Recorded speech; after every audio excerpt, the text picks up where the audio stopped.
visitation today that we had from our fearless leader and CEO, Craig Karmazin, for our 12Q. And all of the nines, I did not realize until like moments before the show that it's Kate Chumpson on the other side of the glass on the ones and twos, and Colin Russo is joining us from the couch in parts unknown. Russo, is this back? Are you back in New York? Yeah, I got the shore this weekend. Should be a good time. I don't know. It's a yearly thing because my dad does a show down at the Jersey Shore. So we all pack my grandmother's house. My brother's back in town. He's in dead period for the NCAA. He's a basketball coach. So should be a good time. It's a good weekend. It's a good little send-off of the summer. So wait, so you're going to be on the Jersey Shore through the weekend? Right after the show, I'm heading up there. Heading down there, I should say. And what do y'all do out there? Just like you kick it, you do like the it's at a famous bar. It's called Bar Anticipation, Bar A for short, in Lake Como, New Jersey, and yeah, they just do shows there. They got a band. It's this whole thing on a Friday. It takes up most of your day, and then you go to the Italian spot after DJs, and then the next day you spend the rest of the Saturday at the shore. You go to the beach, you get all that stuff done, and then you're out on Sunday. So you do a good job in terms of it's a set schedule. This is year 6 of it or year 5, one of the two. Yeah. And so this is something that we do every year. And I got 10 guys coming to stay at Grandma's house who's 93 years of age. Are these Badgers? We'll see if Grandma can handle this because it's going to be a packed house. It's not a huge house. So we'll see what happens. But I'm looking forward to it. It's a yearly tradition. These college buddies, these 10 guys are pulling up? Hi, guys, all guys I grew up with. Okay. So, yeah, it's all guys I grew up with. It's a good – a lot of them are in the city, New York City. Yeah. So I'm picking half of them up on the way there, and then we're going to head our way down tonight. Should be a good time. It's going down. It's going down over there. It's going down. My weekend will be a lot less eventful. I do have help from the grandparents this weekend coming in to watch little Cash, little baby Teddy. So the wife and I are finally going to get a chance to watch The Odyssey. That is going to be a priority. You got pick. that set. You have tickets? We don't have tickets yet. We're getting them for tomorrow night. I think, we're going for tomorrow night to get the Odyssey going, and then we're going to try to do like dinner and drinks afterwards as well. So we're going to try to do an extendo Friday night. Are you going to now? I don't know if I'm going to speak a different language here. Are you going to see it in IMAX? No, so I've been considering this. The issue isn't the closest IMAX theater in Fort Lauderdale? No, Gardens. No? Oh, we talked. Okay, so Gardens does have it. Theo, I'm actually looking for you right now. I'll figure this out. I want to be honest with you, Colin. And you don't care. I can't be the only one that feels this way. I want to see the movie for the storylines and for the conflicts and the resolution and for the nostalgia of the Odyssey itself, which I haven't revisited for real since like high school. And I've always had a little bit of not a passion for Greek mythology, but it's always kind of piqued my interest. So I want to watch the Odyssey and just enjoy it. I don't give a damn how much of the screen I get to see. And I just looked. It would have been tough to get you a ticket tomorrow night anyway. So we're going to have to cut that off. Did you watch? Have you seen it both ways? You saw it? I saw it the first time in IMAX, which I think is the way to see it if you can help it.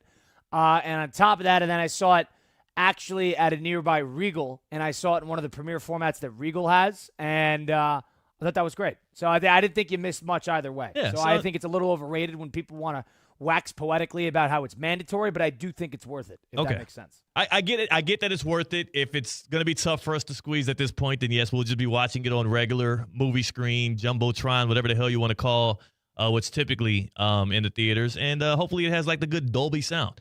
And we'll get some good food, good eats, and some good drinks going because, again, we have help this weekend. I've been up since 3:30 a.m., because the youngster decided that this morning was going to be one of those mornings that he doesn't want to go back to sleep once he popped up. So I've been ripping and rolling, and I just can't wait for that help to come hovering in so then that week can be freed up and we can kick it. So this weekend we're getting the Odyssey in.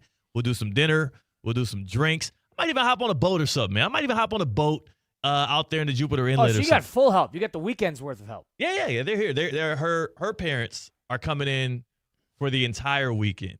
Oh, wow. So that's a break. Yeah, so that's a full break. Now, I don't think they're going to just have him the whole time, so we're probably still going to have to figure out, I'm scheduling and blocking it out as we speak, but you need 4 hours here and there. You don't need you don't need 48. Here's 4 hours here, here's 5 hours there, Yeah. And for the Odyssey, I need a whole day. I need 24 hours because how long is this movie again? Like it's about a 3-hour movie. Crazy, bro. You'll like it. I'm telling you, it flies by. Now, another thing I'll say, on my flight this morning heading up to New York, I was sitting next to a mother who had a 4-year-old or so daughter next to her. She was in the middle seat, and she had a 5-month-old baby on, the baby doesn't get its own seat. So the baby's messing around in her lap. And I sit in the aisle. So I don't know. I immediately start asking questions. And you're asking this mother questions about her babies?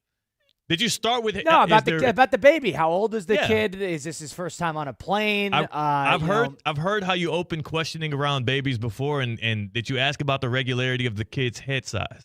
The baby. This is a cute kid. I didn't think there was any problems with the head. All right. So what you're referring to is when there was another baby in the office, and the baby comes in, and I thought the head it's not a big head. I'm going to be honest. So I'm like, is that a normal-sized head? And they say, no, it's not a normal-sized head. I'm like, all right, so I was onto something. Apparently that was indecent of me to ask, but I was just curious nonetheless. By the way, so this mother who definitely— Is that a normal-sized head, by the way? I want everybody just to remember that was Colin's initial remarks to a new set of parents with their newborn. Hey, that's a baby. Is that a normal-sized head? So that is the first thing I said. Okay. It was within the first 2 minutes, but it wasn't the first thing I said. Check. And another thing, this is definitely— I mean, she had, of course, her daughter. I believe she had a third kid, so this was this was baby number 3. Because I was asking her how the baby behaves and everything like that. She goes, "This is the happiest baby I've had outside of all my kids," and yada yada yada. At a certain point during the flight, baby's in and out. Very happy kid, good smiler, wandering eyes. He was a cute kid. He was entertainment. And at one point, she has I don't even know what to call it. Maybe a little lap thing on her that's on her legs on the plane. Is it a pillow? That the baby can lay on. I wouldn't call it a pillow. It's like a cushion. Like a cushion. I know what you mean. Oh, you know what? It's probably my wife has one of these. It's called My Breast Friend, and you can lay the baby on it, and it also helps you to be able to breastfeed the baby. She did this a number of times during the flight. Okay. And so the baby was on this little mat, and eventually, the 4-year-old starts freaking out because Peppa Pig is bugging out. So at a certain point, you could tell. My mother always told me this. Baby number 1, the mother will never take her hands off the baby. Baby number 3, take the kid. You know what I mean? Yeah. Take the kid. And I'm showing a lot of interest. We're talking throughout the flight, and at some point she's like, "Do you mind holding him on your lap for a minute?" And I'm like, "I don't mind at all." My God. I'm not baby guy. I didn't say this. I'm not baby guy. But, this baby and I, this kid's the man. He's the best. He's a little boy. And so he was in a good mood. So, and he's looking at me because I've just been making faces at him for an hour. You got a big head, and too. I'm watching Nuremberg on the plane seat. So I'm breaking down, the Nazis getting tried in 1945, and I'm learning that. Then she gives me the baby. And I'm not baby guy. So I'm just I got my hands underneath his arms, and his legs are on my legs, and I'm just kind of doing a thing, shaking him a little bit. You know what I mean? Don't shake the baby, Colin. Do not. What's rocking the baby? Okay, you're rocking the baby away from your body. No, because the when a mother has a baby and holding the baby, and it's she's moving her body, so the baby has a little bit of a little bit of sway. You're swaying. You're got a little motion. You're giving them. You're soothing it. So I got the baby. Moving it up. Hey, baby. I'm just trying to keep him happy. God forbid this baby starts crying. That would be. She's organizing something. She just changed the diaper. She's cleaning all that up. It only takes her about a minute and a half tops. And she could tell I was entertained by the baby, and the baby was entertained by me. So can you imagine? I'm just sitting there in a zip-up Wisconsin, athletics tracksuit. And, this is a mother who's third kid. My mom was the same way. She's like, take the kid. Please, he'll be fine. And messing around with the baby. I'm showing him Nuremberg. I'm look, it's the Russell Crowe. Oh my God. It was a fun little experiment. And I'm not baby guy. So I don't have a lot of experience with, I don't know, under 1-year-old kids. Yeah. Yeah. That's pretty incredible. And I thought that was funny because the baby was it was 5 months old, so this is not like a newborn. It's a boy, this right? Is a baby. You keep calling it. It's a boy. Yeah. Just want to clarify for the audience that because you're clearly not baby guy. Do you remember the guy's name, the little boy's name? Austin. Okay. And it was something with an A. It was Adam or Austin. Okay, I think it was Austin. And so it was about 90 seconds of me having a baby here, and I'm in charge of the baby, which I thought was cool. Never happened to me before. That's actually pretty incredible. That now we can say officially, because we've done these little polls in the office here at ESPN West Palm. I think they asked me when it was my birthday back in May as well, because they knew we were gearing up to have a baby. They were like, who in the office, especially with on-air content people, is most trustworthy to babysit or that you will allow to watch your newborn? And you were one of the least picked guys. No, I would agree with that. You were one of the. But correct. I've always said, though, and I didn't pick you. I think I picked Tina because Tina's like an expert babysitter. You know, that's what she does. She kind of, and also she's very, she's closer to kids' height. So I think she makes them feel more comfortable. She's eye level. Down there. Yeah, they're like, oh, like this is one of us. So, but I've always felt that, yes, you have a level of groundedness and confidence that can work. If there's anybody on air outside of Tina, if I'm thinking between Kay Chumsland, Mike Rizzo, if I'm thinking even with our Deportes crew, which, again, Julian probably would actually rank out ahead of you, but I probably would say Colin Russo would be pretty good with a kid. I'm not surprised. I don't know about the newborns. I'm not surprised. Once the baby gets to toddler stage or even older than that. Once he can hold his head up, though. Yeah. Well, this baby could hold his head up. Okay, he was good about that. Baby was looking up and he was looking around. It was very impressive. Yeah. And you're good. But yeah, I'm not change diaper guy. But if you need me to be like, hey, there's a 6-year-old here, we need to make sure the 6-year-old's entertained, I'm your guy. Okay. I could do that. Okay. And the 6-year-old's going to learn something, whether he likes it. He's going to learn.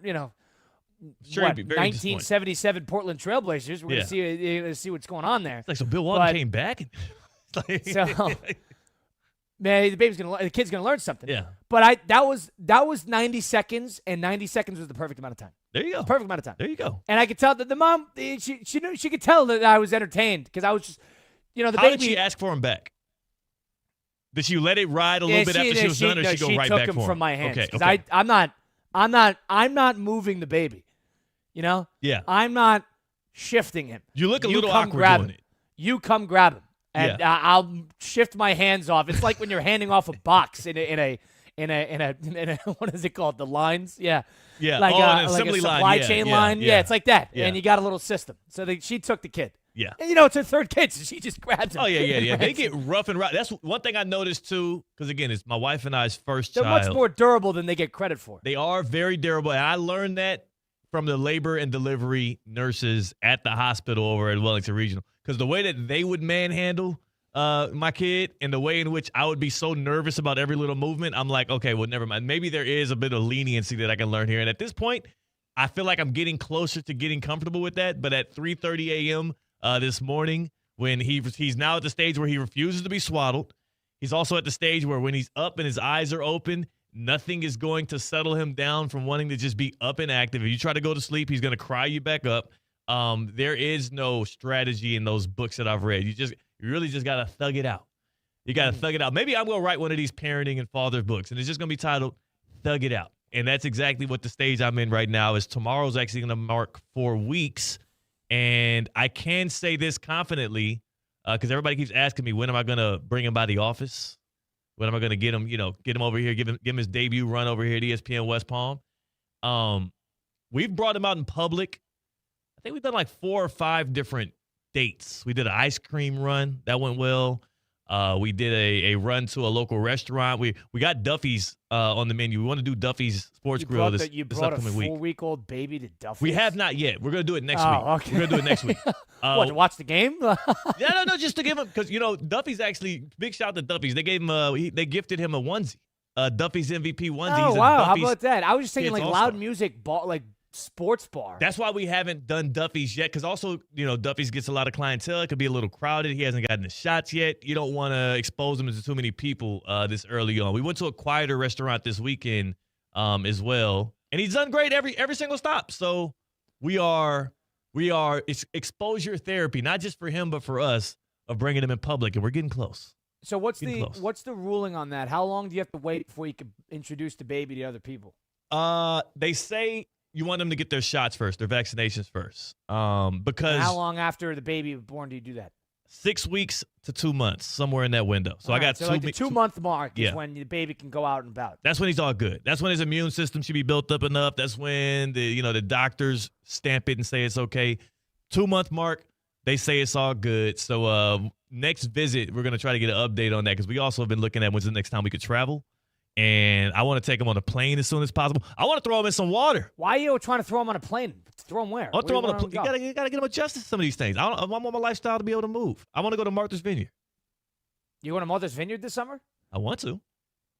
Before the end of the summer? Yeah. So before Labor Day, you're going to try to find your way to Martha's Vineyard with the baby? Yeah. How are you going to do that? He's 4 weeks tomorrow. You just told me 2 months. I know. 4 weeks was between 6 weeks and 2 months. So 2 weeks from now would be like mid-August. And there's a window. This baby's still going to have the syringe with the vaccine still on his shoulder, and you're going to throw him through American Airlines. He might get the shot on the plane. He might get the shot when we touch down You'll bring the doctor Vineyard. with you to Martha's Vineyard so you can get it vaccinated. My wife has been, for the past 3 years, we used to go on an annual trip to Martha's Vineyard, and my wife, for the past 3 years, has been saying, we got to go back, we got to go back, we got to go back. And I thought it would be nice for us to try to go. And it's a nice, quiet place that's chill. I love lobster rolls. And this time would you get a hotel there, or do you know somebody that lives there? I know a couple of I would get an Airbnb. You get an Airbnb? Yeah, I know one person that owns an Airbnb out there, and I'll try to get theirs. If not, I'll get another Airbnb out there. But it's nice, it's fun, it's a good little locale. Well, because you're gonna have to fly. Bluffs. I've never done Martha's Vineyard. Would you fly PBI to Boston?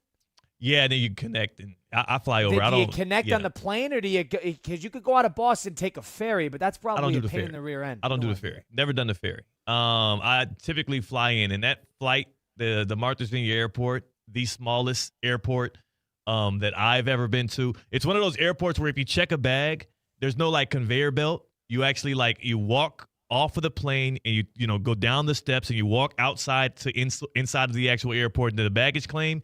Baggage claim is smaller than this studio. And there's like 4 little chutes, and your bag just falls right down. So it is that small. It's that intimate of an airport. So that's another reason why it's one of those things where, less people, less size, less exposure for the boy. Well, PBI to Boston's going to be jammed. It's not going to be that crazy. Would it be? I didn't think about that. Well, I didn't think about that. You might be right. If you're telling me the baby we're worried about the crying. Yeah. No, I'm not worried about the crying. You're not worried about the crying? No. That's their problem. I'm used to it. I get to be that guy now. I get to be that guy now. I was told, because I was the guy that complained about the newborns and the kids on the plane that were crying. I was told that this is my rite of passage as a parent, that actually I have coverage from this. That actually, I am not in the wrong as parent flying with baby that is crying and messing up everybody else's experience. You're the jerk for being mad about it, apparently. So now that I'm on this side of the fence, I get to be one of those people to say, no. Actually, everything is good. We have this all figured out. I don't feel bad. I usually pity the parents. Because rightfully so.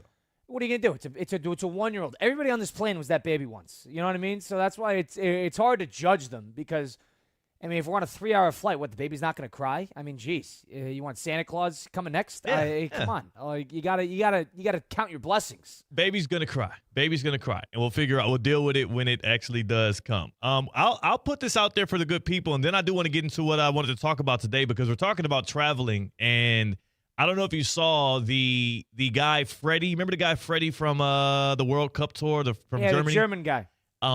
He now has announced that he and his buddies are coming back to America, not for, obviously, soccer, but for actual American football, and they're going to be doing a college football tour this fall. Which is the right move. Because there's a perfect amount of time between the games, so you could actually drive to different spots and get a feel. You get 4 or 5 days here. Yeah. You spend a weekend, then you drive for 4 days, and you spend a weekend.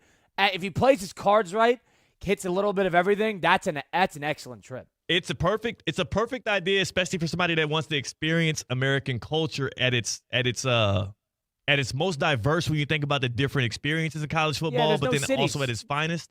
Yeah, there's no cities. I actually love this idea, and I want to get recommendations on must-see, must-stop places for Freddie or any foreigner. If you were trying to introduce somebody to what it is, the pageantry, the tradition, the experience of college football, what are the must-stop places and stadiums, whether that be a specific game itself, like a rivalry, maybe it's a certain bowl game, or maybe it is just an actual home field that is unlike any other. What are the college football experiences that is a must-see must stop for anybody that is taking a trip to America. We are going to be opening up the Baptist Health hotlines for that. We're going to have Marcel Louis-Jacques on the other side. He's a guy that's, covered some college football. I want to say he went to Arizona State, Sun Devil.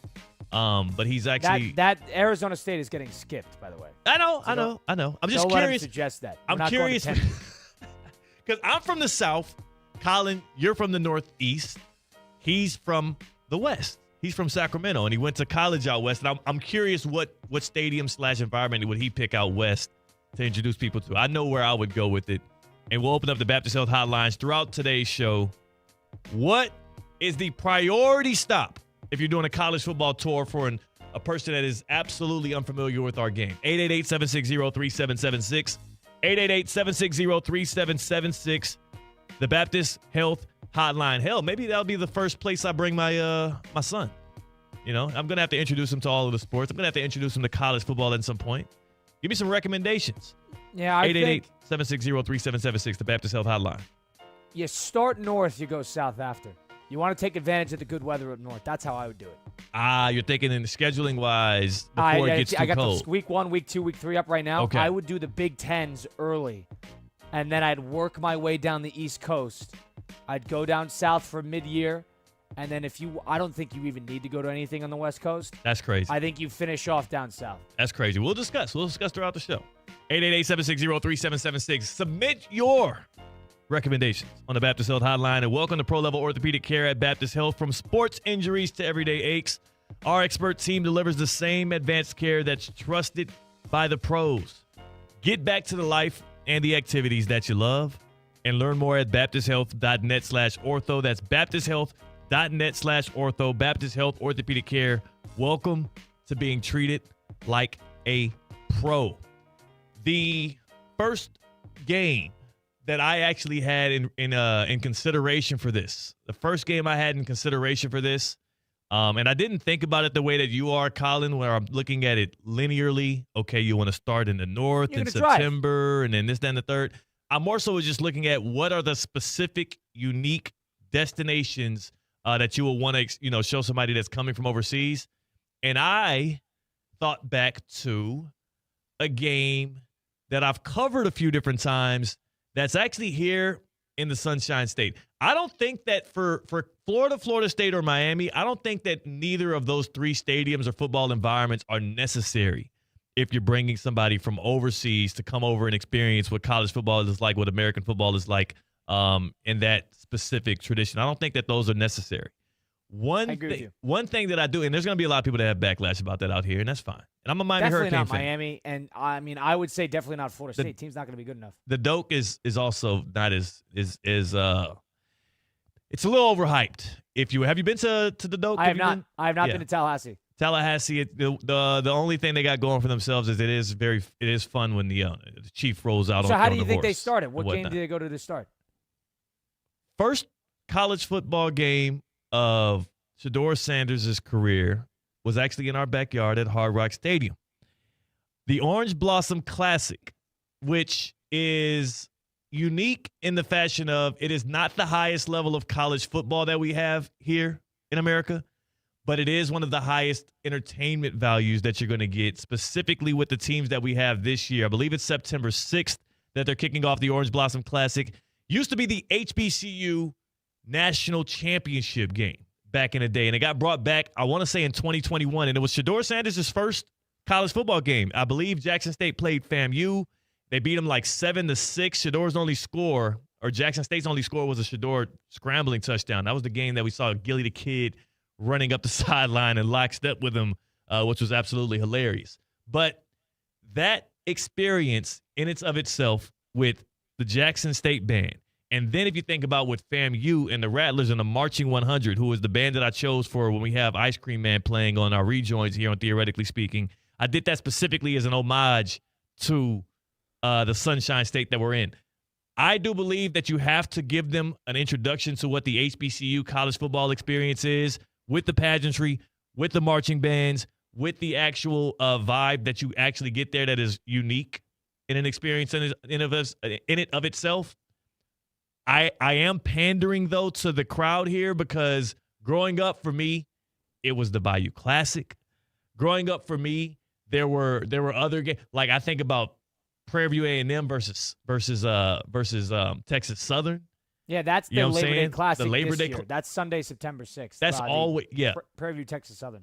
The Labor Day Classic, the Bayou Classic were the things that I actually have the most nostalgia for and I hold in the highest regards. But since we're here in Florida, I do think that the resurgence of the Orange Blossom Classic and the bands and the teams that they do have this year, I believe this year I know it is it's South Carolina State, Florida A&M. FAMU, South Sunday Carolina State. Yeah, FAMU, South Carolina State. So that is another one where you have two great bands, two good college football teams, but most importantly, a unique experience than what you're going to get in the SEC and the Big Ten and the in the Big 12 and whatnot. That's one of those that I would have on the location. So for Freddie in Germany, and for anybody else thinking about these college football tours here in America, it's one of those that I would circle. I would circle and look to, or maybe a homecoming at an HBCU campus as well. They called North Carolina A&T's the greatest homecoming on earth. GHO is what they call it. That's another one that I would have on this list. The only issue is I don't ever want to bring it up or recommend it because then the Aggies would never let me hear the end of it. On the other side, we're going to have our guard, Marcel Louis-Jacques, and he going to give us an update from the Dolphins camp. And also, I'm curious, as a West Coast guy, where he would take a foreigner, somebody new to college football. What would he go to as a priority point on that tour to give him that unique experience? That and more on the other side. That is Colin Russo coming to us from New York. It is your boy Theo Dorsey, and we are theoretically speaking on a Thursday on ESPN 106.3. Live from the Anajar and Levine Accident Attorney Studios. Anajar and Levine Accident Attorneys. Call 1-800-747-FREE. This is ESPN 106.3. What's the Anajar and Levine difference? If you're the victim of a car crash, you will always speak to a lawyer. You'll always get the highest standard of care from our dedicated legal team, and we'll always fight to get you the maximum compensation you deserve. That's the Anajar and Levine difference. Call our legal team right now for a free consultation. Call 1-800-747-FREE. That's 1-800-747-3733. Don't wait. Call 1-800-747-FREE. In office, West Palm Beach. Well. Looks like your well water could use a little help. If you're dealing with hard water, funky smells, or water that just doesn't taste right, it's time to make your well water swell water with Culligan. Hey, Culligan, man! Their customized water treatment systems help deliver cleaner, better tasting water all throughout your home. And right now, you can try Culligan for just $10 a month for your first 3 months. Serving South Florida since 1936. Schedule your free water test today at Culligan.com. It's the summer sales event with the Ford Crew. Anna, what says summer to you? Sunshine, road trips, camping. And? Ford being #1 in new vehicle quality among mainstream brands according to J.D. Power. And? And low APR offers with Ford credit financing on a select lineup of Ford trucks and SUVs. My kind of summer. For APR offer information, visit Ford.com or your local Ford dealer. For J.D. Power 2026 U.S. Initial Quality Study Award information, visit jdpower.com/awards. Awards based on 2026 model year. Need an extra boost? With Boost Checking from Flagler Credit Union, you can earn up to $700 each year with a 7.0% annual percentage yield on balances up to $10,000. That's real money for real moments, like a family getaway or treating yourself to something special. Boost Checking from Flagler Credit Union. Requirements apply to earn the highest dividend rates. Limit 1 checking account per membership. Dividend rates and annual percentage yield subject to change. Business accounts do not qualify. Insured by NCUA, official credit union of Florida Atlantic Athletics. Hi, I'm Wendy Sartori-Link, your Palm Beach County Supervisor of Elections. The 2026 primary is on August 18th, and now is the time to make your game plan. Florida is a closed primary state, which means if you want to vote in a party's race, you need to be registered with that party at least 29 days before Election Day. Don't wait until the last minute. Check your registration and get election ready today. Visit votepalmbeach.gov to get started. That's votepalmbeach.gov. See you at the polls. Whether you need batteries, tires, or services, we know you depend on your vehicle. You can depend on St. Lucie Battery and Tire with the largest inventories, expert technicians, and a best price out the door every day guaranteed. You'll drive away with confidence. Life doesn't stop, and neither should your car. St. Lucie Battery and Tire is here for you. Our experts keep your vehicle ready with batteries, tires, and service you can trust. Fast, friendly, and always reliable.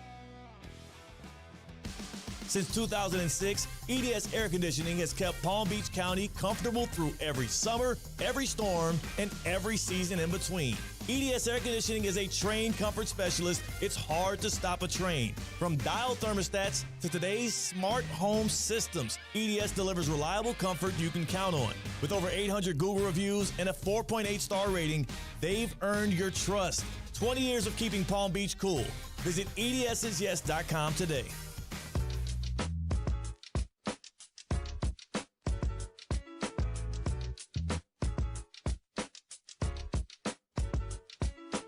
Live from the Anajar and Levine Accident Attorney Studios, Theo Dorsey is theoretically speaking. Streaming live on YouTube, here's Theo Dorsey. We are going to put a quick pause on Marcel. We'll have Marcel in about 15 minutes. You know, we had a little traffic Marcel was dealing with, so we'll put a hold on that.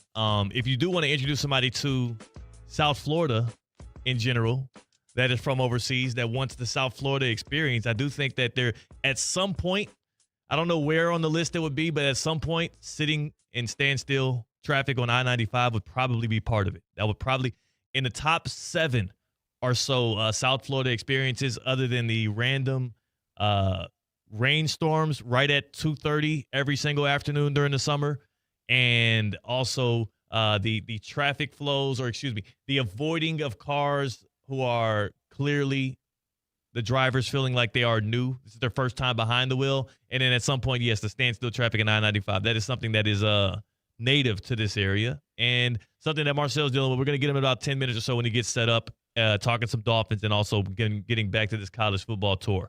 But let's get back to this conversation here, Colin, because you've been giving it some thought. You've been looking at the schedule, and you've probably been nitpicking specific games on this year's calendar that a guy like Freddie, who came over with all of the other foreigners who wanted to check out the World Cup football action, and they enjoyed the American cities that they visited. They enjoyed the bars. They enjoyed the traditions. They enjoyed some of the small towns. And now they have the itch to come back for a college football season. Where is the priority point? One of the first games on this college football schedule that you, Colin, would you recommend a guy like Freddie come pull up to? All right, so I got 5 on the list right now. And here's, again, I don't know if my week 1 is correct, but I think everything else is. I'm trying to do this geographically so it makes sense. If you're a foreigner and you want to do a road trip, you want to geographically do this properly where you're going sort of in one direction the whole time. You don't necessarily need to be a perfect circle, but so you're not going back and forth. You're not crossing over the same territory twice. And I know he did the South when he came here, but I think I'm not biased because I think Wisconsin's going to lose this game by 600 points. And I know it's not a at-home college environment, but I actually think week 1 they should go to Lambeau Field and see Notre Dame, Wisconsin. 2 birds, 1 stone. You're at Lambeau. It's going to be 2 huge It's going to be 2 huge fan bases there. It's the most historic NFL stadium. I know it's not a Packer game, but at the very least, it's a Sunday night game, NBC. It's a kickoff to the year, and you're going to get great weather in Lambeau. I only say that. I know it's not a college town, and I understand the criticism with that. But comparatively to some of the other options, I actually think if you want to do LSU, Clemson open up, but I got ideas for them later. I would actually do it that way. So I'm going to say this quickly. Yeah. Do you like that idea? I don't hate the idea. I think it's a little weather. Think weather. That's going to be a 75-degree game in Lambeau Field. You know, you don't get that often. I think it's disingenuous to the actual college football environment because it's Lambeau Field, and I think that's the only thing that sours it for me. But you're right. When you look at week 1 itself, where are you going to send him? Where are you going to send him? There Seriously, aren't SMU, any. Florida State on a Monday? No, you're not doing that. You're not doing that. You're not doing Louisville, Ole Miss. And honestly, if anything, this is where Florida State might come up. If you're doing this specifically, if you're going week by week and you're looking at week 1, if anything, you pick something. Oh no, you're saying that you want to be able to drive from place to place here. So let me finish my point right here. Yeah, I got 5 games, and you tell me if you like this. Yeah. Wisconsin, Notre Dame at Lambeau Field to open things up. I agree. I agree with you that it's iffy, but I don't think there's a lot of great games to choose from. Yeah. I think the second week, again, you could do Ohio State, Texas, but he won't understand the gravity of the game because he's not a college football fan. So I actually don't think you should do that. I actually think you should drive a little west, 5-hour drive. You go to Iowa City. You see an Iowa home game for Iowa State. Yes, there which you is go. a huge rivalry game. Always do at the beginning of the year. Iowa is a namesake environment. It's perfect Midwest. I think Iowa State is a great idea on week 2. It gives you a real Big Ten feel. All right. Okay. Week 3, you drive south 8 hours so you can stop sort of the central of the country through it. You go to Ole Miss. LSU's in town. Lane Kiffin's return to Ole Miss.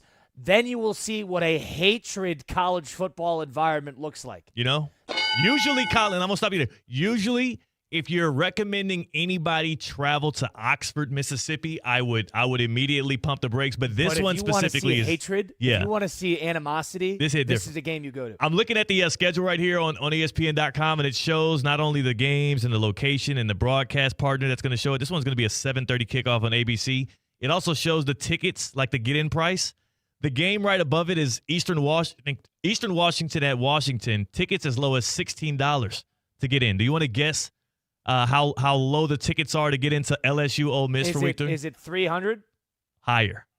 500? $589. Oh my God. $589 is already the get-in price there to see some good old-fashioned hate. And that's hate. Yeah. You have to see a game where people hate each other. Yeah. And I think that's going to be a great environment to do that. It's going to be a little dangerous in there. Yeah, right. Then next week, it's 6 hours from there. I don't love this game, but I think it's a great environment. So give and take relationship, you got to do a couple SEC. I think you should actually go west a little bit more and go to Tennessee and see them play Texas. 2 giant fan bases. Tennessee, who knows if they'll be any good, but it's a heck of an environment. I think it gives you 2 not popular SEC environments that are a lot of fun from what I have heard. I say Tennessee, Texas, and then from there, this is the last one I have. From there, you drive just 2.5 hours, 3 hours away. You go to Clemson, you see Clemson versus Miami at Clemson. No. You don't like that?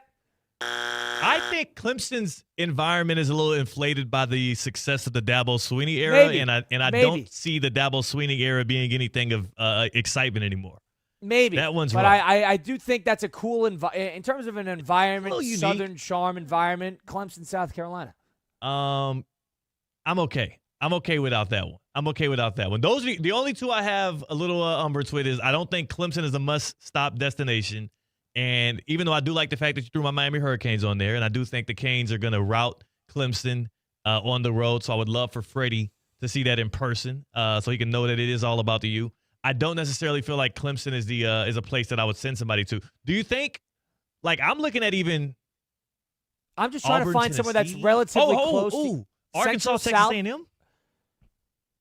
At Texas A&M? It's at Texas A&M. I think College Station is a place that you actually should get to. Yeah, I don't disagree, and it's a good game. So I guess you could go south. That's week 5, and that's confirmed? Yeah, that's week 5.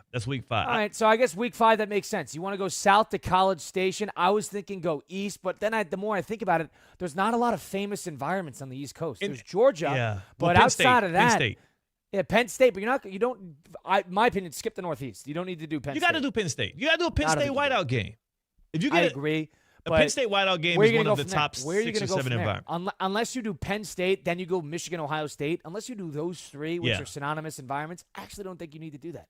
I would do one of the 2 between the Shoe and the Big House, and I'll leave that to the people that actually care about that rivalry. Which one of the 2 that is a better experience? But so if you're in College Station in week 5, week 6, I'm just looking at the games. I mean, USC is at Penn State. That's not close. You got to stay south here, right? see, but so here's what I would do want to say. I got it. The thing is, this is a neutral site game. They got Texas, Oklahoma that week too.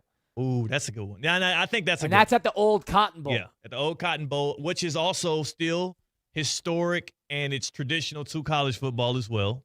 That's a true rivalry game. If you could steal one, it's definitely the best option this week. Yeah, that's the one. What's that, week 6?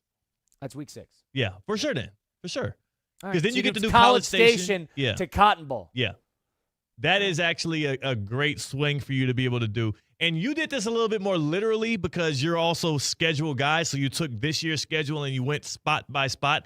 I was specifically thinking, what are the very unique college football destinations that you do want to hit? Because I think about the whiteout game. I think about that with Penn State. I'm favoring the Big Ten and the SEC too much when he doesn't really understand. He doesn't really care about the gravity of the game. You don't think he's worried about like what Arch Manning looks like here in the second year right. starting? Like that's why, like Ohio State, Texas, you don't need to go to that game. I mean, it's a big game for the college football fan. That's not a huge game. Texas, Oklahoma is a bigger game for the Texas fan comparatively. What about Virginia Tech? No? Okay.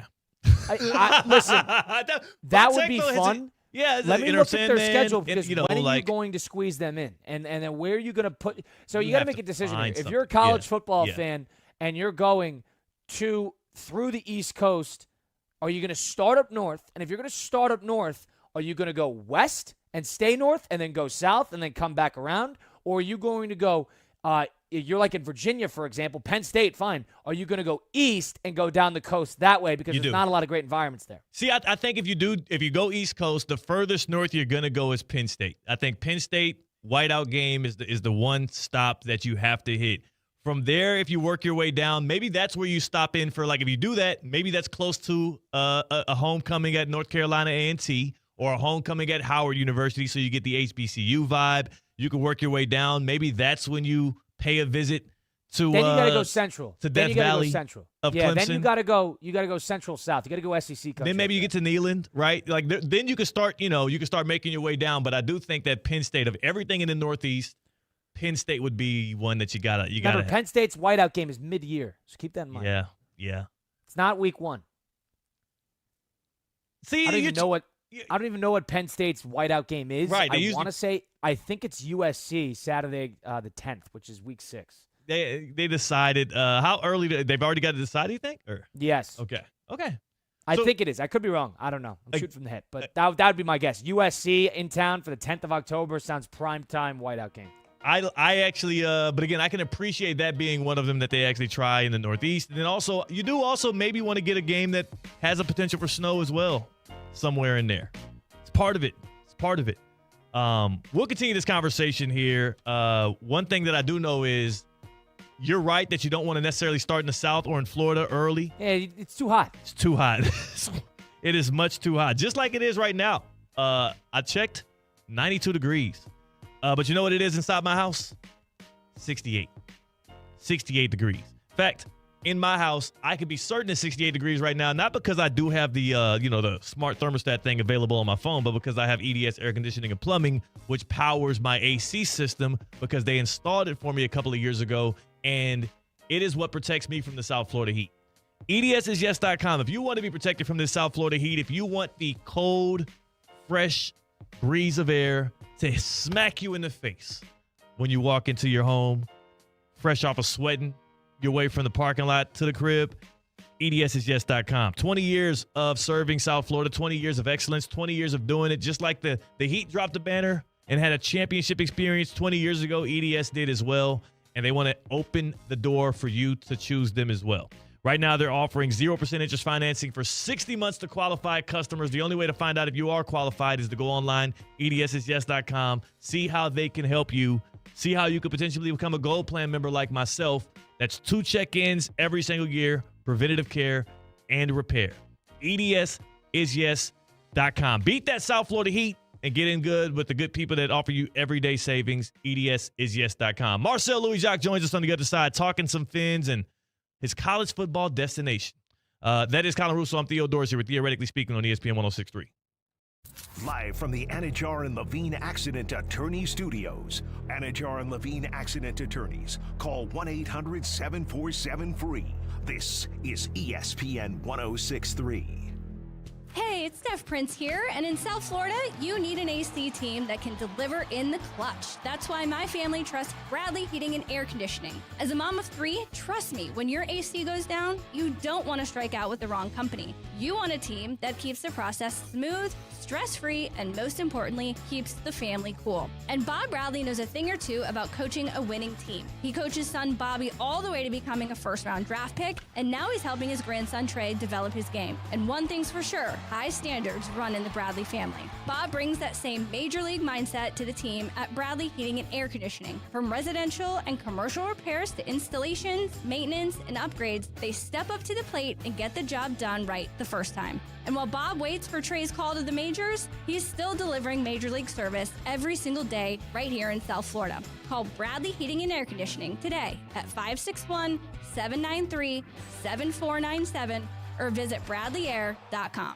Hi, I'm Michael Manzo, owner and founder of Manzo's Italian Deli, and Stop, Dad. After 20 years, people are tired of hearing your voice. Yeah, and your lame-ass commercials. Fresh prosciutto, mozzarella, outstanding. Oh, please. There's only one reason Manzo's is voted #1 deli in Palm Beach County for 20 years.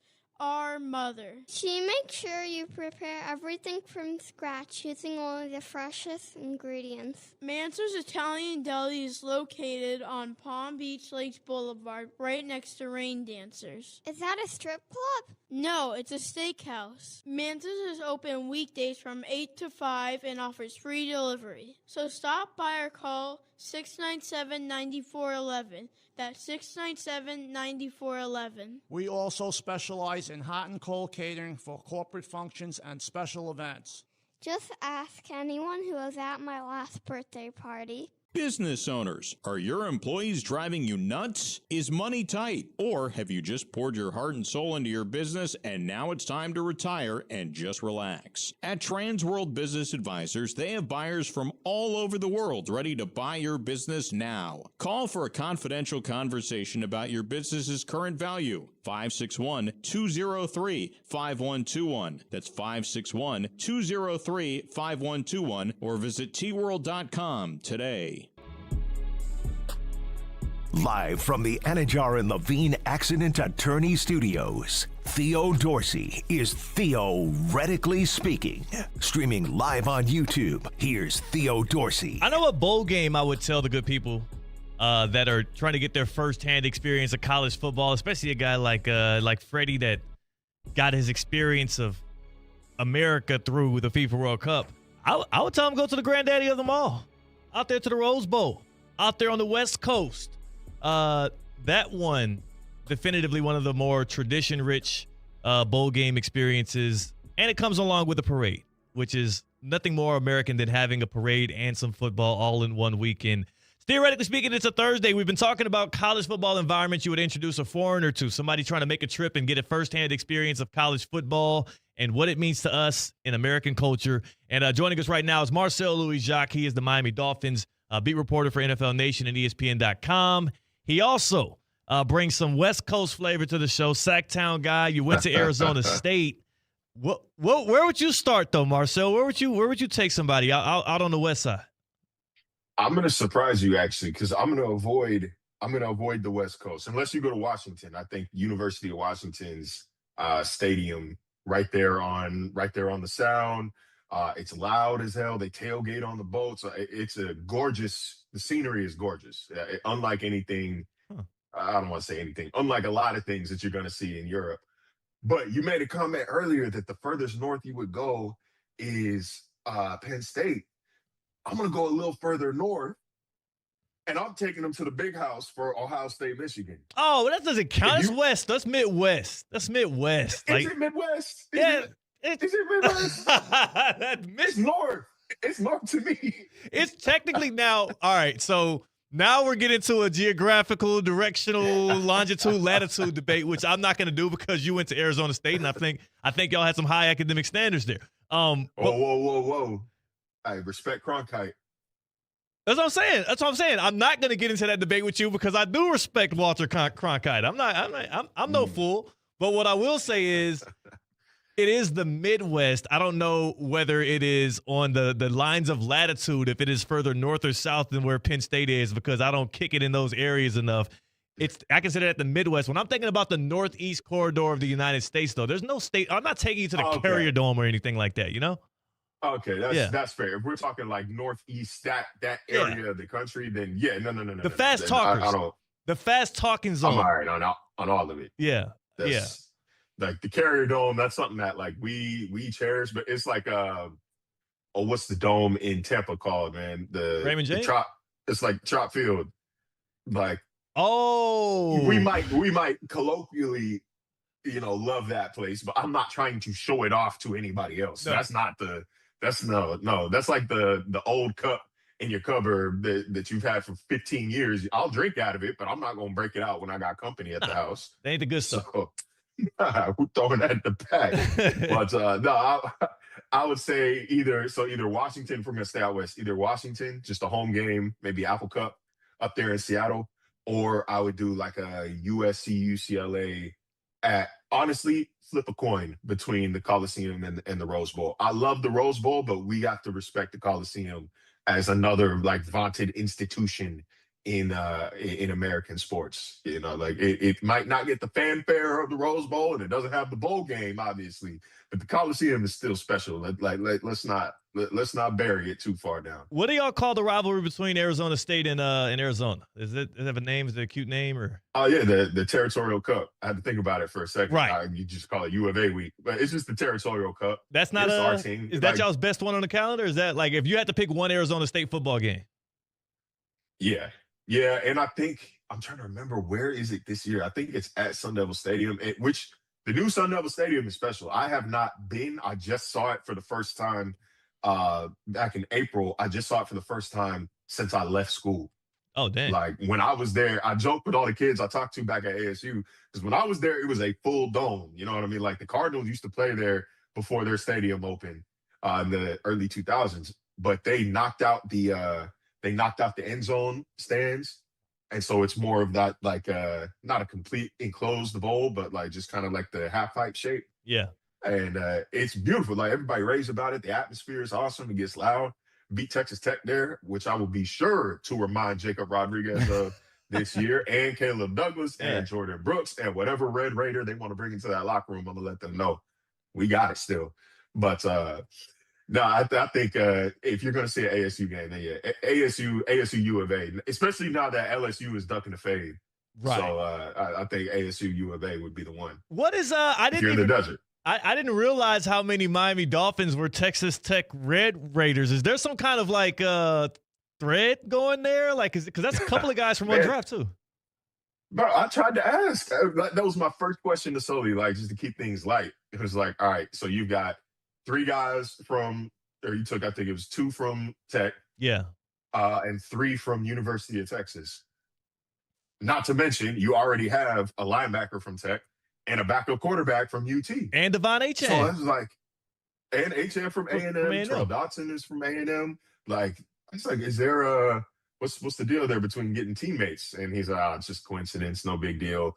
Same with going back to the Texas well. It's just a coincidence. It is what it is. Huh. It's like, oh, okay, that's a lot less fun. Right. But it is funny to, every now and then, I think I've gotten I got a good relationship with Dot. So, I asked him about the Texas University presence on the roster. And it's fun to get them riled up at each other, just to like needle and poke, just to get them going. But it's going to be a fun rivalry. I wish that all three schools played each other like regularly. Yeah. But although I think Texas and A&M is back now that they're both SEC. They're both in the SEC, but again, I don't know if they're back, like as in we're gonna for sure get them every single year back. And that's what I miss the most about like the college football of my childhood. I'm gonna always miss the Pac-10, Pac-12, whichever way you want to cut it. I can't stand the fact that UCLA and USC are in the Big Ten now. Oregon's in the Big Ten, which is just crazy to me. But then also when I think about, I grew up in Texas. I grew up in Houston, and Big 12 football, especially if you think about, again, if I was going to bring in back in the early 2000s, if I was going to bring a foreigner, over to see some college football action in person, Big 12 college football at that time would have been a priority add to that schedule because, for sure, the over-under for them games was like 103. And it was like, we still hitting the over. You are getting 57 to 43. Like, you are absolutely getting your money's worth. Missouri. Especially if you don't know the game. Yeah. I'm thinking Missouri, Texas Tech. I'm thinking about the Texas-Oklahoma game. Like, I just think about what Big 12 football was back then, the Graham Harrell days and all of that. And I think about how now it's like not only is that unfathomable to even consider it being unique to any other college football Saturday, also all of these teams are in different conferences. They don't play each other as much. And all of a sudden, Texas Tech is back, which is actually kind of refreshing for me. I like that. I like to see that. They're just spending a lot of money. That's kind of all there is to it. Just spend more. Yeah. Buy the roster. They are the NIL. They are the NIL team, the team of this era. Like when you talk about, and I'm going to call them irrelevant because, like, let's be real. Like in the national conversation, that was an irrelevant team outside of maybe 2 seasons with Graham Harrell and Michael Crabtree. Yeah. From a national standpoint, like, I don't want anybody to sit here and tell me what Mahomes went to. Nobody cared. Texas Tech. Nobody cared. Nobody cared. I saw ASU beat Mahomes, brother. I saw Dolphins fans. I saw Kalen Balazs drop 7 touchdowns on the other side to beat Patrick Mahomes in college. Nobody was talking about them. Like that's not realistic. That's revisionist history. So like, when you talk about a irrelevant national program suddenly boosting themselves to relevance in this era, like they are the poster child for it. The Miami Dolphins, I would not call an irrelevant NFL team. They actually hold a lot of relevance because of their locale, but then also they've been interesting over the past few years. This season does feel like, to a lot of people, a throwaway. I saw Jeff Hafley mentioning through camp that he does not like the word rebuild. He's a competitive guy. The guys they've drafted and acquired are competitive guys. They want to compete. They want to win. You've been at camp for how many days now, Marcel? This was day 2. Day 2. This was day 2 of actual football being played on the field. Yeah. Are they competitive? I mean, what is it looking like? Hey, I'll tell you, first of all, you want to ask me what it feels like. This is what it feels like right here. It feels like a sharp chill pill. Yeah. While I was waiting at Costco. Yeah. I said, I'm going to need one of those because this is building character, man. My goodness. It's crazy hot out here. It is nasty work in Florida. It's one of those that makes you wonder, why do I live here? But in terms of the football being played, the physicality is jumping off the field, brother. Like, there's no pads on right now, and dudes are hitting like that. And I think it's encouraged. Like, they're going to be live tackling when they put pads actually on. And that's night and day from the McDaniel era. And I don't want to say one is wrong and one is right. I don't think that's fair, especially since we don't see any results. I haven't seen any results from this era. But I will say it's a stark difference because Mike was all about veteran preservation and body preservation in this time of year, where like guys are going to get days off in training camp. Guys aren't going to practice back-to-back days. Like, it was all about staying healthy. But unfortunately, like, that's just not how the game is played. That's not how it works. Your football is 100% injury rate. So we asked Jordan Brooks about it the other day. Like, how do you feel about live tackling? And of course, linebacker loves it. But he's like, look, man, like, this is football. You get hurt, you get hurt. Like, it is what it is, but we have to be ready to hit. We have to know what that feels like, and our bodies have to know what it feels like and how to recover and snap back into it. And my words, not his. But hopefully, if you're used to it, that's how you don't get results like you saw last year in week 1, where you get curb stomped by the Indianapolis Colts. Or even 2 years ago, playing the Jaguars, like, that was a tooth and nail grind to the finish. Like, you don't want to start slow, especially with this kind of schedule. You got to try to start as hot as possible. So it's going to be interesting to see how it plays out once the regular season starts. But man, I'll tell y'all what, if you're thinking about coming out to watch a Dolphins practice, I don't know when the first day of pads is, but I believe the first open practice is on Monday. You might want to, call off of work for that. Yeah. You might want to come pull up and see it. Because I think the energy and the physicality is really it's going to turn heads. It's going to resonate. 2 things I think about with this is, number one, you do have a certain level of freedom to be able to coach in that way when you are Jeff Hafley and you're walking into a new environment here where it's a clean slate. You got a bunch of guys who are overly competitive, trying to fight for contracts, trying to fight for playing time, trying to fight to impress a new regime. And you also don't, like, why would you be worried about staying healthy through the season when there's no expectations on you playing playoff football? You might have them internally, but injuries are not going to derail what you got going on. So there's a level of freedom that you can coach the guys with right now if you're Jeff Hafley. I also think, secondarily, from Mike McDaniel and his standpoint, I wonder if he was a little scarred from coaching in San Francisco beforehand. Like, the injuries that flare up out of their camp, not even just to the players, but now you got coaches on the IR and whatnot. he might have, nobody's giving him enough credit for enduring the San Francisco 49ers regime and seeing all the injuries that happened over there. And maybe that's why he was so protective of veterans, because damn. I think it was also just like one of those instances of outsmarting yourself, right? Like, the science says, their bodies can take this, that, and the third. Like, okay, but ultimately, like, you have to play. Like, you can't bubble wrap guys until it's game time. But there was probably a little bit of scar tissue from, I mean, let's call it the 2022 season, devastating injuries, obviously, to quarterback. 2023 season, I mean, you talk to guys who are on that team, like, that was a Super Bowl team that got completely derailed. It was by the defense, right? The entire defensive secondary. Oh, the secondary. I mean, I'm pretty sure Ethan Bonner started a playoff game against Patrick Mahomes in Arrowhead. They signed Justin Houston and Bruce Irvin off the street because they had no more edge rushers. Yeah. Jalen Phillips tore his Achilles. Bradley Chubb tore his ACL, down 5 scores against Baltimore, second to last week of the season. Crazy. And Andrew Van Ginkel, I think, broke his foot the week after in the regular season finale. It was just a comedy of errors for his team. And, instead of adding depth, they just kind of bubble wrapped a little bit, said, all right, we need to make sure these guys last as long as possible. And it just doesn't always work like that. Before we let you go, because we do got to go soon here, before you were covering the Miami Dolphins, you were covering the Buffalo Bills, and I'm not going to ask you about the broken table monument that they have there. I think you know where I'm going with this. Scale of 1 to 10, your thoughts on the alternate uniforms. Oh, my God. The best comment I've seen about them is that, someone's like, I wish that we unveiled them last year. It was a Bills fan. I wish we unveiled them last year so that we could bury them under the Ralph whenever they tear the stadium. That's great. That's a good. It's the worst. This is like reminiscent of that early 2010s era when every college football team had to come out with the all gray or an all black alternate, even if it had nothing to do with your color scheme. So, like, okay, gray, Nickel City, the uniform themselves, the jersey and pants, I'm actually okay with. I think it's straight. The helmet is such an abomination. What is that? You ruined it, right? That, like, you have to wonder who designed this. Somebody has to be a scapegoat. You're gonna have to come up with a story to let me know why these saw the light of day, because it's terrible. The dark blue against the light gray, it just looks so bad, man. And like, even if you did a white helmet, I think it would have been fine. If you did,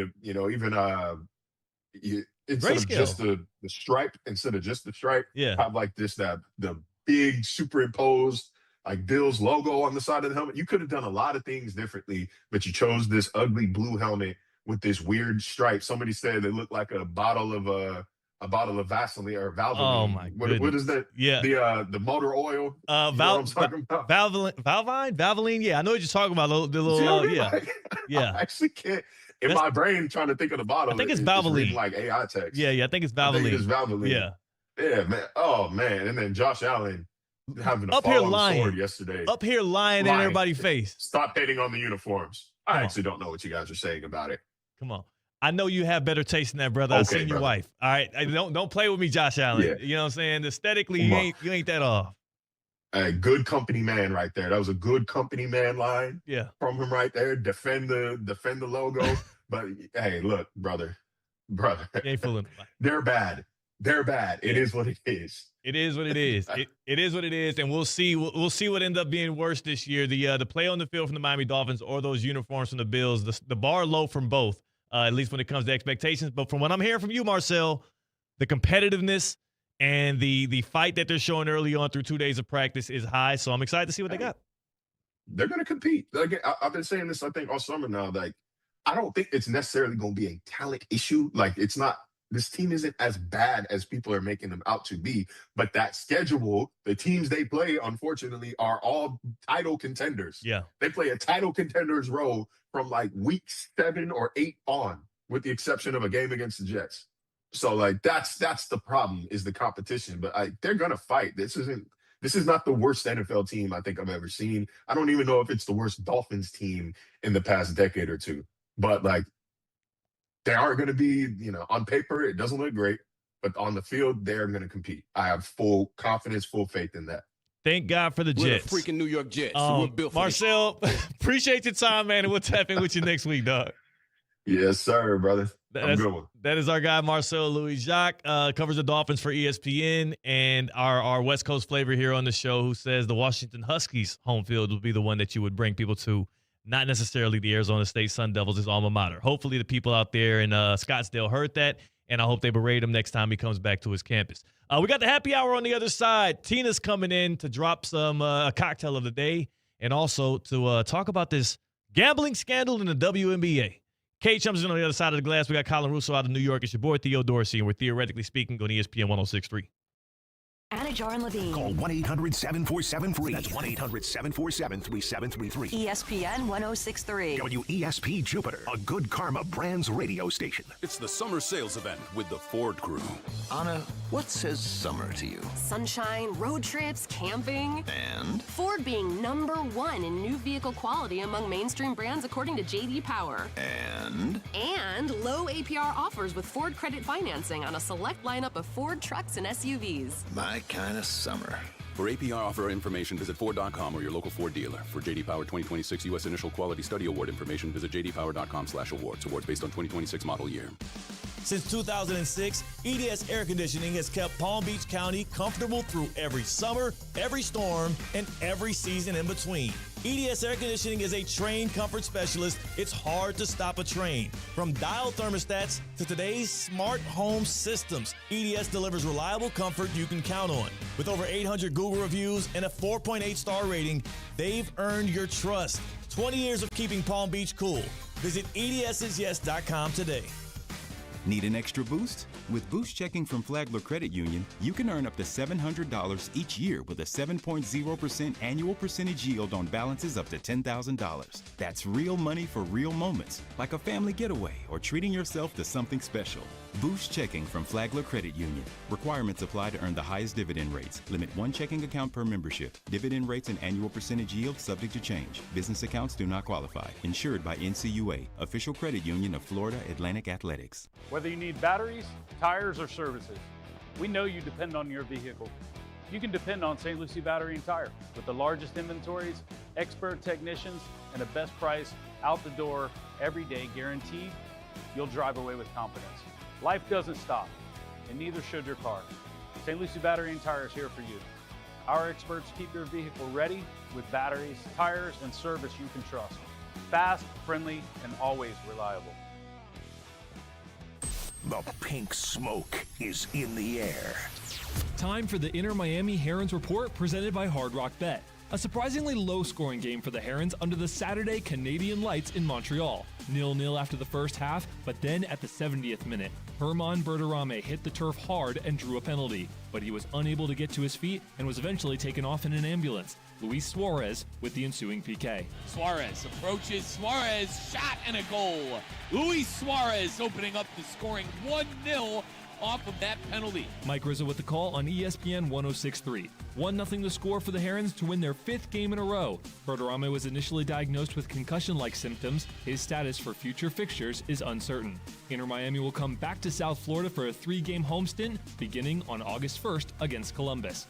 Bet every match, every goal scorer from every league around the world with Hard Rock Bet, Florida's only legal sportsbook. Concerned about your gambling? Call or text 1-833-PLAY-WISE. Back to school starts now. Get long-lasting battery life on the Dell XPS laptop powered by Series 3 Intel Core so you can work from anywhere. Now starting at $699 with exclusive student pricing starting at $599. Complete your setup with savings on select monitors and must-have electronics and accessories. Limited time deals and free shipping on PCs and more await you at Dell.com/deals. That's Dell.com/deals. Indeed presents hires you can't afford to get wrong, like public works supervisor. Hey, this water main is under a ton of pressure. Did you ever fix it? Yeah, 3 layers of duct tape. Wait, should I have added a 4th layer?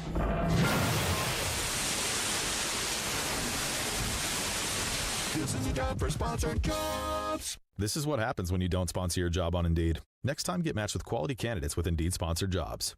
Visit Indeed.com/hire now and sponsor your job today. Go Go big and save big at Greenway Kia West Palm Beach. Right now, choose from over 1,500 new and certified pre-owned cars and SUVs ready to drive home today. That means more selection, more savings, and more ways to get the deals you've been waiting for. Whether you're looking for a fuel-efficient commuter, a family SUV, or a sporty new ride, Greenway Kia West Palm Beach has you covered. And here's the game changer. Big inventory means big value, putting more money back in your pocket. Credit challenges? No problem. The Credit Clinic is back, and the experienced team at Greenway Kia will work with you to explore financing options that fit your lifestyle. So don't wait. Find the Kia that's perfect for you, your budget, and your driveway. Call Lonnie Mister today at 561-433-1511. That's 561-433-1511. Or hurry on to Greenway Kia West Palm Beach, where big inventory means big savings. But don't wait. These deals won't last. Greenway Kia West Palm Beach. We want to see ya in a Greenway Kia. There are over 1 million people in the U.S. living with profound autism. Many can't speak. Many can't live alone. Few get what they need. The world isn't built for them, and too often it forgets them. But we see them, and we know what's possible with help. Well, to read more about Autism Speaks, science, advocacy, and awareness and acceptance efforts, or to read about some of our other initiatives, please visit autismspeaks.org.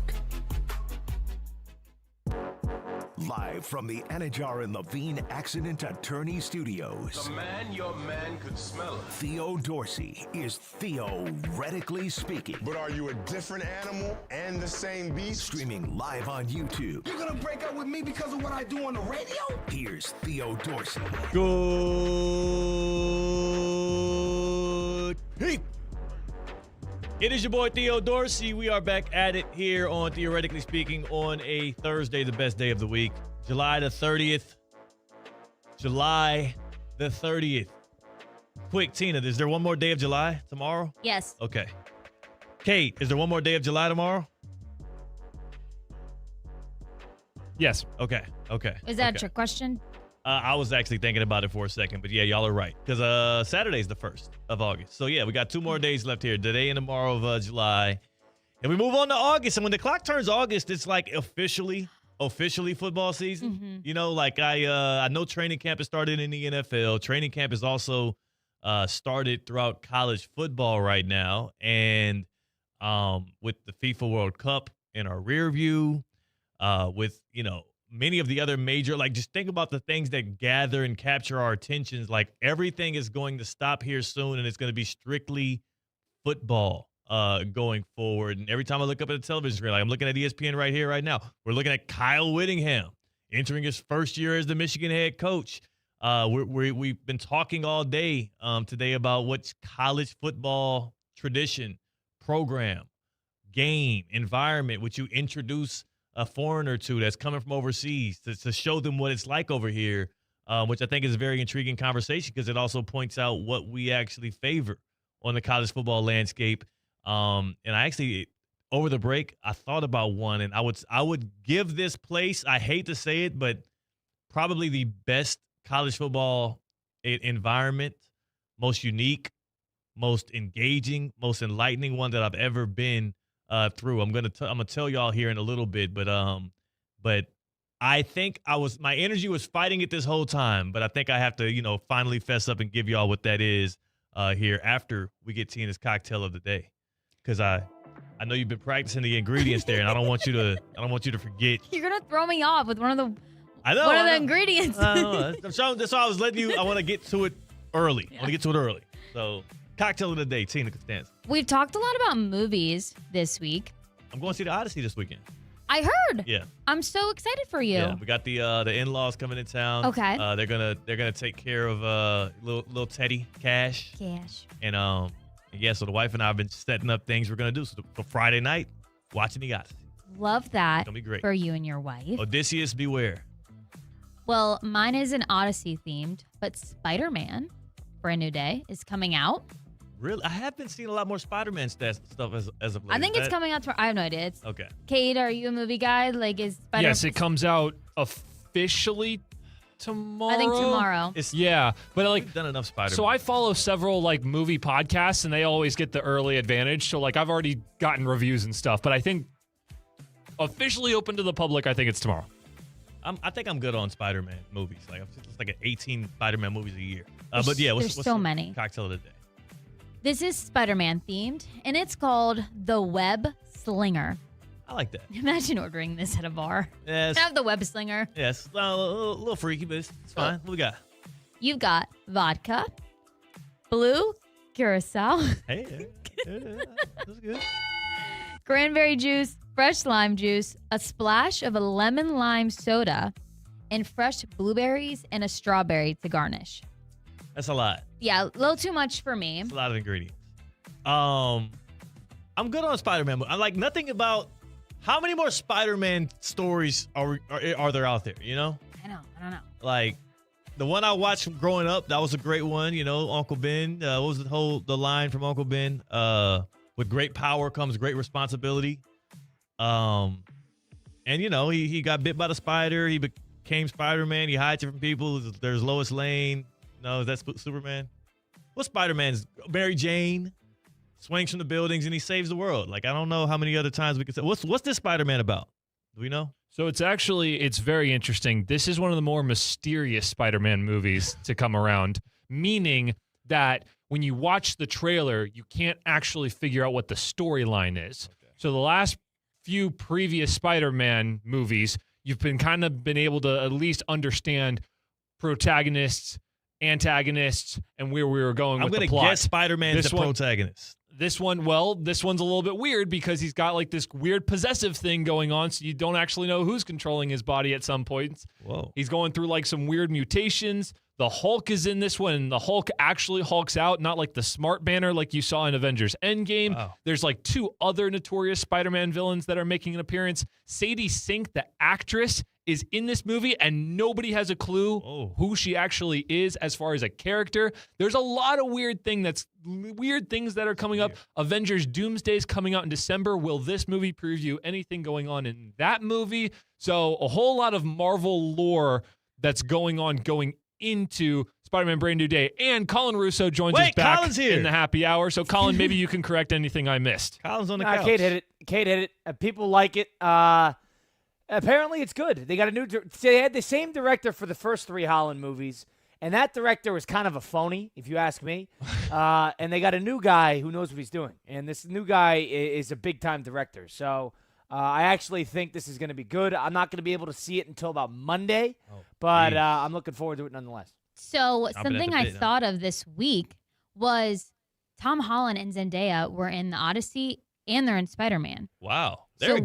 So when did they film these? Like they're coming out like very the close. Odyssey filmed before. Listen, I already know. Why are you Wow. You don't need to interrupt. Wow. But they went from basically the Odyssey straight into Spider-Man, and Spider-Man actually waited until they were done with the Odyssey to start. Yeah. What a jerk. Colin trying to steal Right? Tina's thunder right there. Right, I was trying to add. I just had the information available Terrible guy. to me. So did I. I'm looking at my had chat. the information, dog. I was looking at my chat GPT when I looked it up this week of when they did filming. Yeah. And, I was ready to go, Colin. She has the information, Colin. Yeah. You know what else she has? Because we cut before we get into all of that, you got the goods on Resort and Spa Palm Beach. Did I get it right? Yes, I do. Oh, my. I'm heading back there today. You're going back today? I'm going back today. Later today. This is the gluttony they talk about in the Bible. You give us somebody else a chance to go to Resort and Spa. Like all of the rooms in the spa treatments are booked up by Tina. She just is. No, I'm so excited because today I'm going for an event that they will be having open to the public in August and September. Okay. Revolving around cocktails and some tastings. So, perfect with the cocktail of the day. And tomorrow, my cocktail of the day will be from the Resort and Spa. Nice. So, I'm really excited. I'm back there this evening at Resort and Spa. But we talked about Spider. What? You going to dinner? There will be a dinner. There will be food and drinks provided. Why are you being very ambiguous with everything you're saying? Are you on trial? Is that not a normal question? I was just curious if she was. Yeah, she got real weird when you asked that question. That was just very random. Like, I'm going back today. It's What like, are you getting going swimming? dinner? I don't know. What are you doing? I just said what I'm doing. She's responding like Steve Ballmer right now as the NBA's Yeah, I questioning agree. him. I agree. Theo, you're onto something. She's like, there's something here. There will be dinner. Kawhi Leonard had some endorsement deal. We didn't know. This is why you getting weird. I wasn't. You asked what I was doing, and I said they have some events coming up that revolve around cocktails and tastings, and that's what I'll be going to tonight. And I'll be able to share about it tomorrow. What's it called? Or are you talking about it right now? Or no, I'm going to talk about it tomorrow Okay. because I'm going to experience it tonight when I go. So then I have all the information to then share with our listeners of what they're able to do and go do at O Resort and Spa. We talked about Spider-Man, though. You know, he's a little red, white, and blue. Yeah. But you can experience the red, white, and O package as one of the offers they have going on right now at O Resort and Spa, celebrating America's 250th birthday. And when you book 2 or more nights between July 1st and September 30th, they're giving you a $250 resort credit to use however you want, whether that's a spa treatment, maybe a massage or a facial, dinner at one of their restaurants, Nobu or the Ocean Breeze, or a little shopping while you are there. You also get a fun patriotic welcome gift and complimentary valet parking for one vehicle. So all you have to do is show up and relax. If you've never spent a weekend at O, and I've talked about it all week, it's one of those places where you feel like you've escaped to a tropical vacation without leaving South Florida. It's so great, too. Like, I put in my maps when I was leaving on Sunday. I'm like, 30 minutes to home? How awesome is that? Like, it's staycations are the best. Go check it out at O Resort and Spa, Palm Beach. I don't want to be a stickler. I'm not being a stickler. Spider-Man's technically red, black, and blue. Oh, black? Yeah, I guess there's some black, yeah. He had blue in it before, like the early time. Like, it's red, like, black, and blue. It's red and blue. It's red and blue. The spider's black. There's no third color. There is a third color. The spider is Silver. black. It is essential to his outfit. And it's no, black. I feel That's like the logo. it's evolved. I feel like into like red and black, like a navy black, navy blue, blackish. Tina, black. can I jump in here real quick? Yeah. I have the advantage on overlooking Theo's computer. Yeah. And he was clearly looking for a Spider-Man suit that was red, black, and blue. I when just looked up very Spider-Man clearly, outfit. 90% of what I'm looking at is red and blue. What So it's nice red. try, There's brother. There's a black spider on his chest. And that's what you're going to call the black? Oh, I don't know. What kind of man would he be without the spider on his chest, Kate? When the rest of the suit is all red and blue, All right, you're going to see the spider- stitching of the spider and call it black? Take the spider off his chest. He and then would what is still it? be Spider-Man. No, it wouldn't be. He'd just be a dude in red and blue spandex. Tobey Maguire, that was actor for Spider-Man once, right?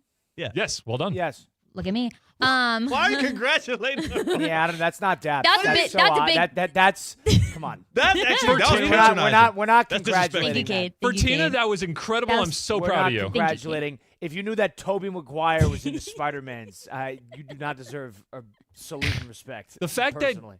Tina knows that who is a waste. The fact that that is a waste of a good job. The fact that Tina knows who Tobey Maguire physically is as a person, I find Right? incredible. Thank you, Kate. It's like His suit was red and blue. Very blue. Was the spider not black? That's all I'm saying. I think that's just like how the Spider-Man suit has evolved. Eventually got like the blue got darker. He's not Spider-Man without the spider on his chest. It's like taking the S off Superman's chest. You know what I'm saying? Yeah. Like that's the whole thing. It's the whole thing. He's red, black, and blue. Listen, I was just trying to do a good No, like I know, segue I know. from the cocktail I just- Spider-Man to I know. O. That's why I said I don't want to be a stickler. I just for the people at home that were thinking it. I know there were other people that were thinking it. Yeah, you like, know? she doesn't Colin know was thinking Spider-Man. it. Colin was thinking. it. No, I'm- Colin said it was blue. I'm red and blue, but I'm into that movie this weekend. That movie's gonna be good. I like the Spider-Man movies. I love the Maguire's my guy. I'm a See? Maguire guy. Okay. He would never But- bring a Maguire unless I just did. You kind of gave him that leeway. You introduced him to Spider-Man Tobey 2 Maguire. with Doc Ock in 2004, I want to say. That was a film. Was that the one where the Green Goblin took his mask off and was on the rock? That's the no. Which one was that? On the Rock. That's the first one. That's the Oh, first the one. first ever one? Yeah. That was probably That was a great one. That was, That was- 2001, I think. 01. Okay, yeah, that was the one. That Were was you the even one born that yet? I No. enjoyed the most. I was there. I was kicking. born, yeah. Did you ever see the third one with Tobey Maguire and he's black suit Spider-Man? And And it's I remember James Brown and he's going down the street and he's Bully Maguire. He's a bad guy because he's got the black suit. But he so wasn't he's like a Venom, though, mean right? He just had the person. black kid. He had like an alter ego. Yeah. It was alter ego Spider-Man. That 28 minutes, 30 minutes of Spider-Man 3 is some of the best. Yeah, that movie as a whole isn't great, but that black suit moment is the funniest thing ever because he's such a bad person. It's great, and he's dancing down the street and he's doing the pointing. Oh, great! Spider-Man. We're excited for this movie though this weekend. I mean, I just have seen. You how should. Many, how if many I'm you, I'm scenarios seeing are the putting Odyssey. Spider-Man in? If I'm you, I'm seeing the Odyssey. I would but much I'm rather gonna see the Spider-Man. Odyssey. I'm probably not you going to haven't see the seen it Spider-Man yet. movie. Yeah, I mean, I haven't seen the Spider-Man movie either. You know. Yes, but I would say if you're picking between either or, like you have to see the Odyssey. It's gotta be the Odyssey. Yeah. The thing about the Marvel movies is they've lost a lot of steam in the last 4 or 5 years. Ever since Endgame. I don't know if you guys saw that when it came out in 2019. Yeah. That was like the biggest thing ever. Big, it's huge. And ever since then, they've never been able to recapture that spark. They got close with No Way Home, I will say. That one won. Yeah, they did. They did because that movie had that's when they brought back the other ones, Tobey Maguire and Andrew Garfield. Yeah, they won off of nostalgia. That's it. Yeah, it wasn't necessarily, and that movie hasn't aged that well too in hindsight. But yes, yeah, that'll do it. I want to give you all the college football environment that I would highly recommend. One that we didn't get to in the first hour there, and when I was covering sports in general, but then also obviously college football in South Georgia to start my career, I had the pleasure of going to a lot of different SEC and ACC environments. Covered games at the Doak. I was at the game, I believe it was, I don't think it was Braxton Berrios, but it was Hail Mary win by Miami at Florida State, which I took great pleasure in covering much to the chagrin of the Florida State fans in my area.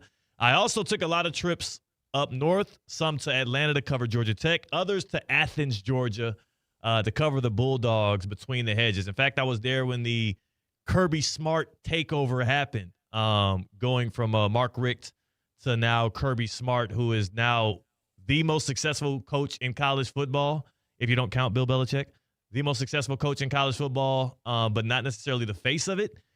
Kirby Smart's Georgia Bulldog runs through the between the hedges there at Sanford Stadium, especially between the third and fourth quarters in a night game when they pull out the cell phone cameras and like they do in so many other places, they pull out the flashlights and shine them, and the music is playing and the band is blaring and the vibes are extremely high, especially when it's an SEC opponent. I do believe Athens, Georgia, as a college football environment is one that comes highly recommended by many, but then also covering games there and experiencing it firsthand, it is awe-inspiring, man. It is one of those that I don't know what the Georgia football schedule looks like this year, so I couldn't tell you exactly which one I would pick. I'm going to look it up right now to bring our guy Freddie, who's making his college football tour happen.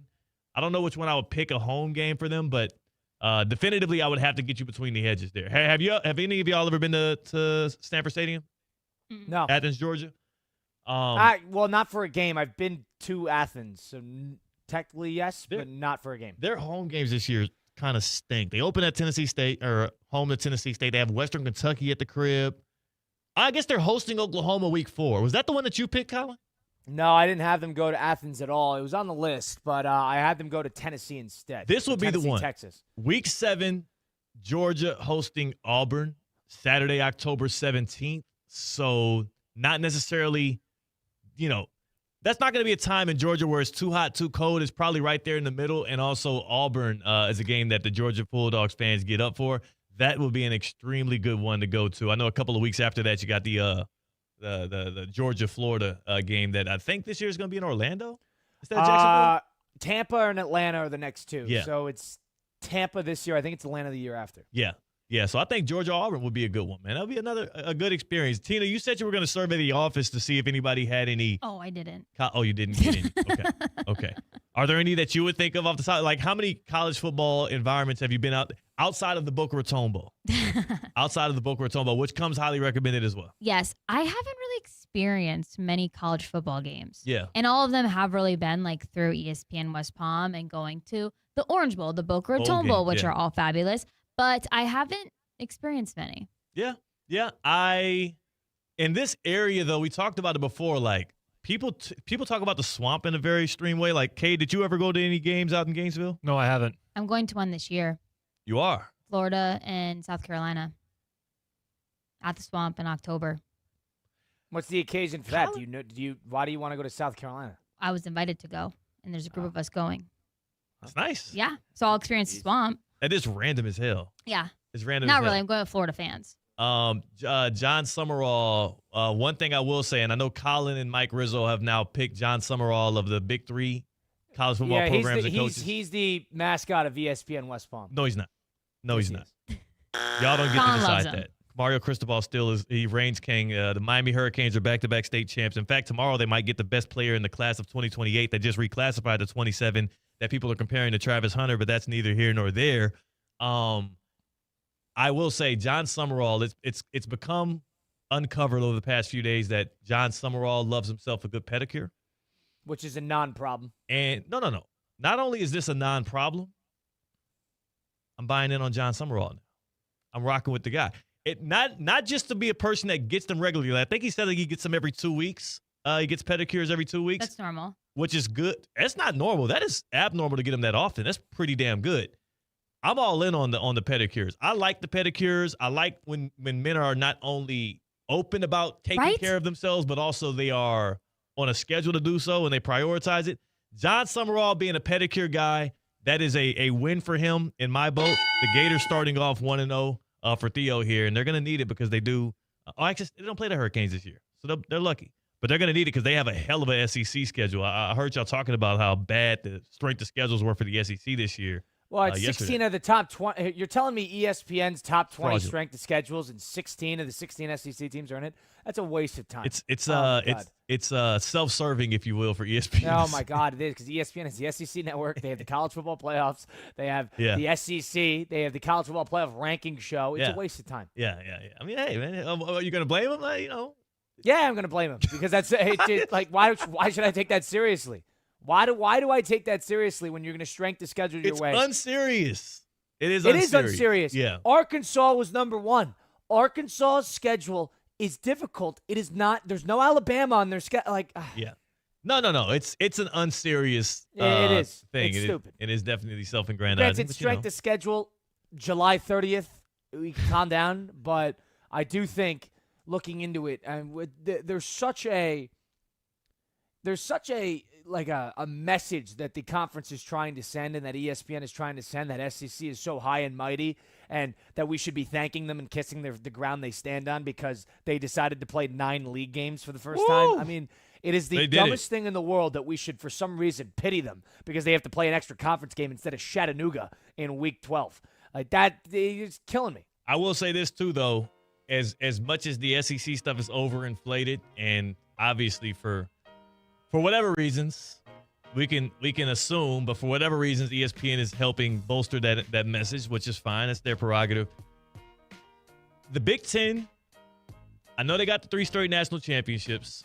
I know they're feeling good about the trajectory of everything. The parading they were doing, and where were they? Where was the Big Ten Media Days? Was it in Indianapolis again? I want to say Chicago, but Indianapolis is probably a good guess. Wherever it was, wherever in the Midwest they did the Big Ten Media Days this year. The Big Ten pounding its chest and acting as if it is now the king of college football. Y'all are on top right now, but you still are not what the SEC was in its heyday when it was absolutely bludgeoning college football, beating college football over the head year after year after year, program after program. So kudos to the Big Ten. You are in the driver's seat. But maybe 2 or 3 more years of this before you actually start parading, pounding your chest, acting like the big bad guys on the block. But we'll open up the Baptist Health hotlines on the other side here, 888-760-3776. Give us your college football environment that you would introduce a foreigner to, somebody that doesn't know anything about American culture or college football. Where would you bring them to first? I'm going between the hedges in Athens, Sanford Stadium, Georgia Bulldogs. I don't care the opponent. Maybe it's Oklahoma week 4. Maybe it's Auburn week 7. Give me that environment for people to understand just how real it gets, just how much more it means with SEC football. 888-760-3776, 888-760-3776. And look at that. The propaganda got to me as well, pumping up the SEC. Step into pro-level orthopedic care at Baptist Health. From weekend warriors to seasoned pros, our all-pro team delivers the advanced care that you deserve. And that is with Baptist Health Orthopedic Care. They want you to get back to doing the things that you love, the hobbies, the activities that you enjoy, the volleyball, the kickball, badminton. Maybe you are playing some adult flag football. Hopefully you ain't playing adult tackle football or, scrambling your brains for no reason. Doesn't make sense. Either way, if you are putting wear and tear on your body and you want that relieved, Baptist Health Orthopedic Care is there for you. They want to welcome you to being treated like a pro. Learn more at baptisthealth.net/ortho. That's baptisthealth.net/ortho. On the other side, we get to the WNBA gambling scandal that I do think needs to be addressed and taken a little more seriously. It's kind of odd how things are flowing right there with the league. That and more on the other side here. Kate chums it in, Tina and Colin as well. It's your boy Theo Dorsey. We're theoretically speaking on ESPN 106.3. Live from the Anajar and Levine Accident Attorney Studios. Anajar and Levine Accident Attorneys. Call 1-800-747-FREE. This is ESPN 106.3. Coming to Port St. Lucie this summer, it's the return of St. Lucie Mets baseball. The most family-friendly game in town is played under the warm sun on the green grass of Clover Park. Enjoy fun minor league promotions, fireworks, ballpark food, and more, all while watching the future stars of baseball shine on the diamond. Visit stluciemets.com to see the schedule and purchase your tickets. Make plans this season to visit Clover Park for a night of baseball and fun. Kaiser University's flagship campus, the 100-acre residential campus at 2600 North Military Trail in West Palm Beach, extends Kaiser University's educational offerings to over 100 degrees within the heart of South Florida. Kaiser University's championship athletic program now has 31 national championships, including the 4th straight men's lacrosse title and a red banner for the women's tennis squad. Visit KUSeahawks.com for the latest on the championship flagship campus of Kaiser University. Looking for the best pizza in Palm Beach County or the perfect spot to catch the big game with friends? Then head to Adrian's Pizza Bar at City Place in West Palm Beach. Enjoy handcrafted cocktails and Adrian's world-famous original square pizza, straight from Stone Street, Manhattan. From game day gatherings to late-night bites, Adrian's is the place everyone's talking about. Open daily from 11:30 a.m. to midnight. And don't miss the best happy hour in town. Twice daily from 11:30 to 6 p.m. and again from 10 p.m. till close. Adrian's Pizza Bar at City Place, bringing the legendary flavors of Stone Street, Manhattan to West Palm Beach. Go big and save big at Greenway Kia West Palm Beach. Right now, choose from over 1,500 new and certified pre-owned cars and SUVs ready to drive home today. That means more selection, more savings, and more ways to get the deals you've been waiting for. Whether you're looking for a fuel-efficient commuter, a family SUV, or a sporty new ride, Greenway Kia West Palm Beach has you covered. And here's the game changer. Big inventory means big value, putting more money back in your pocket. Credit challenges? No problem. The Credit Clinic is back, and the experienced team at Greenway Kia will work with you to explore financing options that fit your lifestyle. So don't wait. Find the Kia that's perfect for you, your budget, and your driveway. Call Lonnie Mister today at 561-433-1511. That's 561-433-1511. Or hurry on to Greenway Kia West Palm Beach, where big inventory means big savings. But don't wait. These deals won't last. Greenway Kia West Palm Beach. We want to see ya in a Greenway Kia. Hi, I'm Wendy Sartori-Link, your Palm Beach County Supervisor of Elections. The 2026 primary is on August 18th, and now is the time to make your game plan. Florida is a closed primary state, which means if you want to vote in a party's race, you need to be registered with that party at least 29 days before Election Day. Don't wait until the last minute. Check your registration and get election ready today. Visit votepalmbeach.gov to get started. That's votepalmbeach.gov. See you at the polls. Meet Lee Platts, a renter whose possessions fill not only her apartment, but also the darkest corners of a mini storage unit. A land of both truth and fiction. Truth, everything inside is protected by Progressive. Fiction, one day Lee will fit into her clothes from senior year of high school. Renters, discover coverage for what you love and what you can't get rid of in Progressive's Protection Zone. Get a quote at Progressive.com. Progressive Casualty Insurance Company affiliates and third-party insurers. Straight Talk Wireless presents Pickup Truck Wisdom. Trust is earned. That's why I've stuck with Straight Talk. Same price since 2009 on Verizon's 5G network. Because shoot, anyone can make a promise. Keeping it for years, that means something. Now plans starting at $25 a month with 4 lines. Find us at straighttalk.com and Walmart. Straight Talk Wireless. Straightforward. Always. Same price claim applies only to the base monthly price of our $45 plan from October 2009 to present.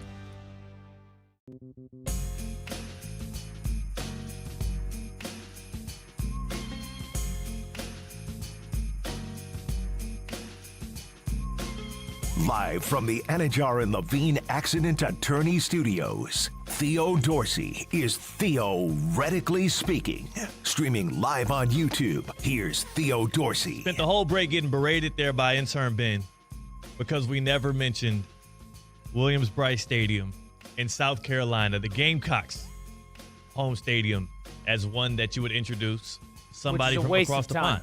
Now, Colin, I agreed off the rip that South Carolina is a tad bit irrelevant is harsh, but you don't think of them. But the more I give credit to it, and then I looked up. He said it was the loudest pop. He said about 5 years ago they had the loudest pop. We got a time machine to send the German tourist into? So I can listen to the pop. I looked it up. I've been to Columbia, South Carolina. I've never gone to a home football game for the Gamecocks. So I looked it up. I said, loudest college football stadiums in America. And I got a top 10 list here from Yahoo Sports that just got released 4 days ago. Do you want to guess where South Carolina ranks here? They are in the top 10. Do you want to guess where they rank here in the top 10? 9. Nope. Higher. Or lower. 7. No. Lower. 5. Number 3. There's only 2 stadiums louder than them. Husky Stadium, the Washington Huskies, which Marcel Louis-Jacques told us on the West Coast. That clearly is the best environment. And then number 1, I've heard good things, but Neyland Stadium, Tennessee Volunteers. Yeah. They're number 1. Yeah, I'm surprised it's number 1, but that is a famous environment. Yeah. Is Iowa on that list? Iowa's not on this list, no. Iowa's on this list. This might be more ESPN propaganda that seeped into Yahoo Sports because, let's see. Want to go through it right quick? I'll do it real quick. Yeah. Number 10. The Florida Gators. All right. Number 9. Beaver Stadium, Penn State. All right. Number 8. Kyle Field, Texas A&M. Number 7. Here we go. Virginia Tech, Lane Stadium, which I can agree with. But then we're getting back to it here. Oh, here we go. Number 6. Oregon Ducks, Autzen Stadium. I actually don't agree with that. Oregon. I've been to that. It's hard to get to Oregon. That's the benefit to playing them. Yeah. If you're the home team, it's hard to get there. The stadium itself is not daunting. But then I guess it's not as crazy. 5 of the top 10 are SEC schools. So let's go through the top 5 here. And you got number 5, Death Valley, Tiger Stadium, right. LSU Tigers, which I can agree with. Been to that one. Number 4, Clemson. And you know what's weird about this article? I'm not surprised. People love that Clemson environment. I don't know. I've always heard. What's weird I've about heard this article? It gave Clemson Death Valley, but it didn't give it to Tiger Stadium. Oh, interesting. Strange. And of course, we said number 3, South Carolina. Then number 2, Husky Stadium of Washington, and then you got number 1, Neyland. I've always asked Big Ten players. I've asked a number of them when I was doing a lot of Wisconsin stuff. Was the toughest stadiums, the loudest stadiums they've played in, and Iowa comes up a lot because Iowa, the sidelines are like 6 feet, so the fans are right on top of you, and it just compounds on each other. Yeah. And I've heard the same thing about Ohio State. I actually heard that's what hurts Michigan because Michigan's too wide, but I guess not. Wow, I'm interested. Michigan's random, like it's too much space, too wide, too much area here. Kaiser's not too wide. Kaiser has the perfect amount of space between fans and the field, and Kaiser is a place that Tina knows very well. That's a top environment for international students to come to and also for people to come and visit. It is, and you can come in the fall and check out the Kaiser football team. Tickets will be on sale next week. Their schedule's already out, so you can look at your calendar, see when you're available, and go check out the Kaiser football Seahawks. Kaiser also just announced their 2025-2026 Athletes of the Year. And congrats go out to Isaiah Alexenko from the #1 men's swimming and diving team and Violet Apisa from the #1 women's tennis team. Just another example of the incredible student athletes Kaiser continues to produce on and off the field. You can check out all the latest of Kaiser Athletics anytime at kuseahawks.com. A scandal between Angel Reese, Paige Beckers, and the WNBA that involves the number one. Like, there's no worse thing you can do in sports right now. Like, there's no worse thing you can do within a sports arena as a professional than gamble. And I want to call this a scandal in the WNBA, but oddly enough, the way in which it has been handled, it's almost like it's innocuous. But Angel Reese and Paige Beckers, two stars of that league, during All-Star Weekend, when everybody was vibing out, having a good time in Chicago, which I agree should be the permanent destination of the WNBA All-Star Weekend, but that's neither here nor there. They jokingly on a stream came to an agreement on a bet. Take a listen to this. Take a listen to this audio. Kate has this is the video of Angel Reese and Paige Beckers agreeing on a bet, not on the All-Star Weekend game, but on a regular season game they had coming up. And what I want you to keep in mind is, not only is this them on video agreeing to a wager on a game that they're both playing in, the WNBA Twitter account at the time reposted this video. Reposted this video. Take a listen. At All-Star Weekend, you and Angel made a bet with each other on this game. Is that bet still? This is how the rich stay rich.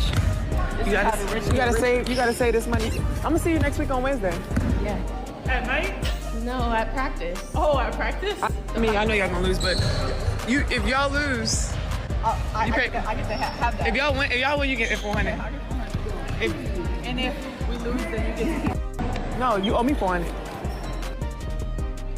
Bet I'm staying on it.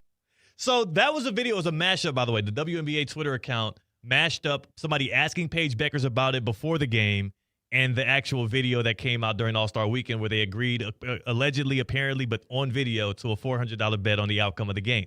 That is incriminating in and of itself, and the league accidentally promoted it and then deleted it. Here's what's worse. Take a listen to the post-game press conference after the Atlanta Dream beat Paige Beckers' Dallas Wings. Here's Angel Reese responding to a reporter about said alleged bet. I know you had a discussion with Paige at All-Star about this game, and you regarded each other during this game. Just what was it like kind of seeing her and going up against her and getting the win, and is she going to kind of own up to that conversation that y'all had? Yeah, I'll be requesting my Apple Pay after this. This is a lawless land. You can't do that. You cannot do that. I'm not trying to be weirdo cop, narc, trying to jump into. This is not being a narc, dude. You can't do that. You can't do that. I've never It's seen a league illegal. get in their own way more than the WNBA does. It's incredible the amount of self-deprecated trouble they get themselves into. What are they doing? Unbelievable. How is nobody since the WNBA deleted the tweet, since Angel Reese and Paige Beckers did that on video in the first place, and then since the game was played where they were duking it out, going shot for shot until the Atlanta Dream wins, how does nobody between the Dream, the WNBA, or somebody in Angel Reese's camp even not get to both of them and say, hey, shut the hell up about this bet? Stop. Please stop. She tripled down on it. If you're Kathy Engelbert, the commissioner of the WNBA, I think at this point, they're toying with her because she's a known villain around the league. People don't like her. Players don't like her. Fans don't like her. It feels like they're almost poking and prodding at her to see if she's going to take any action against them, because I have never seen a more blatant example of like, oh, yeah, no, we gambled on that game, and I won, and I'm requesting my money. That's illegal. That's illegal. Beyond belief. And the first person I thought of when I saw this clip? Who? Kevin Durant. Why? Do you not, the Twitter beef that he just goes on Angel Reese's account and just blasts her every single day on Twitter? I did not know that. KD's doing way too much. I've got off Twitter. I haven't been on Twitter in like 7 months. He's like Angel Reese's known biggest hater. Well, he needs to be her. He needs to help her. Somebody needs to go and help her out ASAP. So that's my directive towards the WNBA. Get it together. More theoretically speaking on the other side on ESPN 106.3. Live from the Anajar and Levine Accident Attorney Studios. Anajar and Levine Accident Attorneys. Call 1-800-747-FREE. This is ESPN 1063. Need an extra boost? With Boost Checking from Flagler Credit Union, you can earn up to $700 each year with a 7.0% annual percentage yield on balances up to $10,000. That's real money for real moments, like a family getaway or treating yourself to something special. Boost Checking from Flagler Credit Union. Requirements apply to earn the highest dividend rates. Limit one checking account per membership. Dividend rates and annual percentage yield subject to change. Business accounts do not qualify. Insured by NCUA, official credit union of Florida Atlantic Athletics. ESPN 1063 is your home for live sports, presented by Hard Rock Bet, the home of Inter Miami, the Florida Panthers, and the Miami Heat, with all of the biggest live events in sports. If it's happening in sports, it's happening right here on ESPN 1063, South Florida's home for sports, presented by Hard Rock Bet. Offered by the Seminole Tribe of Florida, must be 21 plus, physically present in Florida to wager. Terms and conditions apply. If you or somebody you know has a gambling problem, please call 1-833-PLAY-WISE. Hey, it's Steph Prince here, and in South Florida, you need an AC team that can deliver in the clutch. That's why my family trusts Bradley Heating and Air Conditioning. As a mom of 3, trust me, when your AC goes down, you don't want to strike out with the wrong company. You want a team that keeps the process smooth, stress-free, and most importantly, keeps the family cool. And Bob Bradley knows a thing or two about coaching a winning team. He coached his son Bobby all the way to becoming a first-round draft pick, and now he's helping his grandson Trey develop his game. And one thing's for sure, high standards run in the Bradley family. Bob brings that same major league mindset to the team at Bradley Heating and Air Conditioning. From residential and commercial repairs to installations, maintenance, and upgrades, they step up to the plate and get the job done right the first time. And while Bob waits for Trey's call to the majors, he's still delivering major league service every single day right here in South Florida. Call Bradley Heating and Air Conditioning today at 561-793-7497 or visit bradleyair.com. It's the summer sales event with the Ford Crew. Anna, what says summer to you? Sunshine, road trips, camping. And? Ford being #1 in new vehicle quality among mainstream brands according to J.D. Power. And? And low APR offers with Ford credit financing on a select lineup of Ford trucks and SUVs. My kind of summer. For APR offer information, visit Ford.com or your local Ford dealer. For J.D. Power 2026 U.S. Initial Quality Study Award information, visit jdpower.com/awards. Awards based on 2026 model year. Business owners, are your employees driving you nuts? Is money tight? Or have you just poured your heart and soul into your business and now it's time to retire and just relax? At Transworld Business Advisors, they have buyers from all over the world ready to buy your business now. Call for a confidential conversation about your business's current value. 561-203-5121. That's 561-203-5121 or visit tworld.com today.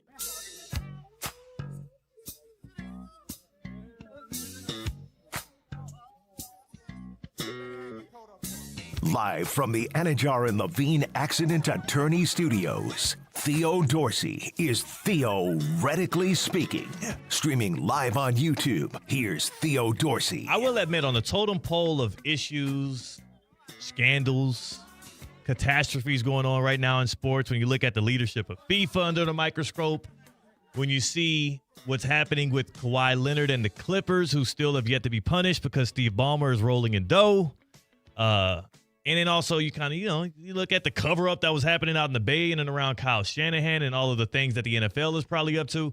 The WNBA having 2 superstars bet against each other on themselves, at least to win, is definitely very low on the totem pole. But if we're going to be a serious league, in which they are, and they've been picking up a lot of traction, there has to be something done about that. Because that is, at the very least, they need to shut the hell up about talking about it publicly, because that was actually, I thought it was AI. I thought I was being duped when I saw not just them doing it, but them doubling down on it. But I was like, no, this is actually happening in front of our eyes. Nobody cares because they're looking at all these other crazy, corrupt things going on. Yeah, I don't know what to make of this, because they need their stars more than anything, more than any league in the world. Yeah. I mean, the WNBA needs their stars playing.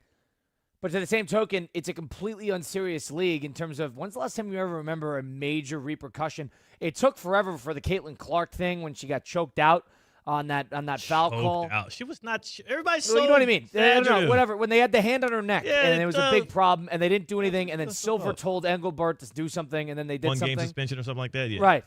That was the do only one I could really think of in terms of a major, scandal or whatever you want to call it in terms of needing to do something. They don't suspend people. They don't punish people all that often.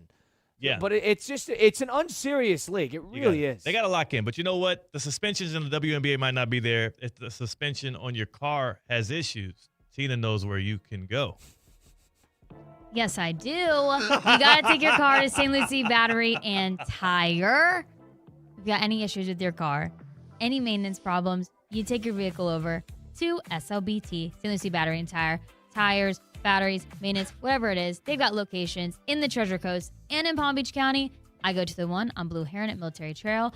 Check the closest one to you at slbatterytire.com. slbatterytire.com. It's a good place to go. Russo and Rizzo is next. Go in love. Go in peace. Go in joy. Well. Looks like your well water can use a little help. If you're dealing with hard water, funky smells, or water that just doesn't taste right, it's time to make your well water swell water with Culligan. Hey, Culligan, man! Their customized water treatment systems help deliver cleaner, better tasting water all throughout your home. And right now, you can try Culligan for just $10 a month for your first 3 months. Serving South Florida since 1936. Schedule your free water test today at Culligan.com. The Palm Beach Health Network Physician Group, an affiliate of the Palm Beach Health Network, is committed to delivering high-quality care to the communities they serve. Their award-winning physicians and specialists provide a level of expertise that has resulted in regional firsts and outstanding patient outcomes. For a physician referral, call 866-654-2362. To learn more about the Palm Beach Health Network Physician Group, visit pbhnphysiciangroup.com, pbhnphysiciangroup.com to get in touch with the Palm Beach Health Network Physician Group. Go big and save big at Greenway Kia West Palm Beach. Right now, choose from over 1,500 new and certified pre-owned cars and SUVs ready to drive home today. That means more selection, more savings, and more ways to get the deals you've been waiting for. Whether you're looking for a fuel-efficient commuter, a family SUV, or a sporty new ride, Greenway Kia West Palm Beach has you covered. And here's the game changer. Big inventory means big value, putting more money back in your pocket. Credit challenges? No problem. The Credit Clinic is back, and the experienced team at Greenway Kia will work with you to explore financing options that fit your lifestyle. So don't wait. Find the Kia that's perfect for you, your budget, and your driveway. Call Lonnie Mister today at 561-433-1511. That's 561-433-1511. Or hurry on to Greenway Kia West Palm Beach, where big inventory means big savings. But don't wait. These deals won't last. Greenway Kia West Palm Beach. We want to see ya in a Greenway Kia. Whether you need batteries, tires, or services, we know you depend on your vehicle. You can depend on St. Lucie Battery and Tire. With the largest inventories, expert technicians, and a best price out the door every day guaranteed, you'll drive away with confidence. Life doesn't stop, and neither should your car. St. Lucie Battery and Tire is here for you. Our experts keep your vehicle ready with batteries, tires, and service you can trust. Fast, friendly, and always reliable. Good Karma Brands is proud to be an equal opportunity employer, providing equal employment, development, and advancement opportunities to all teammates and applicants. To learn more about careers with us, please send an email to talentacquisition@goodkarmabrands.com. That's talentacquisition@goodkarmabrands.com.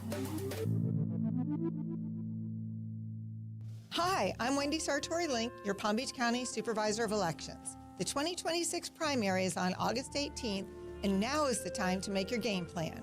Florida is a closed primary state, which means if you want to vote in a party's race, you need to be registered with that party at least 29 days before Election Day. Don't wait until the last minute. Check your registration and get election ready today. Visit votepalmbeach.gov to get started. That's votepalmbeach.gov. See you at the polls. Since 2006, EDS Air Conditioning has kept Palm Beach County comfortable through every summer, every storm, and every season in between. EDS Air Conditioning is a trained comfort specialist. It's hard to stop a train. From dial thermostats to today's smart home systems, EDS delivers reliable comfort you can count on. With over 800 Google reviews and a 4.8 star rating, they've earned your trust. 20 years of keeping Palm Beach cool. Visit EDSIsYes.com today. Anajar and Levine. Call 1-800-747-FREE. That's 1-800-747-3733. ESPN 1063. WESP Jupiter, a Good Karma Brands radio station. Tired of being sidelined by a sports injury? Get back in the game with Baptist Health Orthopedic Care. Whether you're a professional athlete or even a weekend warrior, you can get back to doing what you love with our compassionate orthopedic team. Experience a new level of care and get back to your best. Welcome to being treated like a pro. Make an appointment today at baptisthealth.net/ortho or call 833-556-6764. My name is Whitney Allen, and I'm a widow. My husband, Ryan, died. We never thought we'd ever have to use life insurance, but the unexpected happened. With Ethos, signing up was fast and 100% online. You can get a quote in seconds, apply in minutes, and get same-day coverage. No medical exams, and you can get up to $3 million worth of coverage. I'm grateful we were prepared. Get your free quote at ethos.com/play. That's ethos.com/play. Paid spokesperson. Time spent on application may vary. Online health questions required. Drip Drop is doctor-developed, proven fast hydration that helps your body and mind work better. Trusted by firefighters, medical professionals, and over 90% of top college and pro sports teams. Drip Drop is engineered to hydrate faster and more effectively than water alone, with 3 times the electrolytes of leading sports drinks. Stock up now at dripdrop.com and use promo code RADIO20 for 20% off your first order. That's dripdrop.com, promo code RADIO20. What's the Anajar and Levine difference? When you're injured in a car crash, we focus on your case so you can focus on the one thing that matters most, getting better. I'm Glenn Levine with Anajar and Levine. We'll fight to get you the maximum compensation you deserve. Call our legal team right now for a free consultation, 1-800-747-FREE. We'll help you take back control of your life. Call 1-800-747-FREE. That's 1-800-747-3733. In office, West Palm Beach. Marlins fans, join the Fish Saturday, August 8th at 4:10 p.m. for the Miami Marlins Columbia Heritage Celebration, part of the T-Mobile Heritage Series. Your special ticket package includes an exclusive Colombian Heritage jersey and a game ticket to catch the Marlins versus the Angels. Then stick around for live music with the Celsius post-game concert series. Get ready to celebrate culture, music, and baseball all in one epic day at the ballpark. Get your tickets now at marlins.com/Columbia. The 4 o'clock hour of Russo and Rizzo is presented by Gießen 0% Wines. It's 4 o'clock somewhere, meaning it's always the perfect time for Gießen wines. Elevate your game night with Gießen's 0% Sauvignon Blanc, Rosé, Pinot Grigio, even Sparkling Brut. 0% alcohol, all the flavor, Gießen wines from New Zealand, making the 4 o'clock hour or any hour the perfect time. Now, it's time for a little R&R. Ball into the bucket, lays it up and in. Ball game, Rizzo! Live in the Anajar and Levine Accident Attorney Studios, this is Russo and Rizzo on ESPN 1063. This team is going to be tough when they finally get it together. Sit back and relax. Let Russo and Rizzo take you home. Oh, mercy! Light him up, Collins!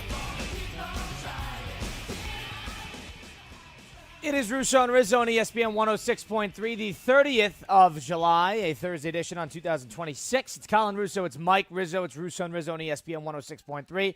The 4 p.m. hour presented by Gießen 0%. Mike in West Palm Beach. I'm on the precipice of the Jersey Shore, which is going to be coming up tonight. Looking forward to that. And a beautiful July afternoon here in the Northeast. Mike, how you doing, my friend? Dog fest.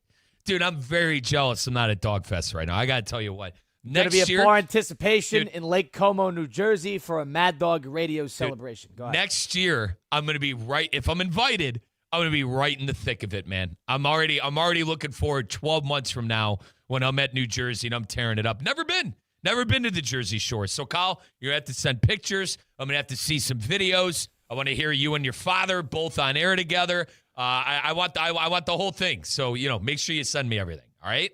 Yeah, it's weird. I'm at the point now. We got 9 guys coming to the house, and they're all asking me, like, hey, what's a good thing? You can't show up empty-handed, of course. So, like, hey, what should I get? What should I get? That's the problem. My parents are of the age where, if I ask them, hey, what's a good thing for them to get? They'd say, it'd be a good thing if they stay home. They don't really want they don't want the company, and they're not wine drinkers. They don't need wine, right? Like we're gonna get 600 pieces of chocolate. No, we're gonna bring some Geese at 0%. Sponsor the 4 o'clock hour. That's what we're bringing. You don't need 600 pieces of chocolate. So I'm at the point now where I'm trying to tell 9 guys to creatively put together a little bit of gift. Yeah. It's a tough to look. to get my parents as like a hosting gift. Yeah, that's tough. That's a tough spot. My grandmother's 93. What does my grandmother want? I couldn't even tell you. No. I think she likes the company. I don't know. I don't think it matters. Now, Colin, I'm looking at you through this godforsaken screen. You got your Wisconsin garb on. You got. So how about this? Luke Fickell. All right, said they're going to be. I'll tell you what. I like what I'm hearing from Luke Fickell in the offseason. Oh yeah, yeah. And I see you. What did he come out and say? We're going to be hard nosed. We're going to be disciplined. We're going to be tough. I see you like what he's saying too because you got your Wisconsin garb on today. I give you credit. Support your school, Kyle. I give you credit.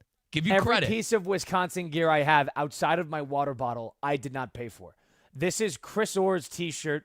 Chris Orr played linebacker for the Badgers from 2016 to 2019. Friend of show. It's our guy. And I asked him one day because I was doing the shows with him, and I refuse to give money to this school for the athletic department as bad as it is. So outside of course, tuition.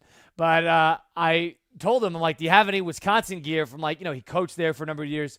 And he just gives me, I have a zip-up Wisconsin thing. I have a Wisconsin T-shirt, and then I have a Wisconsin athletic tee, and then I got another Wisconsin Kyle, thing don't too. lie. Whenever I see you out of office, you're wearing Wisconsin gear.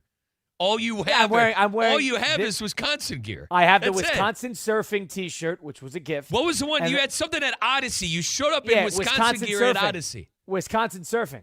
Is that even a shtick? Is that a thing? They have a T-shirt that is Wisconsin surfing. That's a must-get. Are you surfing on Lake? What's up there? Montauk? Mendota? Mendota? No, they don't have waves. No surfing? Yet. No waves? It's a must-get. That's a must-get. Now, Kyle, are you going to surf at the Jersey Shore? We'll see. Is it surfable waves at the Jersey Shore? I'll tell you, it is surfable waves. Okay. And the weather's going to be nice. So I'm looking forward to all of that.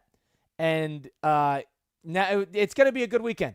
Now, the problem is you got 10 people waiting for that. You got to get there tonight. I got to pick up 5 people in the city on the way. Are they at the Russo household now in Connecticut? 5 of them are in New York City, and we're taking 2 cars. 5 of them are coming from New York City. They're going over to Secaucus, which is not far from MetLife, and I'm picking them up on the way. Hang on, Secaucus is where that video replay center is. Am I right on that? Video replay. That's where MLB Network is. Yeah. That's where a lot of I know it's right on the way. Kyle, I know Secaucus. You're on top of it. Yeah, it's not far from MetLife. It's right. It's 2 miles from MetLife. Nice. So I'm stopping by there on the way. You'll like this. How about this?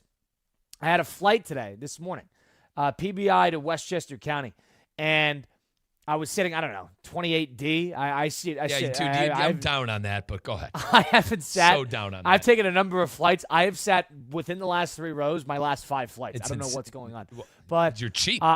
Yep. I'm on this flight. I'm in the aisle seat. I get on the flight. I'm I'm group 8.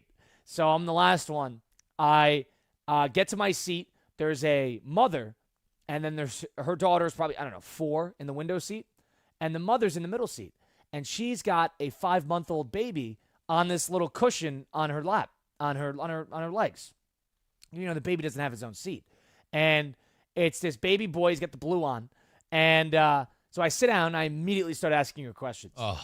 And why? Leave the woman alone. No, leave her alone, dude. She's got 2 kids. Kyle, you know how hard that? My mother would do that. My mother would travel with me and my brother at younger. God, to this day, it's so hard. Right. So hard to do that alone. I just start breaking it down with her. How's he sleeping? Is he good on planes? What's the bathroom schedule going to be? I'm breaking it down. And So, we're chit-chatting throughout the flight. All right. So the baby's cute as a button, this kid. Yeah. He's a smiler. He's not a crier. He's got wandering eyes. He's always looking around. He's a cute kid. Yeah. And the daughter and the 4-year-old at the end is just, wrapped up in Peppa Pig or something like that. So she's out of the Wrapped up in what? Peppa Pig, the TV show. Oh, on the no, iPad. dude, I'm a millennial. We watch I don't know. Blues I think Clues it's and something like that. Pokemon. She might have been watching Frozen. I don't know. Go ahead. She's on the end. She's all good to go. She's all Yeah. good. So all right. We chit chat for about 20 minutes, and then the plane takes off. So I start watching Nuremberg, about the Nuremberg trials of 1945. Naturally. I'm breaking down, Hermann Goering, Nazi party second in command, breaking down his trial at Nuremberg. Point is, at a certain point during the flight, the baby starts in and out of crying. The mom's breastfeeding. She's getting all this stuff together. At a certain point, and I'm surprised she did this, but I could tell it was not, she had another kid somewhere else, and maybe not in the flight, but I could tell it was not her second child. It was her third or her fourth. Because she was talking about, this is definitely the happiest baby I've had, yada, yada, yada. And at a certain point, Mike, I was surprised she did this. She needs to set something up with the daughter. The daughter's got to, clean something. I don't know. She asked you to hold the baby. The baby needed to get its diaper changed. And for some reason, she did it in the seat, which is fine. It didn't bother me. Wow. And hang on. Wow.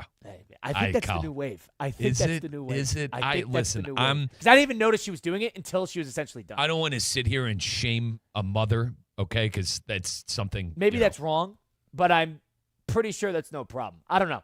But I didn't even notice until she was done, and it wasn't smelly. I'll say that. Was it a number 2 or a number 1?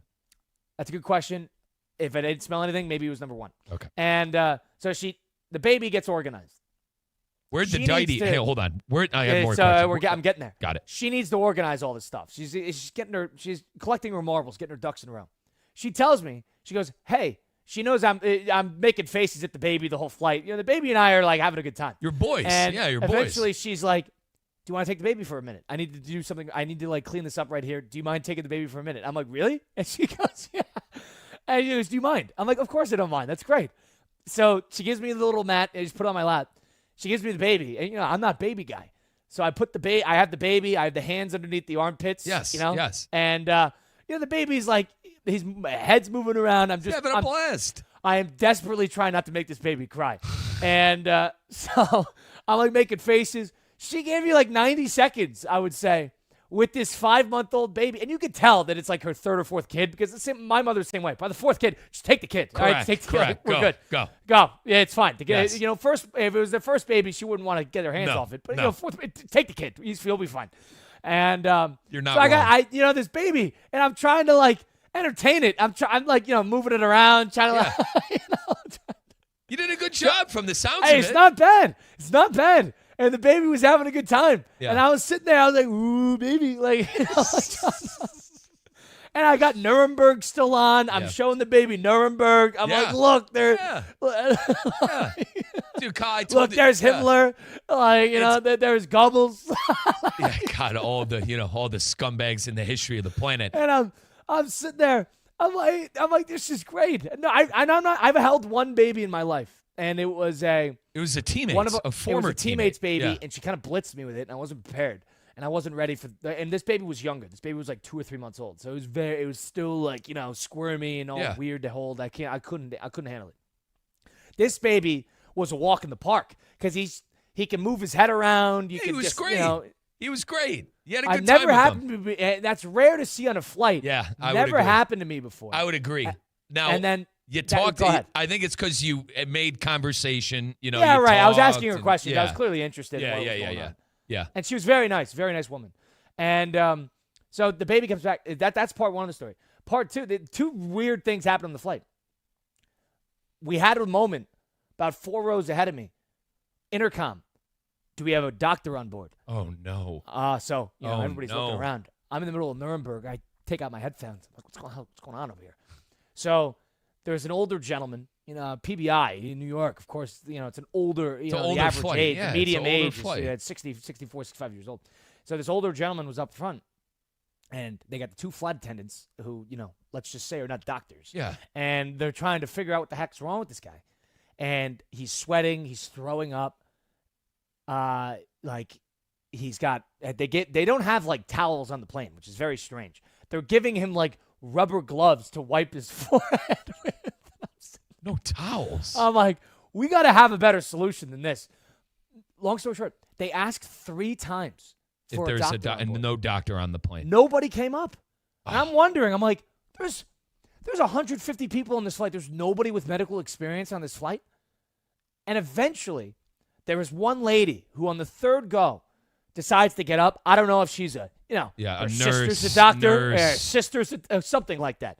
She gets up. And then eventually, they got to get this old guy. They got to get him up and moving around. They get him out of his seat into the aisle a little bit so he could breathe. And very strange situation.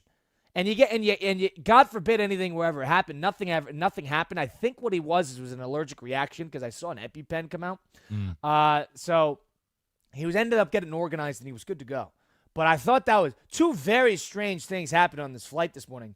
And one of them was scary. And the first one was lovely with the baby. Yeah. How about that? What was the baby's name? Austin. Okay, so you and Austin, you guys had a time. You had fun. That was great. Yeah. And I'm not baby You guy. had fun. I listen, I told account, I have a goddaughter, and if trips, the whole thing, I was to make sure I was around through, she's still in her childhood, but even her younger days, you know what I mean? And that's why, the experience I had with Charlotte, I want to have kids one day. Do you got the bug? You got baby fever now? Absolutely not. Are you Okay. crazy? Okay. Are you nuts? No. I mean, I want to have kids one day. I do don't think- too. yeah. Not tomorrow. I don't know. You and Austin had a time. Mike, like 90 seconds is plenty. Are we still retired on this program? Where are Like you trying to go with this?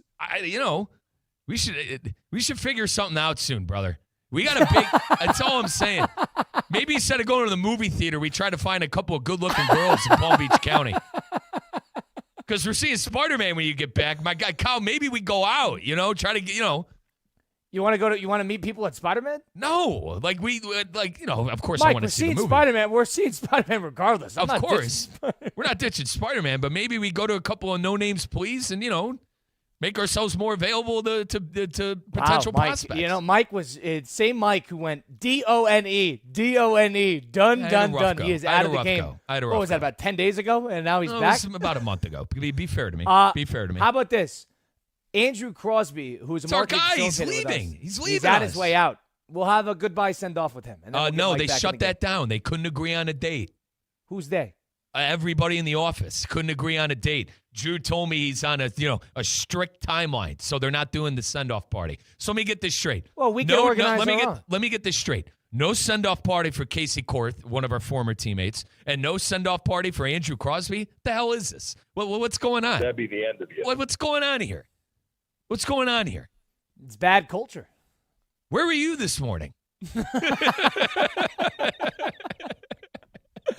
That's an inside joke, by the way. But yeah, not bad. Kyle, where were you? You get abducted by Joe from Philly? I'd like to see you go up to Philadelphia with that big mouth of yours and yap about the fans. It would Get take abducted? 2 minutes for you to be finished. That'd Mike, be the end of you. Mike, How about that one, buddy? If you allow me to organize a speed dating environment, blind date environment for you, I'd be happy to indulge. Nope. What if I participate as well? No. We're not doing that. You got to do it the natural way. All right. We got to go A lot out of people there. get set up by blind dates. Mike Tannenbaum met his lovely wife via a blind date. For play to him, mate. That's not my style. I'm just, dude, keeping it a buck, bro. I actually know how to talk to women. I go up to women. Now, they go on a couple of dates. Mike Tannenbaum doesn't know how to talk to They go, they go on a couple of dates with me and they realize Kyle, what's the language? There's no, quote, romantic spark. Like, we get all that. But I don't know. At least I secure a date. At least I can get a date, I'm all good. We're all good. Hold on. We're all good. You're We're all saying good. people who do blind dates or get set up. I just don't need all that. I don't need all that. I'm all good on that. I'm all good on that. You know what I mean? You want to do that? You want to go on a blind date? I wouldn't say no. Why not?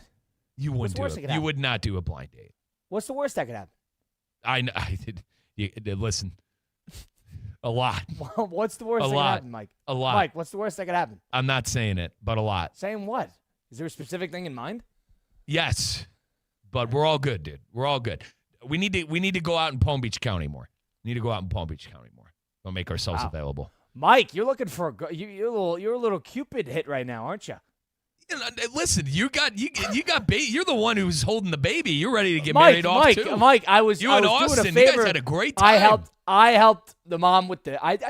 That's your duty. You know, she's traveling with young kids. It is. No, that is your duty. You got to be a. I'm happy. I'm happy you did that. I'm happy you did that. I didn't think you'd do that, to be honest. What I'd say, hey, can you hold the baby for a second? And I thought you'd say no. I thought you'd say no. Honestly. No, I'm not baby guy. You're not. No, you're not. You're not. Of course, I was gonna help. Okay, good. All right. Jeez. We need 888-760-3776. How about you go to a trivia night? Remember Katie in West Palm Beach who called in and told you to go to a trivia night? What happened there? Listen, we could go to a trivia night. Let's go to a trivia night. I'm on the hook for this as well. Well, yeah, I need a wingman. Let's go. I'm not showing up alone. I would dominate a trivia, depending on the trivia. Dude, I'd be going hard in the paint like Waka Flocka, dude. Let's go. See, that's the thing. That's not a place for you and me, Mike. That's not a place for you and me. Where we get competitive? We'd get really competitive. It's not a place. Colin, it's not a place. You get your Lord of the Rings question wrong, and then I'd get like my strange, obscure, Korean War question wrong, and I wouldn't want to talk to anybody the rest of the night. We'd get really competitive, to be fair. We would get really competitive. But who knows? Maybe people are into that. Maybe some girls are into that. Idiots. Wow. 2 idiots getting competitive at a trivia night. I'd be funny. I'll tell you what. I'd be funny. I know that. I know we'd be. Kyle, I know we would check the funny box. Would you like to go to a trivia night with Mike Rizzo and myself and be a wingman for us?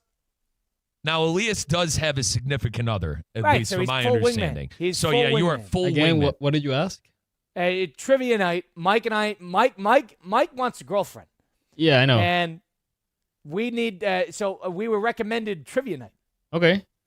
I mean, guys, you show up. We need you. I mean, guys, I think you're gonna have a lot of fun. I wish you the best. What? That's bad sport. That is a bad sport. I have a girlfriend. I'm not gonna get in trouble or anything like that. A girlfriend. You don't mean you gotta talk to every good-looking girl that's there, brother. I mean, that's fine, man. That's fine. But I have my girlfriend. I'm fine. I'm happy.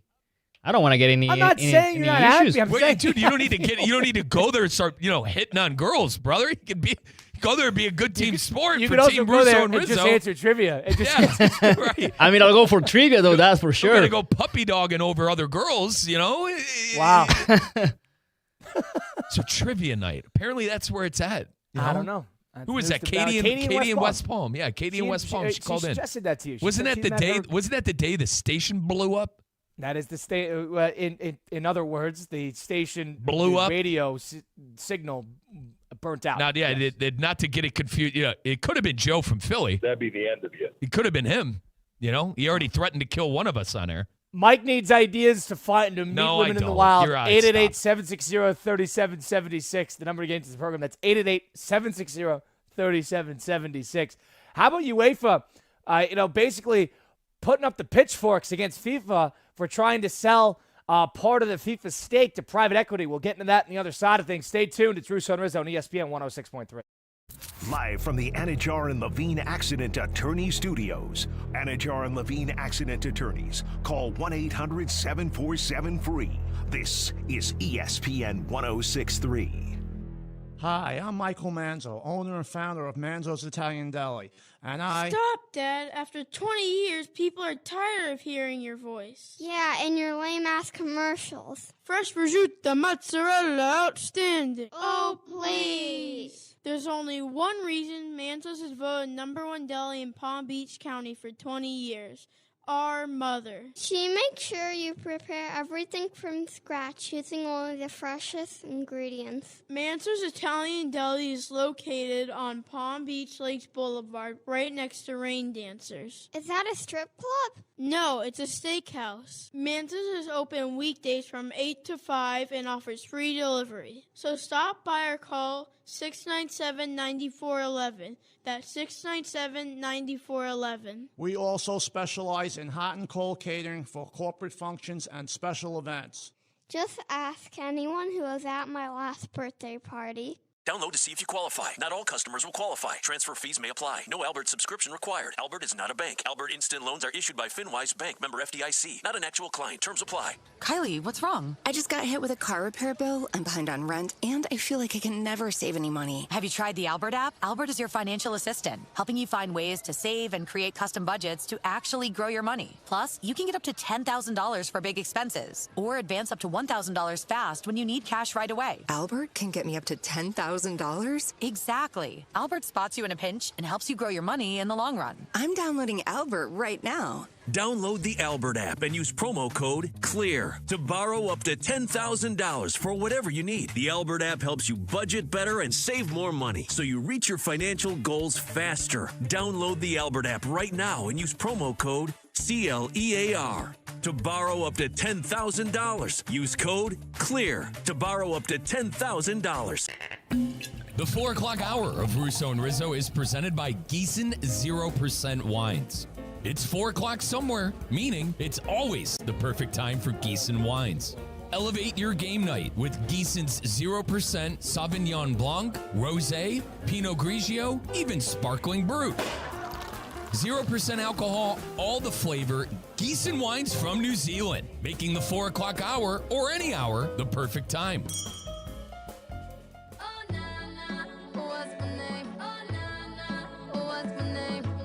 Let's get back to the Anajar and Levine Accident Attorney Studios. This is Russo and Rizzo on ESPN 106.3.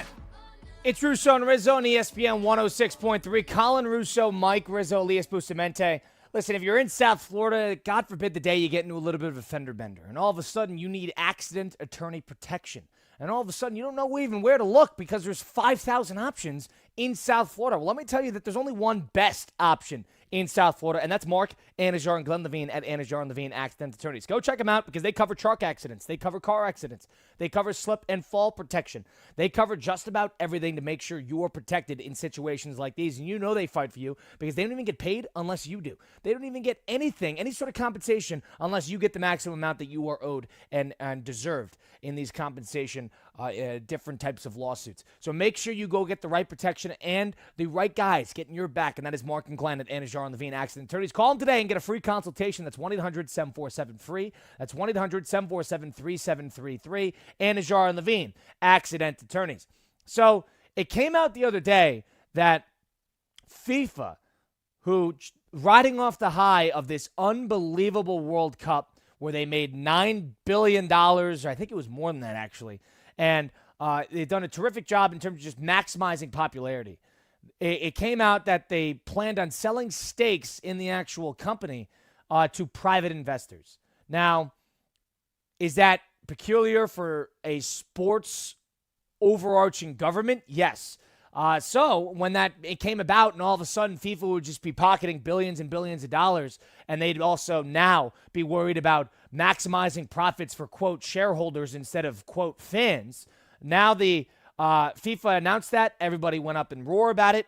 And UEFA, which is the European nations, they've agreed to boycott the World Cup entirely over the FIFA's plans to sell the stakes in the tournament to private investors. And it was over 55 national associations, which are the members of UEFA. And on Thursday, they announced that the next World Cup is in the calendar for the women's side next summer in Brazil. So that's not just men. That's the women's side next summer.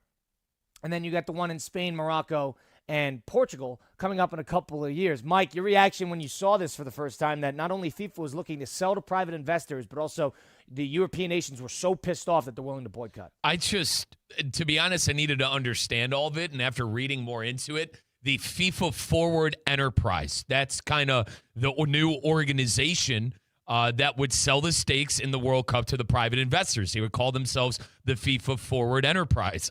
Colin, what a waste of time.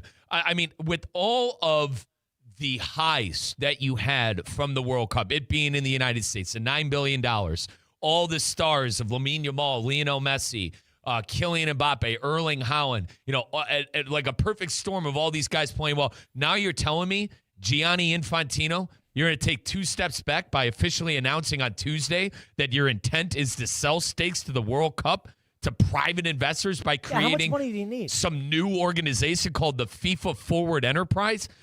First off, Colin, like, CONCACAF's in on this too. It's not just UEFA. And CONCACAF announced that they're in solidarity? Folks, CONCACAF is the federation our United States plays in, and this is their official statement. CONCACAF is a federation united by the love of our game, where football comes first. Guided by this philosophy over the past 10 years, we have been able to build from the ground up an organization founded on service, transparency, governance, and the long-term stewardship of football. And it basically just keeps going into that. For a number of reasons, they have rejected the proposal again from Infantino, and they're step by step with UEFA. Colin, this will never go through. If they don't have, and listen, I know the United States isn't the top dog when it comes to world football. I'm hoping one day that changes. But if you have all the European nations and the United States as a confederation, and their confederations in the UEFA and the CONCACAF both blocking this is going to fall apart very, very shortly. Now, maybe there's a world where there's going to be a settlement where Infantino's maybe going to kick a couple of dollars to these federations, but like, why do this? Why be money hungry right now when you just made $9 billion? It doesn't make a lot of sense to me. This is unneeded, and it just feels like they're trying to stuff their own pockets at this point. So you think that this is going to be a quick and swift success with basically everybody in solidarity? I mean, everyone rejected. If you UEFA, let's put it this way: if UEFA immediately rejected it, everyone else is going to reject it. I know CONCACAF isn't, maybe not even AFCON. Too much power in the UEFA. Right. UEFA, and listen, I know my Cummable friends would disagree. They're the biggest federation. That's where the teams are, all right, outside of Argentina. So, like, if they're rejecting it, everyone else will reject it. I think it'll be a trickle-down effect. You already see CONCACAF doing it. And, Colin, keep in mind, you brought up the World Cup on the women's side. If those teams don't show up, Spain is the reigning FIFA World Cup champion on the women's side. England is a top team. All the good teams outside the United States are in UEFA on the women's side. There's no women's World Cup without UEFA. And I think this is them flexing their guns. And they lose a lot of money. They stand to lose a lot of money on the women's side. Yes. And this is them flexing their guns, going, okay, you want to do this? You want to be money hungry? Well, we're not going to show up. And let me know what your investors think when we don't show up to the big dance. And and think about it. On the men's side, too, Spain, France, England, Germany, the draws, and number one, outside of Germany, the other teams I mentioned, Spain, France, they're top dogs. They're England, they're the teams everyone wants to see. They have the star players. So this is UEFA flexing their guns, going, if you keep this stupid crap up, it's going to bite you in the butt because no one's going to want to go to these games unless we're there. Elias Bustamante, a producer behind the glass in West Palm Beach, a big world football fan as well. Elias, do you agree with Rizzo's assessment that not only is everybody standing in solidarity against FIFA here going to be a swift and quick resolution, or do you think FIFA is going to double down here? I think it's going to, FIFA only needs 50% of the votes for this to go, approved, right? You 50% of who? Of the teams, confederations that, are part of FIFA. Yeah, okay. So there are 211 groups, not members, 211 members in FIFA right now. So they need only 50% of the votes. And they have a lot of money in. Well, that's what Gianni Infantino is, telling them. I don't think it's going to get approved because you have UEFA saying we're not going to go to the World Cup. Those are 55 countries. Yeah, right. That's a quarter. But it's not only 55. It's what Mike said. It's big countries, France, Germany, England, big teams that are saying we're not going to go to the World Cup. We can create our own little World Cup here in Europe, basically. Then you have CONCACAF, which is also, as Mike said, hosted the World Cup right now. And they say no. That came to me as a surprise. I thought it was going to say yes, and they said no, so that's good. Now you have the other three. CONMEBOL, South America, you have Asia, and you have Africa. What are they going to do? We don't know. But I think all the big ones are going to say no. And Infantino, if they say no, he's going to be like, okay, we're not going to do it. You don't need it, actually. But at the same time, it's control over everything. And I don't think that's good for the sport. Yeah. And now I want to shed more light on this, too. Infantino, Colin, what this is, he's proposing to sell a 20% stake in FIFA's commercial rights to secure immediate massive funding to expand global and political influence to try to challenge the European soccer dominance. while offering smaller nations significant financial payouts to solidify loyalty. And the plan is facing a potential boycott from the European teams. So that's what's going on here. For everyone going, well, what the hell is actually going on? Infantino is trying to sell 20% stake in FIFA's commercials and rights to secure immediate and massive funding to try to expand the game. And apparently Europe has a problem with this, and now CONCACAF is having a problem with this. That's the best way I can make sense of it. To Elias's point, it is a little surprising why CONCACAF would do this, but think of the giants at CONCACAF, guys. It's the United States, it's Mexico, and it's Canada. Do they need money? Probably not. Do their federations need money? Probably not. And with Europe, they're upset because they dominate everything. So it's one of those things where you gotta. It reminds me of Big Ten and SEC, right?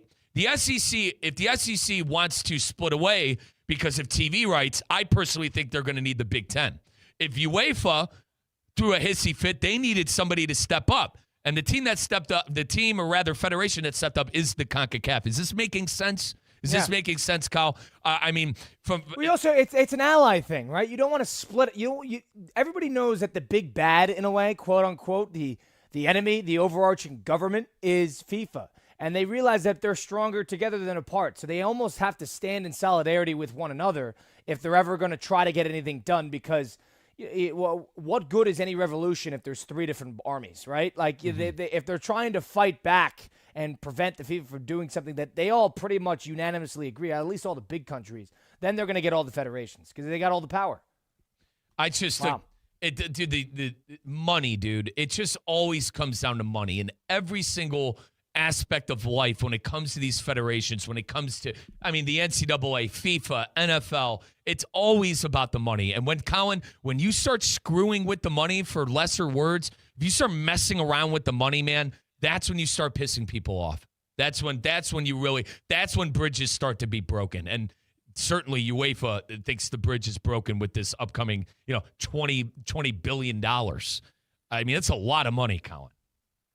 Yeah, FIFA's very strange with their timing of this. They just got a big win. Everybody's riding high off of it. It's been a very successful World Cup. You're expanding. 64 teams, whether you like it or not, is happening. They've done a lot of good things here. Outside of the Balogun situation and here in this, they've mostly done a good job. And now to kind of rain on the parade and split everybody apart again is just very, very strange that this is what it has come to. But I'll tell you, when CONCACAF and UEFA eventually win this quote-unquote war with the FIFA, Mike is going to pour himself a nice glass of Gießen 0% to celebrate and say, onward, CONCACAF. Absolutely. And I'm going to do you one better, Colin. I'm looking forward to the start of college football season, man. I've been deep diving into top 25s, top teams, top this, top that.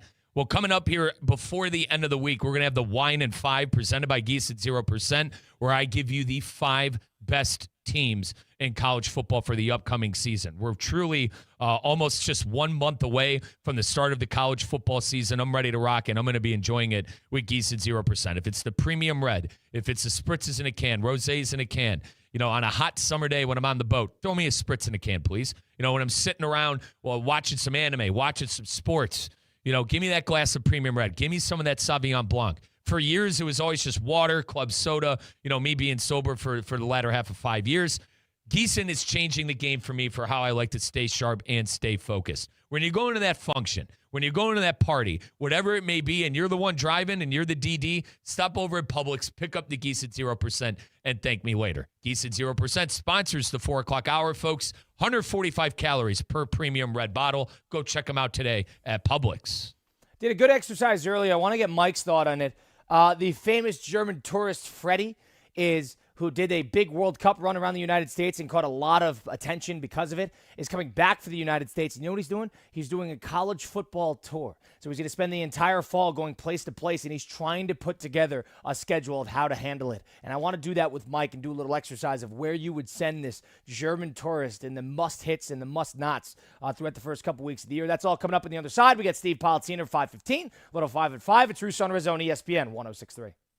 Live from the Anajar and Levine Accident Attorney Studios. Anajar and Levine Accident Attorneys. Call 1-800-747-FREE. This is ESPN 1063. Hey, I'll be home in about 10 minutes. Actually, make it 8. Hey, Mom. Yep, I'm walking home now. Mom, I'm trying to cross, but I don't think this driver sees me. No, they're driving too fast. Mom! Speeding catches up with you. Early, on time, a little late, just get there safely. A message from the Florida Department of Transportation's Target Zero initiative. Banyan Printing, your trusted partner for all your printing and signage needs. With 48 years of local service, over 1,000 customers choose Banyan for fast turnaround, free delivery, consistent results, and market-leading customer service. Banyan's all-in-one solution saves businesses time and resources. From business cards and brochures to direct mail services and signage, they eliminate the hassle of multiple vendors. If you're unsure you're getting the best service or value, visit banyanonline.com or call 561-586-6220. Go big and save big at Greenway Kia West Palm Beach. Right now, choose from over 1,500 new and certified pre-owned cars and SUVs ready to drive home today. That means more selection, more savings, and more ways to get the deals you've been waiting for. Whether you're looking for a fuel-efficient commuter, a family SUV, or a sporty new ride, Greenway Kia West Palm Beach has you covered. And here's the game changer. Big inventory means big value, putting more money back in your pocket. Credit challenges? No problem. The Credit Clinic is back, and the experienced team at Greenway Kia will work with you to explore financing options that fit your lifestyle. So don't wait. Find the Kia that's perfect for you, your budget, and your driveway. Call Lonnie Mister today at 561-433-1511. That's 561-433-1511. Or hurry on to Greenway Kia West Palm Beach, where big inventory means big savings. But don't wait. These deals won't last. Greenway Kia West Palm Beach. We want to see ya in a Greenway Kia. Need an extra boost? With Boost Checking from Flagler Credit Union, you can earn up to $700 each year with a 7.0% annual percentage yield on balances up to $10,000. That's real money for real moments, like a family getaway or treating yourself to something special. Boost Checking from Flagler Credit Union. Requirements apply to earn the highest dividend rates. Limit one checking account per membership. Dividend rates and annual percentage yield subject to change. Business accounts do not qualify. Insured by NCUA, official credit union of Florida Atlantic Athletics. The 4 o'clock hour of Russo and Rizzo is presented by Gießen 0% Wines. It's 4 o'clock somewhere, meaning it's always the perfect time for Gießen wines. Elevate your game night with Gießen's 0% Sauvignon Blanc, Rosé, Pinot Grigio, even Sparkling Brut. 0% alcohol, all the flavor, Gießen wines from New Zealand, making the 4 o'clock hour or any hour the perfect time.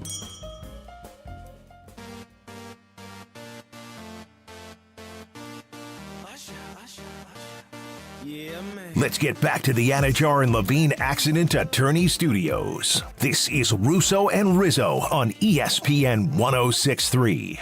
I'll tell you, gearing up for the big weekend, gearing up for our college football season that should be for the ages. You need a place to watch the game, right? You don't want to just watch it in the comfort of your own home. You're going to want to go out sometimes. You're going to want to watch it on a big screen in a like-minded environment with a bunch of sports fans. Well, you want that, but you also want good food, handcrafted cocktails. Adrian's Pizza Bar at City Place is going to be the best option for you if you're looking for that. Adrian's Pizza Bar, it's right down the street from where we work. It's right in the center, in the heart of West Palm Beach. And I'm telling you, it is the best pizza in South Florida. It is straight from Stone Street, Manhattan. Get the square pizza, get the circular pizza, get any type of pizza. They also have an extensive menu of entrees, appetizers, desserts that are all to die for. Go check them out today. Adrian's Pizza Bar at City Place, and go watch the game there because they got 100 TVs. It's got that classic sports bar environment, open from 11:30 a.m. to midnight. And also they got 2 happy hours a day. So go get a deal, go score a pizza, go have a good time, and go watch your team win a game at Adrian's Pizza Bar at City Place. Colin Russo and Mike Rizzo. It's Russo and Rizzo on ESPN 106.3, the 4 p.m. hour, presented by Gießen 0%. Now, Mike, did you see this? This guy, Freddie, who was a German tourist. Yeah. And he made his heyday because he got a bunch of perks when he got viral for driving around the United States. And now he's coming back, and which is smart. He should do this. And he's coming back, and he wants to do a college football tour, right? So I imagine we're talking about 10 or so weeks where he's in a car and he's going to be driving from place to place, game to game. And, I mean, think about that. That's a once-in-a-lifetime type of thing. You're going to have to be creative but also savvy with what games you go to and how you do it. And I wanted to throw a couple ideas at you and see what you thought, because for the college football, you got to make sure you hit a couple namesakes. I wouldn't worry as much about crazy namesake games because he's not going to understand the magnitude of Texas, Ohio State.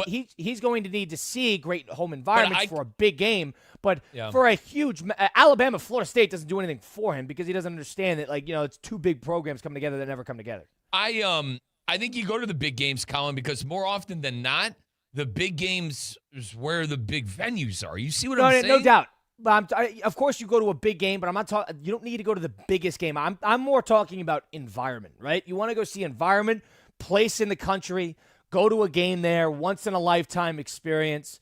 And I was talking about it with Theo during Theoretically Speaking. There's a couple in mind, but I mean, I was just, for example, week one. Of your options during week one, if you're just opening up the Can Go Anywhere book, there's not that many great options. I got you one. LSU, dude. Go see LSU Clemson. So I actually think if you're going to do it, if you actually wanted to schedule it properly, I actually wouldn't do that because I think you got to start north and take advantage of the nice weather in the Midwest before it gets brutal. Dude, cold football games, baby. That's what it's about growing up in the Midwest, Kyle. I actually, and I know it's a little sacrilegious because it's not in a home stadium, and I cannot wait for the game to be over. But I actually think Wisconsin Notre Dame at Lambeau is a good idea. You get to see Lambeau Field. You get two birds, one stone. But isn't this about the college atmosphere? Right. Bro, if so you you missed that. Now, personally, I don't think it's a no-brainer. It's the Battle of Death Valley. Both of these schools call themselves the Death Valley. Well, I put this together. So I put together the first 5 weeks. You do Wisconsin Notre Dame in Lambeau. And I understand it's a little anti-college environment. Let's go week by week. So that's what I did. So I got 5 here. I want to see what you think. All right. So you go from Wisconsin, Notre Dame. Week one, I say Clemson LSU. Let me go on over to week 2 now. Here's what I would do. If I was at Lambeau, and of course you're going to be, remember, the game's on Saturday or Sunday, and then you drive throughout the week. You try to hit a couple spots for a day or two, then you're at the next spot, right? You can't just jump around the United States. He's not flying. He's going to be driving. I actually think the second week, I think you do Iowa State in Iowa City. You're out of your mind. You're out of your Iowa mind. home game. An Iowa home game. No, you go to the Texas with one of the best home field environments. Take out Ohio State. Again, Mike. Or Michigan and Oklahoma. You go see, again, he doesn't care about Michigan going to Oklahoma. But the big, as much as I think it's phony, all right, and it is phony, the big house is still, you got to go. You got to go see it. I understand that part, but Iowa's a game, Iowa's an environment you got to see. To hell with Iowa. No, please, you're wrong there. Dude, that's a true Midwestern college environment. You're wrong there. And it's a rivalry game. Stop it. Texas, Ohio State is the one. After that, Michigan, Oklahoma. You go Iowa State, and then you go to Oxford, Mississippi, and you go to LSU, Ole Miss. There's your LSU game. And there's a game for hate. You want to see what hate college football is? Then you go to Ole Miss hosting LSU. Listen, games of the regular week season. 3 venue's great. And so what if you see a team, 2 times? No, that's a waste of time. No, it's not. That's a waste of time. No, it's Don't not. do that. Colin, see teams once. Colin, I cannot believe you would send them to freaking Iowa over Texas, Ohio State, and Michigan and Oklahoma. You're acting like that's a knock. Iowa City is great. Listen, Iowa City is great. It's like the same thing as sending to Lincoln, Nebraska. If you're going to send them to Lincoln, Nebraska, you do a great job. Iowa City is an amazing home field environment. Colin, Texas and Ohio State, Michigan and Oklahoma is but Mike, 10 you times can go to better Texas atmosphere. later in the year. No. You go to Texas later in the year. Dude, it's going to be 110 degrees. It's at 7:30, but it's a night game. And go to the Red Rover rivalry at the old Cotton Bowl. That's in week 6. That's what you got to do. He already sweated his butt off for the World Cup. He's used to sweating. Go watch Texas and Ohio State. And Colin, I swear, brother. No one's thinking about Ohio State. This isn't me being a homer. It's not even me being a homer. That's the game of the regular season. Those are 2 teams that have playoff aspirations. Hard schedules, too. That's the best game. I would actually do, because, You don't need to follow College Game Day. That's not important to him. He's not a quality of game is likely going to be okay, and chances are Texas Ohio State was a snoozer last year. So let's keep that in mind. So all I'm saying is starting north is how if you're going to bring a tourist around, you got to make it drivable, and you got to see a little bit of everything. You got to see Big Ten. You got to go to an ACC game. You got to go to SEC. I mean, you could skip most of the West Coast. I actually think you should go to a good Group of 5 venue if you have the opportunity to. Go to 2 or 3 rivalry games, and that's how you should do it. No, you go to the biggest games, dude. Biggest games. Follow College Game Day, then. I mean, that's a waste of time. Don't just follow. You're going to see the same team 3 times. In week 4, where am I at now, Colin? I'm week 3. That's where I think you go to Tennessee, you go to Knoxville, and you go to Tennessee, Texas. All right, for the record, the first week I had LSU against Clemson. I had Ohio State at Texas. That's where I would send them. Now, week 3 is interesting because there's not a lot of good matchups. It's Ole Miss LSU. This is where I'm telling you, that should be his first SEC game. All right, I agree with you on Ole Miss and LSU. Bama and Florida State's that same weekend too. Yeah, that's so you could go to Tuscaloosa. You could go to Tuscaloosa. So I'm fine with either one of those. I would go to Alabama for a big SEC game. I would not go for Florida State in town. That would not be one that's on the list. All right, so those are 2 games. I'm with you. If I had to decide, Ole Miss. That's the most hated game of the year. So Colin, that will be true hatred in that building. That is the first SEC game I think I would send him to. LSU, Clemson, Texas, Ohio State, Ole Miss, LSU. Colin, that is an elite schedule. You're ESPN. That is an elite you're schedule. part of the problem. Fine. You're ESPN. Listen, you fine. want to attend 9 SEC games, then send him to Michigan, Ohio State at the end of the year. I don't need to go to the Dome and go see Fran Brown at Syracuse. Friend of show, by the way. We don't need that. We don't need to go to Wake Forest. I'm saying Iowa State. Iowa is a renowned environment. We're all it is good a top 4 environment in the Big Ten. Easy. I think you stuck around in the Big Ten West a little too long when Mike, you were in and college, I've asked a lot of players this too in the Big brother. Ten, and a lot of people say Iowa is one of the toughest, if not the toughest place to play in the Big Ten because of how compact the stadium is. It's a well-renowned, a lot of tradition there, great people. Iowa City's a peculiar spot. You want to send them to the big cities, fine, but I would. That's a perfect idea. Iowa and Iowa State, Texas and Ohio State at Burnt Orange, Texas. Brother, it's a no-brainer. Go to a Texas game later in the year. It's a no-brainer. It's a no-brainer. All right, week 4, brother. Mike, he's not on top of that. That's fine. And I understand what you're trying to do. You're trying to split it up. You're trying to take advantage of weather. I want the best game.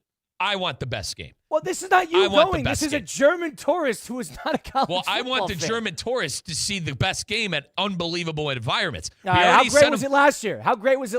It was a snoozer last year, so it's not a guarantee. Same with LSU Clemson. Saying that was one of the worst games of the first week. So come on, let's calm down a little bit before we reward these games. Environments, though. Texas is a better environment than Iowa. I don't care what you say, brother. I mean, and I'm a Big Ten. That's highly debatable. That is highly debatable. I disagree. Big Ten Mike highly over here. Debatable. I'm Big Ten Mike. Nebraska too. Nebraska is an amazing environment. That team, an amazing environment. We're good. We're gonna send him to go see Kirk Ferentz football against an Iowa State team that doesn't have Matty Campbell anymore. Talk about putting him to sleep. Environment. I just talked about the environment. Colin, it's going to be 9-3. That score going to be 9-3. No, there's not going to be a touchdown in the game. I think you're being way too biased towards the Big Ten. Towards the SEC. 888-760-3776. Not College Game Day. All right, we're sending a German tourist. All right, what do you have? What do you have week 4? What do you have week 4? Tennessee versus Texas in Knoxville. All right, I got USC and Oregon at USC. What a waste of time. We're not going to that. That game's not even going to sell out. We're not going to that game. That game's not even going to sell out. That is a waste of time. That is going to sell out. That is a waste of time. USC does not sell out games. 888-760-3776. That is another terrible move. We're not sending them to L.A. 888-760-3776. John and Jensen Beach, welcome into the program. John, you're a big schedule guy as well. John, where are we sending this guy? All right, so look, the Iowa thing, man, you telling me waving at the kids at the Children's Hospital isn't a big deal? Come on, man. All right, well, listen, John, that's a great moment, but would I rather see Texas and Ohio State or Mike, Kirk Ferentz it's a great environment. versus That's the Cyclones? That's it. Come on, that's a great guys. environment. Great environment, nothing to do. There's nothing to do in Iowa City. Come on, John. You're going to see Texas. You're going to see Texas when they play Tennessee in Knoxville, right? 100%. John, he's thinking like a sports fan. John, right? wonderful. I want to go to the campus bars, right? I want to feel campus. Lambeau, cross Lambeau out. We're not going to any games that are in pro stadiums. We're not going to see Trojans in L.A. We'll see Trojans if they go to Eugene or one of those venues there. But you want special campus moments. Iowa isn't that, guys. I'm sorry. Iowa is that. Now Iowa you're wrong. isn't See, that, you're wrong guys. there. Iowa is Whitey that. That's a went wonderful there. campus. Whitey Everybody went speaks there. very highly. Kyle, one of my best friends is in the Hall of Fame at Iowa. Waste of time. Have you we're been? all good. Have you been? Yes, Have you been? I've been to Iowa City. We're all Which good. games have you been to? Which games? You went We're to all- Iowa? We're all good on Iowa City. Which bro. game did you go to for Iowa? Which game? Tell me. We lost, Kyle. So that's what this We is lost. No one's thinking about So Ohio that's what this is State. about. No That's one what this is cares. about. We got That's we now I'm got finding out what this is rolled. about. We didn't lose. We got rolled with the national championship, Ross. John, go ahead. Make sure we're sending him to South Bend, too. Figure it out, but he's got to go to South Bend. I don't know. I think Miami is Miami going to South Bend this year? They are. Miami They is going are. to South Bend They are. mid-November. That 100% has to be on the schedule. I would agree. Jeez. All right. So You're wrong. I agree with him. You I are wrong do about. think- You are wrong about the Lambeau game. You're You're right, wrong but about there's week not a lot one. of good options week one. You want to take a look at week one with me? There's not a lot of good options. That's fine. But what the week one I gave you, it's Death Valley. It's LSU and Clemson. I still think that's the right game. I cannot believe you guys would rather send that guy to Iowa City than Austin, Texas. I mean, are to you go not see listening a to night him game. when he's talking Colin, to about go see a campus night environment? Game. He is talking about Dude, Texas has an environment. unreal campus. I The understand students that. will be there. You could go to Texas later in the year. You can't enjoy Austin. You can't enjoy Austin in the summer, man. No way. Can't. It's too hot. Appreciate the call, John. Thank you for chiming in. Baloney, you can't enjoy it in the I was there. Mike, it's hot. Baloney. It's too hot. It's hot down too hot. here. It's too hot. And yeah, that's why I would avoid Florida. I wouldn't send him to Florida. We're good. You need to go to Florida for what? Iowa City over Austin. Man, all right. Maybe I'm the idiot. I don't know. For a college football environment, strategically, it depends on where you send them week one. If you're going to send a German tourist across the United States on a road trip to go to college football stadium venues and you're going to try to strategically place him in games per week, I mean, there's not a lot of great options week one. A lot of these games, I mean, think about it. SMU, Florida State is that first Monday. We're going to send him to Doak? No, we're not going to do that. I mean, Louisville Ole Miss is a neutral site game. So is Wisconsin Notre Dame. I guess you got Washington State, Washington to open up the year, but that's not necessarily that enticing because it's impossible to get to. Kyle, we're going to Death Valley. This is easy. We're going to Death Valley. Yeah, You're going to send them. Hey, Kyle, you're going to send them to Pratt and Whitney Stadium in East Hartford, Connecticut? I'm just saying, Mike, I would start north. These places are miserable in the summer. Walk outside and go spend 9 hours outside. Tell me if you think it's going to be great to enjoy a great college atmosphere. All right, you sending them to Bowling Green and Tarleton State at Dote L. Perry Stadium? I'll tell you, I could find a sneaky one. I could God. find, no doubt, I could find a sneaky one up north. I could absolutely do it. You could send them to Michigan. You want to do that? You want to open them up with Michigan? We could do that. That is no problem. And Michigan is at home that week. I was just looking at them. That's actually not a bad idea. It's 100 degrees. My argument, it's 100 degrees everywhere. Dude, it's going to be 85 degrees in the Midwest. No, it will not. Yes, it will. On In September 5th, I went to school grew in up there my Wisconsin. whole life. It's going to be 80 degrees the first week of September. Perfect. That's a perfect football weather. Not 100 and humid. Perfect. 80 degrees? Wow. Like, Mike, you act like it's a nuisance. That's great. Dude, LSU Clemson will be just fine week Western one. Michigan just at fine. Western Michigan at Michigan is a night game NBC home opener for Michigan. That is not a bad idea. So, yeah. It's not a bad idea. Battle at Death Valley. Get them into that. Go see Mike the Tiger. Well, Mike, if they went to that game last year, they would have been, wow, they were blown away with how great the game is. It's huh? but he's looking for atmospheres. LSU is you're one of gonna the get best that. home field atmospheres. I agree. We can knock out and LSU later in the year. week one. Those people with Lane Kiffin, they're going to be going crazy. We can knock that out later in the year. But later in the year, they might listen. I'm high on LSU. LSU's gonna have huge home games regardless. Send them to another game later in the year.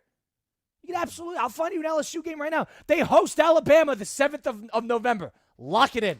Fine. I can be talked into week one. Week two, they have Texas at home later in the year. One of those two. You are absolutely trolling if you're not sending that man to Austin, Texas.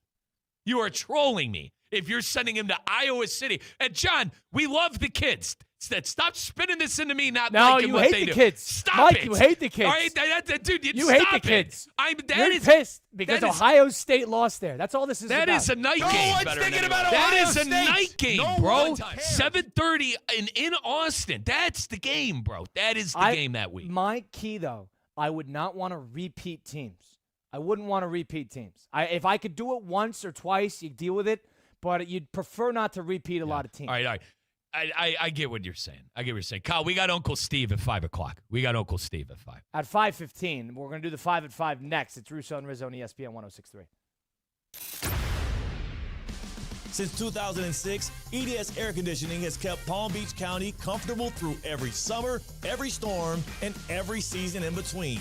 EDS Air Conditioning is a trained comfort specialist. It's hard to stop a train. From dial thermostats to today's smart home systems, EDS delivers reliable comfort you can count on. With over 800 Google reviews and a 4.8 star rating, they've earned your trust. 20 years of keeping Palm Beach cool. Visit EDSisyes.com today. There are over 1 million people in the U.S. living with profound autism. Many can't speak. Many can't live alone. Few get what they need. The world isn't built for them, and too often it forgets them. But we see them, and we know what's possible with help.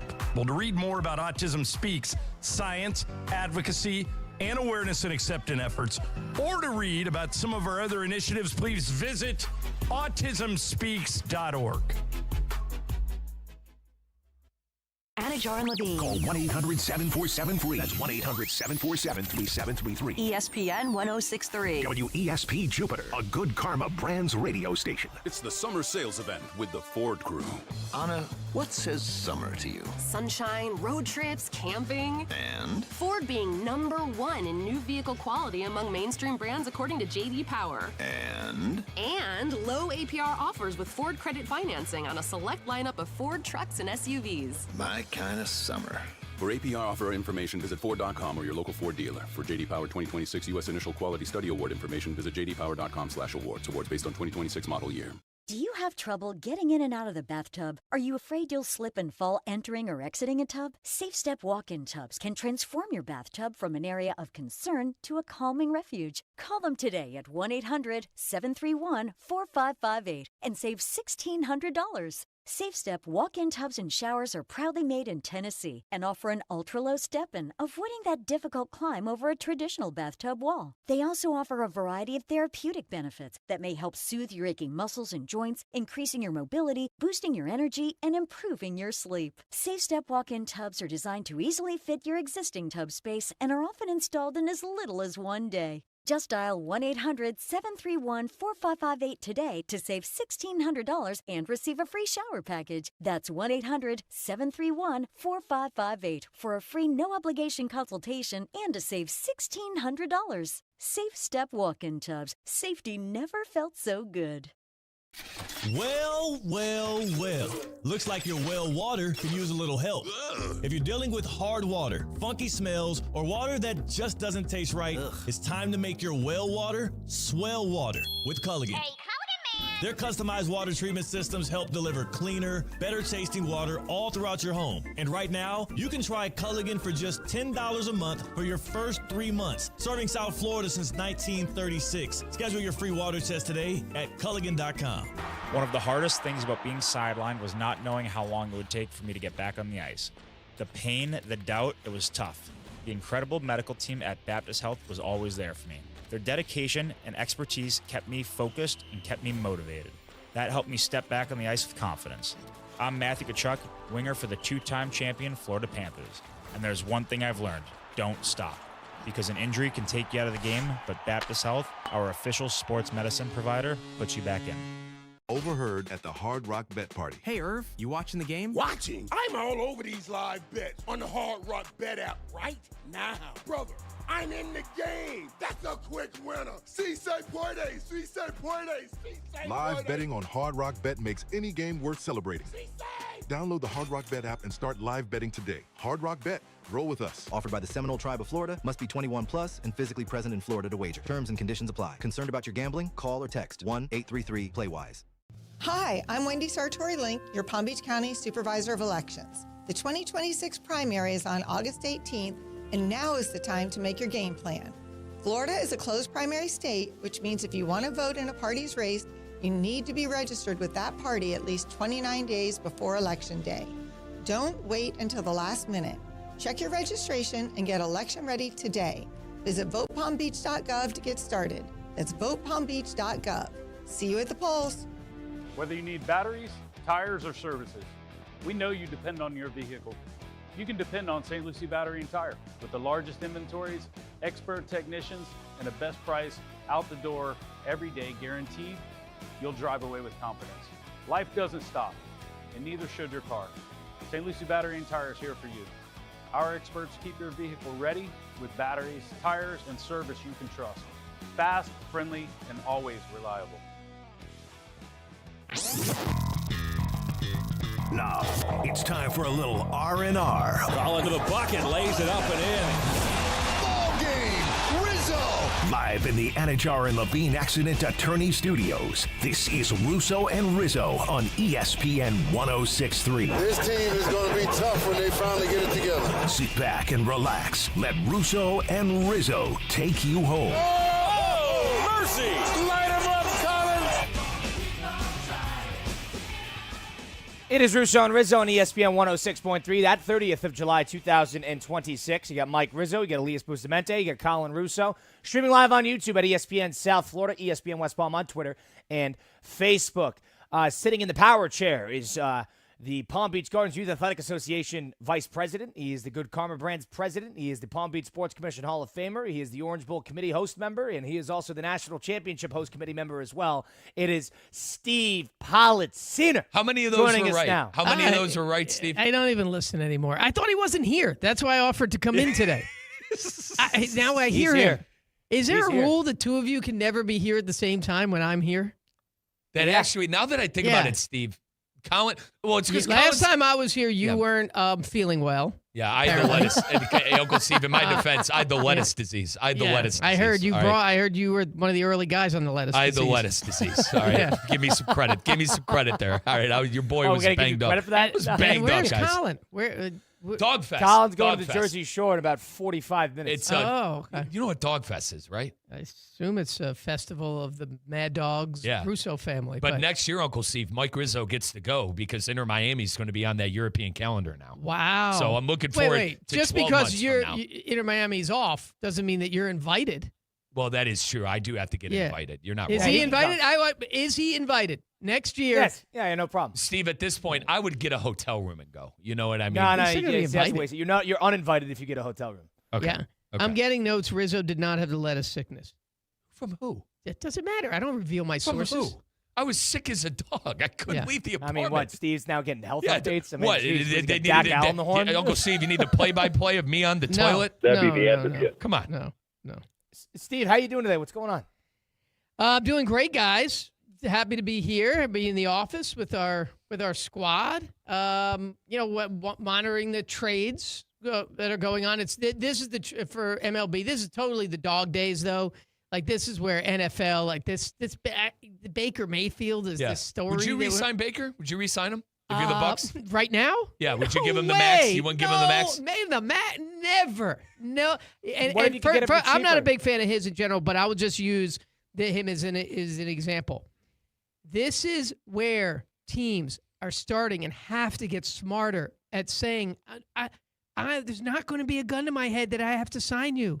Because if I don't sign you, I'll get maybe not the exact, but some form of a similar equitable version of the next of another free agent quarterback that J.J. McCarthy next year at this time might be a retread project that maybe won't be as good. I'm just using him as a name. An example. Right? And I know you don't like the example because it's everything you don't like and it's Michigan. But he's a cheater. But my point there is when teams do this, it's what happened with the Dolphins with Tua. If I don't sign him now, what are we going to have? Let me tell you what you're going to have. Flexibility with someone who's probably not much worse off. And then Colin, on that point, they didn't win the division last year. Colin's very bullish on the Saints. He thinks they could possibly win that division too. I get what you're saying. The grass isn't always greener, though. That's my pushback.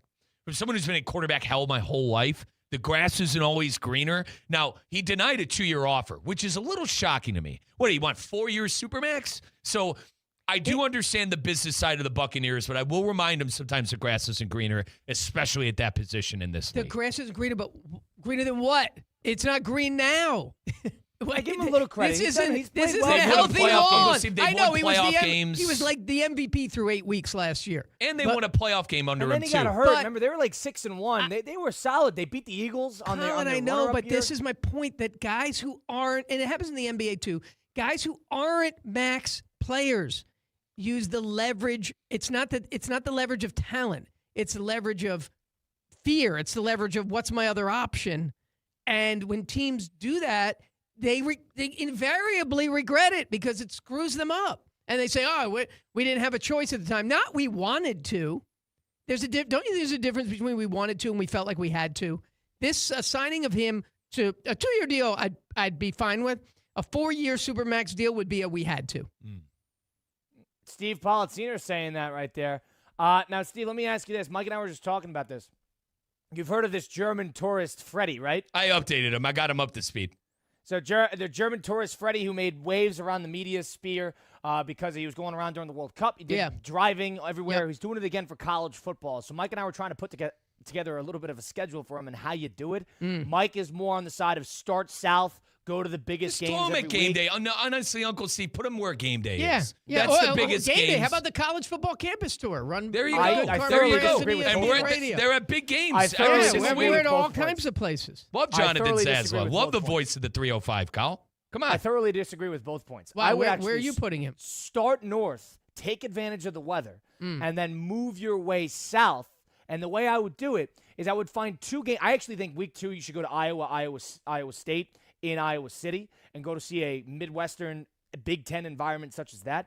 And then for my first SEC game would be Oxford, Mississippi for Ole Miss LSU. Then I'd go to Tennessee, Texas in Tennessee week 4. And then week 5, you make a decision on how you handle it after that. Steve, he's sending this poor guy. Tough. He's sending this poor guy to Iowa City week 2 instead of Austin, Texas to go see a battle of Mike, Texas and Ohio State. It's a German tourist. He doesn't know the stakes of that game. He wants to see a good environment. He wants to be involved in the campus. A sponsor should jump on this, and then you should vote to where he goes each week. All you do, you're not like moving a truck there, right? It's not like where you need some logistics. You're going to spend the week driving. Keep that in mind. Oh, he's driving? But he likes driving. He wants to drive America. America. That's part of the allure. You don't want to just fly everywhere. That's a waste of time. Like his whole thing, Uncle Steve, they were driving and calling local radio stations and like the whole thing. It was a cool thing. My thing is you could just follow game day, bro. You just follow game day. Go to the big matchups. The same teams. Go to the big matchups. matchups. Yeah, no. My problem with game day for this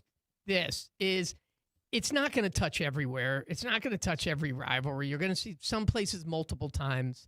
Yeah, I think you can do better. But at the same time, realistically, think about game day. They're usually at one school twice a year. I could count on. You know what I mean? Like they're.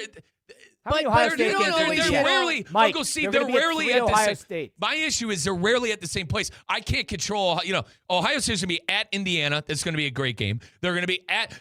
They have the schedule this year. They have the schedule this year. So we don't need to do the 3 games with Ohio State and then 3 games at LSU. But where they're going is still. Uncle Steve, my pushback is where they're going is still a great spot. You're still getting their tradition of the school and where they're playing. You're just happening to see an all-time great team. But isn't part of this see the challenge here should be how do we have him have what is the combination, what's the algorithm? It's seeing the best matchups and as much of the country as possible. So you may say we're sending you to the Apple Cup in Washington because along the way you're going to be able to see that part of the country and you're going to drive through Montana and then you're going to see a great historical rivalry. I mean, what about my alma mater? Like, how about Lehigh Lafayette? I mean, that's a must game. The most played rivalry in the history of college football. Are you going to have them say Ohio State 3 times? I agree. Yes, because they're playing You got to do geographically. It has to make sense. You have to be within an 8-hour drive from point 1 to point 2. Rather see Lehigh and then Indiana and Ohio State, Uncle Steve? Indiana, Ohio State's going to be a good game. That's what I mean. Yeah. October 17th. So then he doesn't also have to go to Ohio State, Michigan. Well, yeah, that's the best rivalry in sports. Okay. All right. So, great. He can just go around with the Ohio State schedule. Once he just some company just spent $17 million a year to sponsor Ohio State's patch. No names, please. They can add another $100,000 to drive this guy around. Yeah. And take your mask off, by the way. Yeah. Shouldn't he show his face? Probably. I mean, that should be the big reveal. Probably. I don't Probably. listen. Is it crazy to send him? Mike thinks, Mike waving to the kids. He dry heaves as We're he all does good it on at Iowa. Iowa State. Dude, Texas. The fact that you rather send him to Iowa City than Mike, Austin, Texas. That doesn't make a difference to him. As long as the game is good and as long as the environment's good. Iowa's a sleeper team this year, by the way. Uncle Steve, that score's going to be 9-3. Kirk Ferentz offense versus no Matt Campbell, Iowa State. Fine. That's where we're sending this guy week 2, and we got Texas and Ohio State. I actually think you guys should go there. What, Ohio and do your State, show. Texas was a barn burner? It was a very underwhelming game. You guys should do your show from Iowa State. It has a very I would go to Uncle Steve, I think I got Inter Miami that weekend. I think I got Inter Miami that weekend. Such good things about Iowa City. I think that is fine. Let's do it this way. You should go and report back. Give me 5 places. Yes. Let's agree. Us know. Let's agree on 5 home field environments that he needs to hit. If you're going that geographically, you can't just do one in every corner of the globe. 5 places that he would need to hit to get a true college football environment. Well, go by conference. Is Notre Dame on this list? Absolutely. Notre Dame's on the list. Notre Dame's on this list. I think Death Valley and LSU, personally. You think LSU? If you're going to go a SEC school, you're going to go LSU LSU, first? yes. LSU, Death Valley. I don't know if I would agree with that. But Where are you going? Kyle Field? Kyle Field? Alabama? Kyle Field's an option. I would say Tuscaloosa's an option. But not right. Not as much right you're not now. Crazy. Athens is an option. Yes. Go to Georgia. Georgia, definitely. Yep. Definitely. Texas is an option. Yeah. You even go to Norman, Oklahoma, and go to a home game. Wouldn't be a bad idea. Oklahoma. So that all right. SEC TBD. What about Big Ten? Mike don't answer. Mike don't answer. Big House. I can't answer. Madison. I don't think Big House either. I actually think I think Nebraska or Iowa. That's what I would, or Beaver Stadium, of course. Yeah. You go to Beaver Stadium. Penn State or Nebraska. Forget Nebraska stinks though. So if you're also looking to do like a good team, right. The thing is, you'd love to go to Nebraska, but the team. If I take the goggles off, go to a whiteout game. The whiteout game is going to be Penn Go State to the whiteout USC game. Yep. second week of October. I'm good on that. Go to the whiteout game. Yeah, that's a night game against USC. Now that's a good job. You should go to the Horseshoe though and go see 120,000 strong. But all right, Kyle, what conference is next, brother? ACC is there. That's the thing. I think outside of Clemson, there's not a lot of famous environments you could go to. What about Doak? Yeah. What about Doak? No. What? What do you mean? Now we're not drawing the line for a godforsaken team. Well, it's not a good conference. About little old Clemson? It's not a good conference. I think if there's a best option there in Where terms are you of going? home field environment, Clemson is by far the best option. Little old Clemson? I mean, where else are you going? Yeah, right. Syracuse, you're not doing Miami. Yeah. Georgia Tech, you're not Boston doing that. College. Part of Jeff Atlanta. Brom and Louisville. Yeah, you're not doing Yeah, any of I mean, you're not. That's friend of show, but you're not doing Louisville. You're not doing NC State, even though Riley's great. Yep. Hang on. How about all my Miami fans that came out of the woodwork because they're finally good? You're not going to Hard Rock? No, not for a regular season game. Not going to Hard Rock? You know, the kids commuting on the shuttle from Coral Gables with the real experience? No. All right, what other conference? I mean, is there any on the Big 12 that we think? Yeah, how about Pac-2? I mean, Big 12. Realistically, there's Texas a couple Tech here. game. Texas There's Tech a would couple be fun. here. No, there's a couple here. Who? Stillwater, Oklahoma, with Oklahoma State? Weirdly enough, not a bad option. It's I not. actually think BYU is not a bad option. I'm if good you on really that. Want to see I'm all right on part of BYU. the United States. We're all right. An interesting environment. I think I'm all right on BYU. UCF? Absolutely not. No. The Golden Knights, no. Uncle Steve? It's What about Texas, Utah? Texas Tech and Oklahoma. That's Utah. Utah. Well, they just their coach. Their coach left. Salt Lake. Their coach left. Yeah, Patriot League. Patriot League game. Go to the MAC.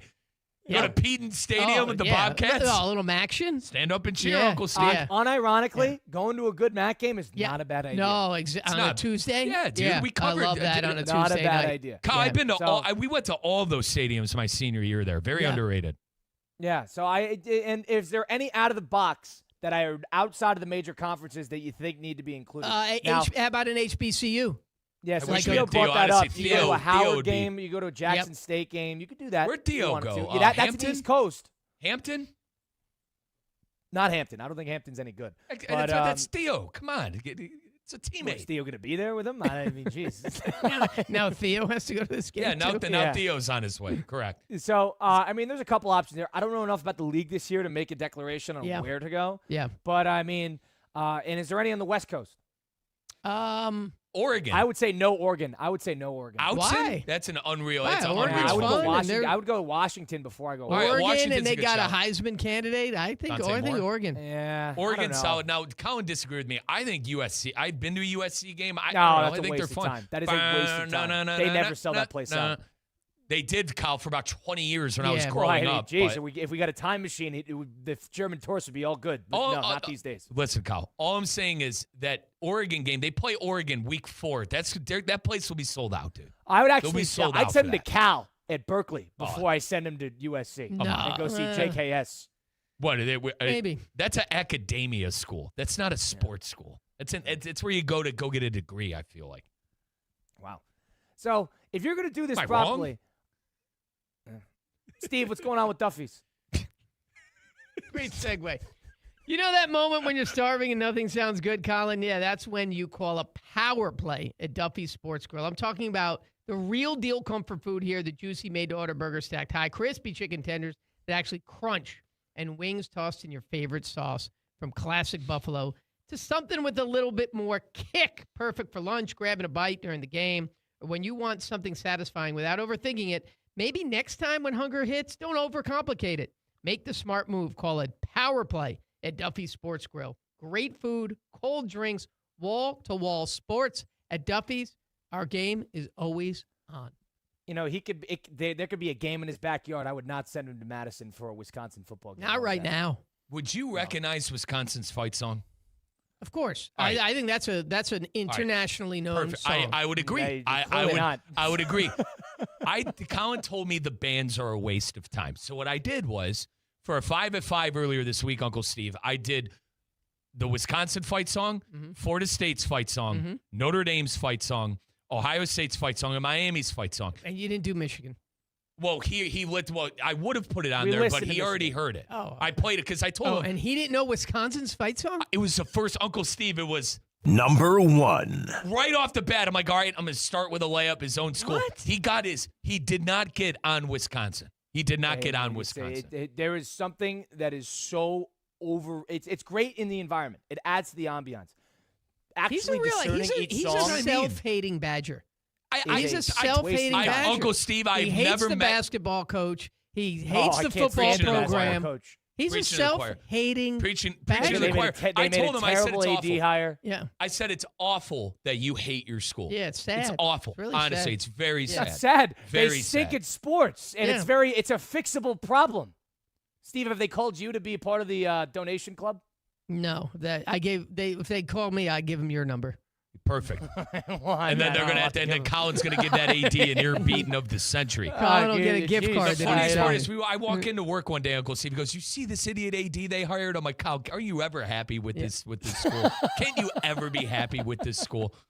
Like, fire guard. We did have some good fire AD. Fickle Yeah. and fire the new AD. well, Fickle's going to have a good year. Fickle will win 8-9 games this year. They're going to win about 9 games this year. He got an easy schedule. He's going to be coaching he's the assistant linebacker coach at Ohio State this time next year. I'll tell you that.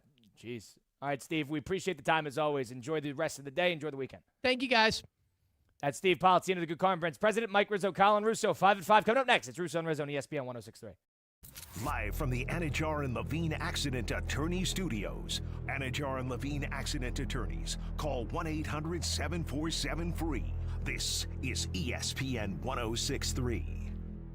I'm Ellie Anajar of Anajar and Levine. Injured in a car crash? Never rush to settle with insurance companies, and never settle for just any attorney. Demand Anajar and Levine. Our experienced legal team will fight to win you the maximum compensation you deserve. Call me, Ellie Anajar, for a free consultation and take back control of your life. Call 1-800-747-FREE. That's 1-800-747-3733.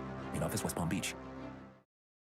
Need an extra boost? With Boost Checking from Flagler Credit Union, you can earn up to $700 each year with a 7.0% annual percentage yield on balances up to $10,000. That's real money for real moments, like a family getaway or treating yourself to something special. Boost checking from Flagler Credit Union. Requirements apply to earn the highest dividend rates. Limit one checking account per membership. Dividend rates and annual percentage yield subject to change. Business accounts do not qualify. Insured by NCUA, official credit union of Florida Atlantic Athletics. Every Thursday is a Thirsty Thursday at Roger Dean Chevrolet Stadium. Membership is just $100, and all fans 21 and up get a ticket to every Thursday game and a drink koozie, which unlocks weekly drink specials. Learn more at RogerDeanChevroletStadium.com. Thank you for listening to ESPN 1063. I love you. Thank you for listening to ESPN 1063. I love you. Thank you for listening to ESPN 1063. I love you. Mike Rizzo here. Life doesn't always slow down, and with Gießen 0%, it doesn't have to. Enjoy the taste of premium New Zealand wine, gently de-alcoholized to deliver the crisp, refreshing flavor you expect. Gießen 0% is how I enjoy my weekends. If it's on the boat, if it's at the pool, that's how I celebrate life's everyday moments. All the flavor of great wine with 0% alcohol. Gießen 0%, real wine for real life. The moment is now. It's the summer sales event with the Ford crew. Anna, what says summer to you? Sunshine, road trips, camping. And? Ford being #1 in new vehicle quality among mainstream brands according to J.D. Power. And? And low APR offers with Ford credit financing on a select lineup of Ford trucks and SUVs. My kind of summer. For APR offer information, visit Ford.com or your local Ford dealer. For J.D. Power 2026 U.S. Initial Quality Study Award information, visit jdpower.com/awards. Awards based on 2026 model year. Hey, it's Steph Prince here, and in South Florida, you need an AC team that can deliver in the clutch. That's why my family trusts Bradley Heating and Air Conditioning. As a mom of 3, trust me, when your AC goes down, you don't want to strike out with the wrong company. You want a team that keeps the process smooth, stress-free, and most importantly, keeps the family cool. And Bob Bradley knows a thing or two about coaching a winning team. He coached his son Bobby all the way to becoming a first-round draft pick, and now he's helping his grandson Trey develop his game. And one thing's for sure, high standards run in the Bradley family. Bob brings that same major league mindset to the team at Bradley Heating and Air Conditioning. From residential and commercial repairs to installations, maintenance, and upgrades, they step up to the plate and get the job done right the first time. And while Bob waits for Trey's call to the majors, he's still delivering major league service every single day right here in South Florida. Call Bradley Heating and Air Conditioning today at 561-793-7497 or visit bradleyair.com. Hi, I'm Wendy Sartori-Link, your Palm Beach County Supervisor of Elections. The 2026 primary is on August 18th, and now is the time to make your game plan.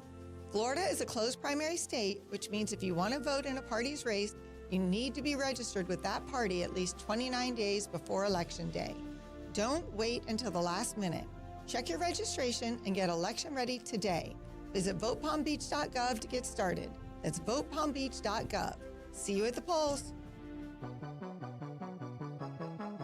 Let's get back to the Anajar and Levine Accident Attorney Studios. This is Russo and Rizzo on ESPN 1063. It's Russo and Rizzo on ESPN 106.3 with Colin Russo and Mike Rizzo. We're streaming live on YouTube at ESPN South Florida. Let's have a good time here on this wonderful Thursday, and let's bounce around with a little 5 at 5 presented by Flagler Credit Union. 5 topics. High five. 5 o'clock. It's 5 o'clock somewhere. Let's get out of here. Endless takes. You can't handle the truth. All gas, no brakes. And it's shaking Big Ten. It's time for the 5 at 5. Hold on to your butts. Presented by Flagler Credit Union, proud supporter of FAU Athletics. Number 1. 5 at 5, presented by Flagler Credit Union. You like music, Kyle? Because that's what number 1 is. Number 1. Choosing Texas by Ella Langley has been declared the song of the summer by Rolling Stone. Colin, what is your song of the summer so far? I've never even heard of this song. Neither have I. She's a country singer, correct? I heard Rolling Stones. Start me okay. up. Rolling Stone is a magazine. Rolling Stone is a magazine. Start me up. Yeah, oh, Rolling this is Stone a singer. magazine. This is a different singer. All right, my song of the summer is Ventura Highway by America. That's been my song of the summer by far. You could do magic. You can do magic. So, Kyle, I was in L.A., and I told you, I heard all my auntie and uncle's oldies, dude. The disco, the America, the Eagles. I've been on a heck of a 70s kick, brother. My song of the summer has been Ventura Highway by America. I saw them live a couple weeks ago in Charlotte. Buffalo Traffic Jam's a little like indie, like alternative rock band. And I saw them. They had their debut album last night. I'm going to have to listen to it. So that's going to be top I appreciate of my alt rock. I appreciate some alt rock. Yeah, it's good. It's more like alt folk, but it's close enough. But it's a good band. Up and comer. Bunch of dudes from Montana. Just like, now going on tour, small venues. Nice. Little folk. Number 2. The Miami Marlins yesterday came back from 6-0 to win 8-6. A complete sweep of the Phillies. They became the first team in the modern era to have seen 7 straight series in a single season and in sweeps for them on their opponent. Colin, is this actually impressive? Once again, they became the first team in the modern era to have seen 7 straight series in a single season and in sweeps for them or their opponent. Is this actually impressive? Are you understanding any of that? Yes, I am understanding you. Yes, I would say. Hey, I'm not understanding myself. They became the first team in the modern era. Okay, I understand that. 7 straight series, so 7 in a row, in a single season and in sweeps. Okay, so there have been 7 straight sweeps, either them being on the bad end of it or on the good end of it. That's actually crazy. That's actually I'd crazy. have to go through on how many are, but it is weird that they haven't had either consecutive wins or consecutive losses or back and forth. You want to know what this tells me? A bigger picture for the Marlins. It's probably not their year this year. Like, can they make the playoffs? Can they make the wild card? Maybe. Yeah, the thing is, they're in a stacked league. Stacked league. Not enough. As for the Phillies, this is exactly what happens pre-trade deadline. They go on a little bit of a slump, and then all of a sudden it forces the team to make a move. You and I being baseball guys, we know this is where you got to start being consistent. This is where end of July, early August, you would like to see your team start getting consistency. Now, you don't want your team to get hot too early. Kyle, my baseball team won 22 games in a row in August and September, and they ultimately got bounced out of the playoffs in the divisional. You know what I'm saying here? You don't want to get too hot, but you want to start stringing together consistency. Like the Tigers last year. I just don't see the Marlins as a threat in the playoffs this year. They can make the playoffs. But listen, I think any Marlin fan that is listening to ESPN 106.3 right now, if I were to tell them that they would just make the playoffs, they would have signed up for that before the season. So Number 3. Colin, the AD of Penn State, told media that investing in his basketball team is not a, quote, good investment. What percentage of Power 4 feels this way about their basketball team versus their football team? But once again, for so many words, the Penn State AD basically said putting money into basketball program is a bad investment. Yeah, I don't like this, obviously, for selfish reasons, but also, like, Duke is a tremendously profitable athletic institution. If in a lot of ways, yeah, you're spending a lot of money on roster, but if you're able to have like a great college basketball team, then I feel bad for the coach, because the coach is a guy named Mike Rhodes, who was a VCU coach for a long time, did a great job at VCU, which is a good program, a good feeder program for big-time coaches. Imagine being him. I mean, you're working out of the 8-ball. I'd be on the first plane out of there. I'd be taking calls at any Power 4 job next year, because, I mean, why would be at a school where you're going to be completely second fiddle? But I don't understand. You see good football schools have good basketball teams. Michigan, who won a national championship. Florida. Oregon.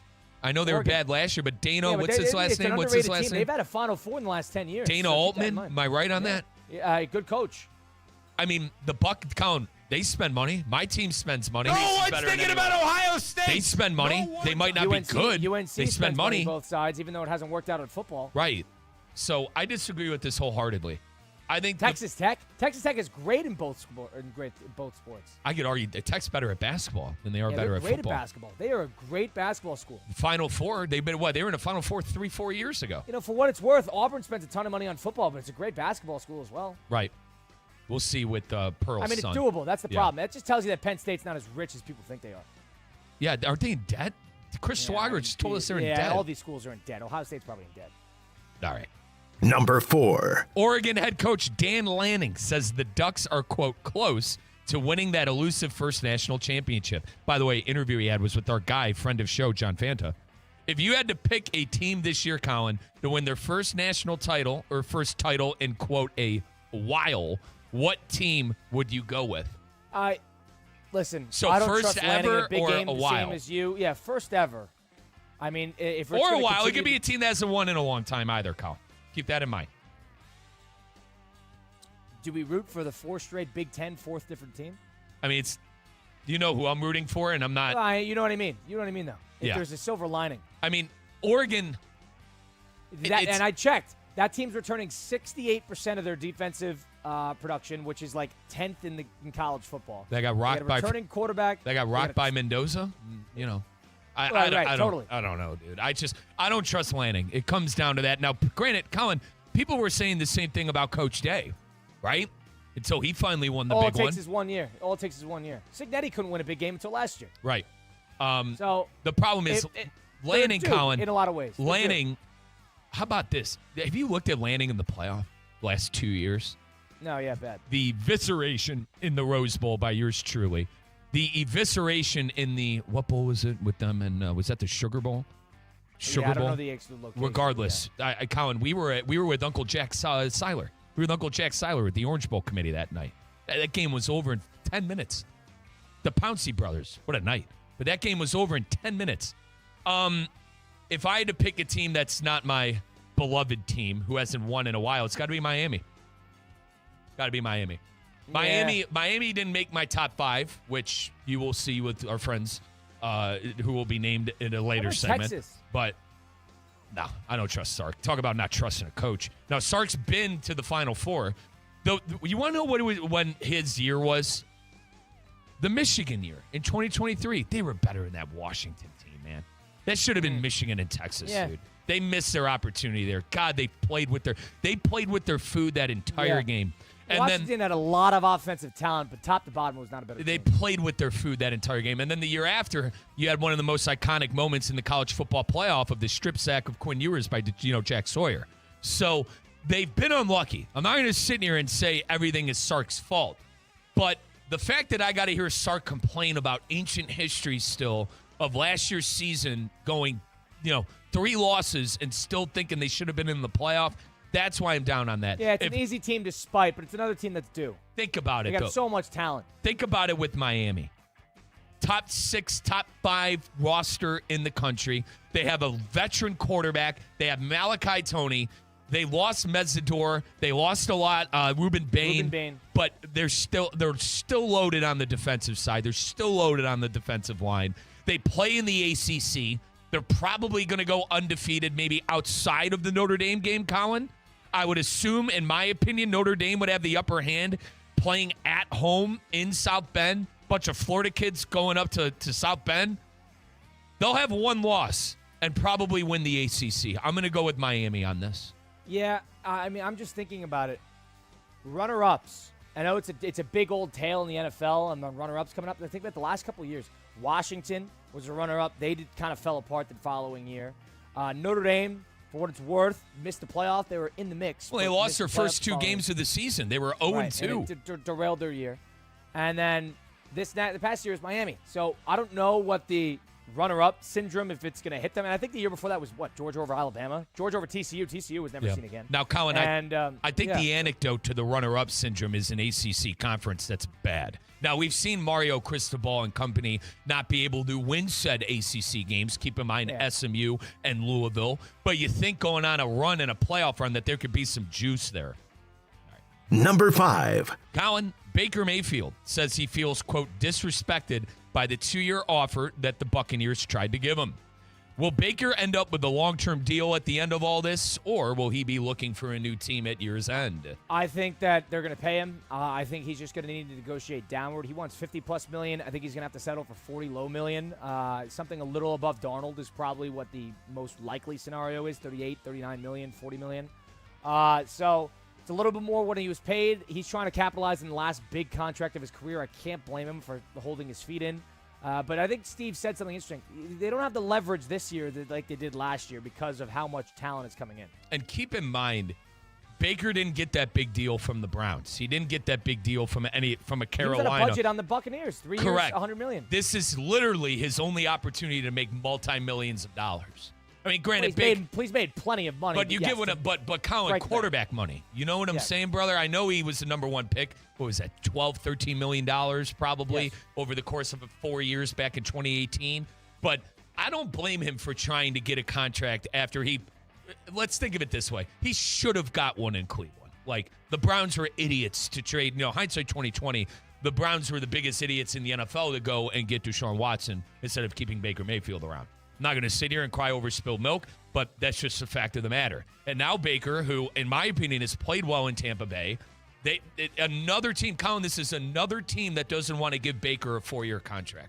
It's crazy. I don't think the poor guy could catch a break, but I ultimately agree with you. I think he's going to find some middle ground, and I think he's going to accept about $30 million a year.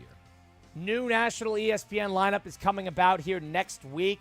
The Golics with Mike Golic Jr. and Mike Golic Sr. will be taking place from 10 to noon weekdays. We talked to Mike Golic Sr. on the other side of things. It's Russo Rizzo on ESPN 106.3. Live from the Anajar and Levine Accident Attorney Studios. Anajar and Levine Accident Attorneys. Call 1-800-747-FREE. This is ESPN 106.3. Well. Looks like your well water could use a little help.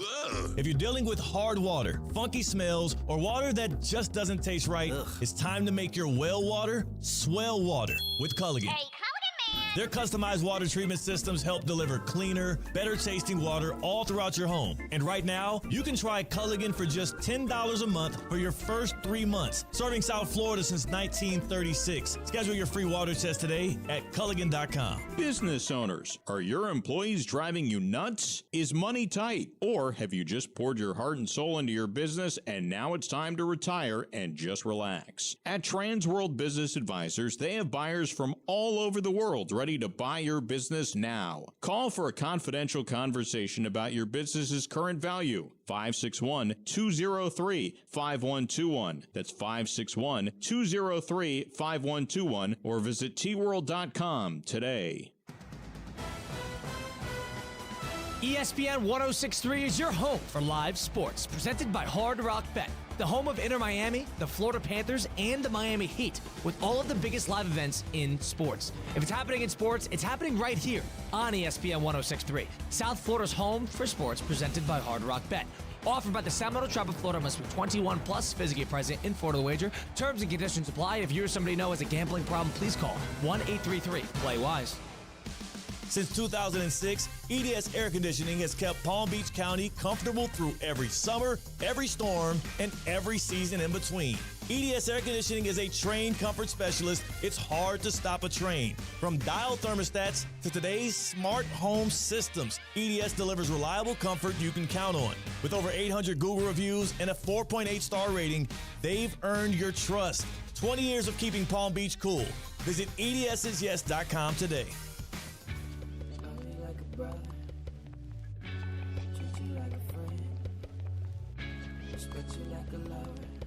Let's get back to the Anajar and Levine Accident Attorney Studios. This is Russo and Rizzo on ESPN 106.3. All this college football talk, all this NFL talk has got me jazzed for the season, jazzed for what the over-unders might play out. When you go download on the Hard Rock Bet app, you can make these bets yourself. We're going to have to figure out who's going to win over and under a certain amount of wins. Looking forward to seeing what teams we go with. I think I'm going to go with the Saints. That is my trendy team in the NFC South, which I always do one a year. But we could bet that. You could go player props. It's baseball season, so game by game, parlay by parlay. As little as $1. Increase your odds. Do anytime hits. Do anytime home runs. Do overs, unders, first inning if there's going to be a score. You can do all this on the app, and it's so available because it's catered to both types of players, the new player and the experienced player. The interface on the app is so easy to follow along on, but if you really go digging, you can find just about anything available. That is Hard Rock Bet. Go download it and refer a friend, get $50 in bonus bets. Check out the promo picks and the profit boost that they have available on the app. It's offered by the Seminole Tribe of Florida, must be 21 plus, physically present in Florida. The wager. Terms and conditions apply. If you or somebody knows a gambling problem, please call 1-833-PLAY wise. Mike, that'll be fun figuring out our over-unders for the NFL. Is there any trendy ones you're already on top of? The Lions, dude. That's probably the trendiest pick of the whole year. For me, it's the Lions. They got a last-place schedule. Dude, the last-place teams are bad. Colin, everyone forgets that's a team. If they beat the Pittsburgh Steelers at home, they probably are in the playoffs. You know, and I just luck wasn't on their side last year. I really like the Lions. Another team that I like, not to stay with that division, are the Vikings, Colin. Yeah, you can't take two teams in the same division. That's I know. But if I had to pick one, it'd be the Lions. The Vikings are also sneaky to me as well. And really, brother, I mean, I don't want to say that's kind of it, but I don't want to dial into the schedule. You got to look into the schedule. But like I don't want to go. Like I don't want to take the Bungles. I don't want to take the Bills. Like the Browns. If anything, I'm taking that under with the Monk man. You know, the Lions will probably be mine this year. I got a couple on the college side. I like LSU. I like Ole Miss. I do like Ohio State in that crazy schedule. And then another team, you know, it's Indiana. I think a lot of people are sleeping on Indiana. I think Indiana will probably lose one game next year in the regular season. I think Hoover's a great quarterback. Colin, he's going to have a huge year. I love Hoover. I mean, it's Cignetti. As much as I sports hate Kirk Cignetti, I think he's proved that he's a top-tier coach with what he did last year. And who's the receiver they got from Michigan State? His name's slipping my mind. He was the top receiver in the portal. Yeah. And they added him. And you know they're always going to be tough on defense. I think one of the matchups of the year, and I swear this isn't me being a homer, I think one of the matchups of the year is that October 17th game when Ohio State goes to Bloomington. That's going to be a must-watch game. And sadly, it's going to to be at Big Noon with that godforsaken Big Noon. I wouldn't touch any of the Florida schools. And not even Miami?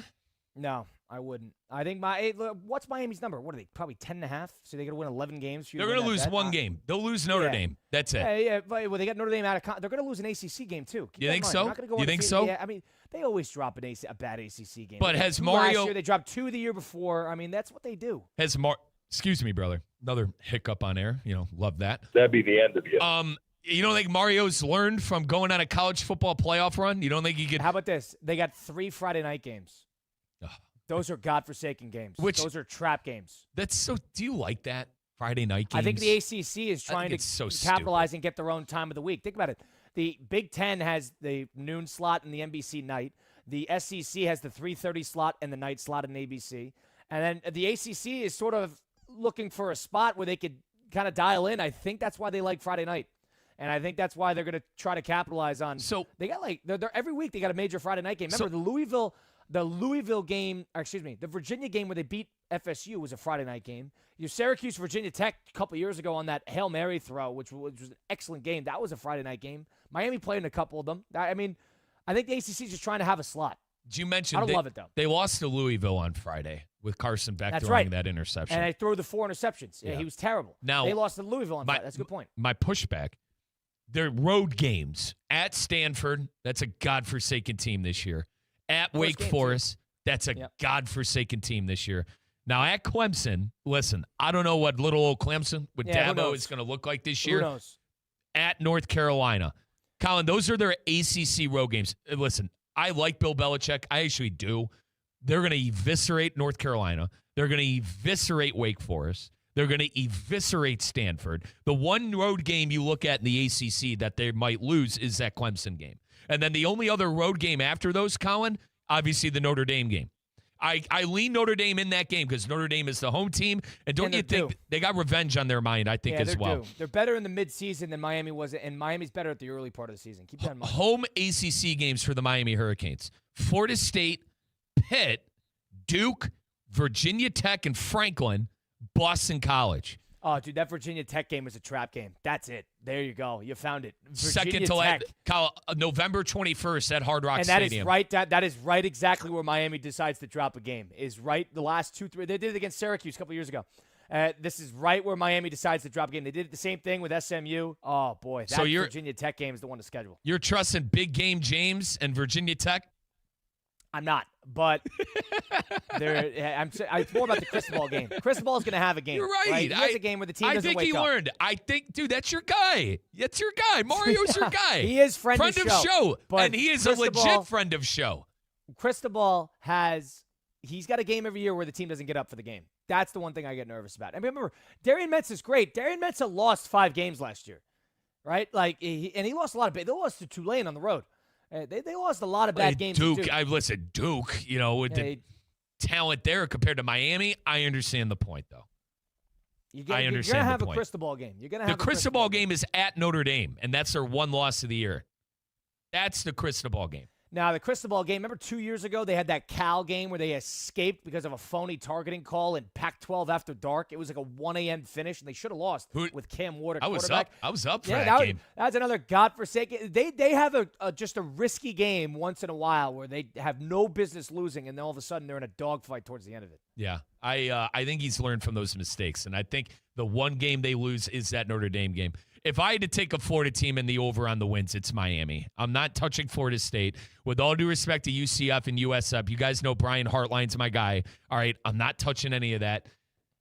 What's Summerall, man? I wouldn't touch it. Too new. I wouldn't touch it. I love friend of show John Summerall, though. Yeah, I wouldn't touch it, though. Just off of I just don't know enough about the team. Nobody has an idea. He's not bringing – it's not like – the team – if there was a brand-new team that I would trust over anybody, I think it'd be Penn State because they get so much turnover from Iowa State. That's the one thing I would say. They have an easy schedule. What do you mean? They have the Iowa State roster. That's what I'm saying. And another team that I like – can I go Big 12 real quick? The Oklahoma State, dude. Yeah, they get the same roster. That I like better because at least you have an idea that there's a little bit of continuity there. And that's why Oklahoma State is probably going to be a trendy pick. That offense is going to put up 35 points a game in the Big 12. Yeah, Mestamaker's good. And the running back, they have a running back that led the nation in rushing. Yeah. Like, I know they played at North Texas. What could count? American, maybe? Yeah, American, and they were in the championship game. They lost to Tulane. And I know Big 12 competition probably better than the American competition, but we know defense is optional in that conference. Yeah, I agree. If you're going to have a brand new guy, I know everybody likes, the Signetti effect that you're going to turn things around quickly. It just makes me a little nervous when you're building something from scratch. And if there is going to be another team I'll throw out there, and I'm only doing this because I love the quarterback, and I think he's going to be the number one overall pick in 2028. It's Cal. I've been on Cal. I like Cal, and I like the coach they got. They got the Oregon defensive coordinator from a year ago, Tosh Lupoy. It's an ACC school that's going to be a weird road game for every team that comes to them. Because you're playing in Berkeley late at night. It's just a weird – they catch teams all the time. They caught SMU last year. They almost caught Miami 2 years ago. It's a tough place to play. They lost 2 OT games last year. They were in crazy game after crazy game. They had 4 come-from-behind 2-minute drills last year. And they had a true freshman quarterback who was excellent and a lefty, Hawaiian. I love that, dude. Jaron Keve Sagapula-Tele. He will be the number one overall pick in 2028. That will be my shot call. He is so good. He had a great year last year, and he's clutch. So I like Cal. And I'm sure that number is 5.5 or 6.5, and they won 7 games last year with a true freshman quarterback on a coach that got fired. So I actually think that team's a trendy team. God, Cal, number one overall pick, brother. That's a shout. Mike, I'll send you his highlights, dude. I saw him. I've seen him. Flicks. I don't know how to say his name, brother, but I've seen him. I interviewed him at ACC Media Day, so I had to learn it. But he is a beast, and he grew up, 5 miles from Tua. He grew up 10 miles. I know you don't like him, but Dylan Gabriel, Marcus Mariota's not far from him. They're all from Oahu, which is the main island in Hawaii. For the record, I feel bad for Dylan Gabriel, but yes, he's not an NFL quarterback. And I think the ESPN Cleveland quarterback tracker is proving that at training camp. I think that's the worst thing. I think that's the worst thing in this company. The OTAs quarterback tracker. No, Kyle. It's training camp. To be fair, it's training camp. Well, no, they did it in OTAs. Well, yeah, Kyle, they did it in minicamp. Oh, what a waste of time. And Colin, the best part is what poor intern do they got tracking that? The best part is it's my dad's guy Chops and Tony Grossi on the sideline tracking the quarterbacks. Oh God, dude, I love it. I look for it every day. I look for it every day. Time. That is a waste of time. Kyle, you should see. That is what's wrong with quarterback evaluation. You should see. The guys can't even struggle in practice where they're supposed to struggle. They can't even do it. Dude, Watson threw 2 picks and no touchdowns yesterday. Who cares? It's practice. He's supposed to throw 2 interceptions. He didn't look good, dude. He didn't look good. You're supposed to look good in the games. You're supposed to screw up in practice. Kyle. These guys have to be perfect for every practice. That's the problem. Do I need to do this exercise with you again, brother? My season is over. It's already over. The one thing that let me enjoy the quarterback tracker. By the way, do you want it today? No touchdowns and no interceptions for any quarterbacks. And the most efficient quarterback was Dylan Gabriel going 10 for 11. Wow. I'm just saying, Mike. If you Shador. want to take the under, then go bet on the Hard Rock. Yeah, you bet it. Right Listen, if I'm going to take the under the 4.5 wins for the Browns, my guy, it's going to be a big payday with Hard Rock Bet. But realistically, I told you guys the overs and unders I like on the college side. A lot of overs on the college side with LSU, Ole Miss, Ohio State, Miami. Those are the ones that I'm looking at. I really want to sprinkle some money on John Summerall. I really think he's the coach and the guy there in Florida. I might be on a little wait-and-see trajectory there, but if you are a Florida alum, if you are a Miami alum, if you are a Florida State Seminole and you can't stand Mike Norvell and you want to hate watch to get him fired, do it with Hard Rock Bet. Sprinkle a little cash. Make these games a little more fun. I told you I'm getting paydays with the anytime home runs. C.J. Abrams has been hot as a stove for me. Colin, Okamoto in Toronto has been a moneymaker for me. Murakami has been a moneymaker for me, and with the Chicago White Sox as well. If you could bet on it, it's on Hard Rock Bet. It's offered by the Seminole Tribe of Florida. Must be 21 plus. Physically present in Florida to wager. Terms and conditions apply. If you are a friend of concerned about gambling, please call 1-833-PLAY-WISE. Colin, quickly, who's starting quarterback in Minnesota to start the first game of the season in about September 15th, September 16th? We haven't heard a peep about McCarthy. That's going to be Kyler's job, right? Dude, if that's my thing is, if that's Kyler's job, you got to get that distraction and J.J. McCarthy off the team. You got to get him. You got to get him off the team. He's been distracted because they're asking him questions in training camp. He's going to shut up once the season starts, right? I don't know, dude. He's very. One thing we learned about McCarthy. I mean, brother, can you do the coach speech? Are you media trained? Like Kyler is saying all the right things, and then JJ's. Kyler's just like, I'm happy to be here, happy to be involved. He's a good kid. Like, and then JJ's, we don't really talk. Yeah, it's like it's not respect because we're fighting for the same spot. Oh, JJ, God. dude, brother, day one stuff. Day one. They got to have a media guy in there. I cannot believe that was the first-round pick, by the way. And I was wrong on it, too. I thought he'd be a good pro. That's Mike Rizzo, Colin Russo, Elias Bustamante. Appreciate him keeping us up with the airways today. If you missed any of it, go listen back on Apple, Spotify, wherever you get your podcasts, all those great places. Mike will be with you tomorrow, so looking forward to that. We're going to hear from Mike Golick Sr. tomorrow, all that action coming up through the weekend. Mike, I'll be at Dogfest, so I'll be busy. Send me pics. I want pics. Booked and busy. Pics. But we'll see you next time. This has been Colin Russo saying so long. We'll see you next time on ESPN 106.3.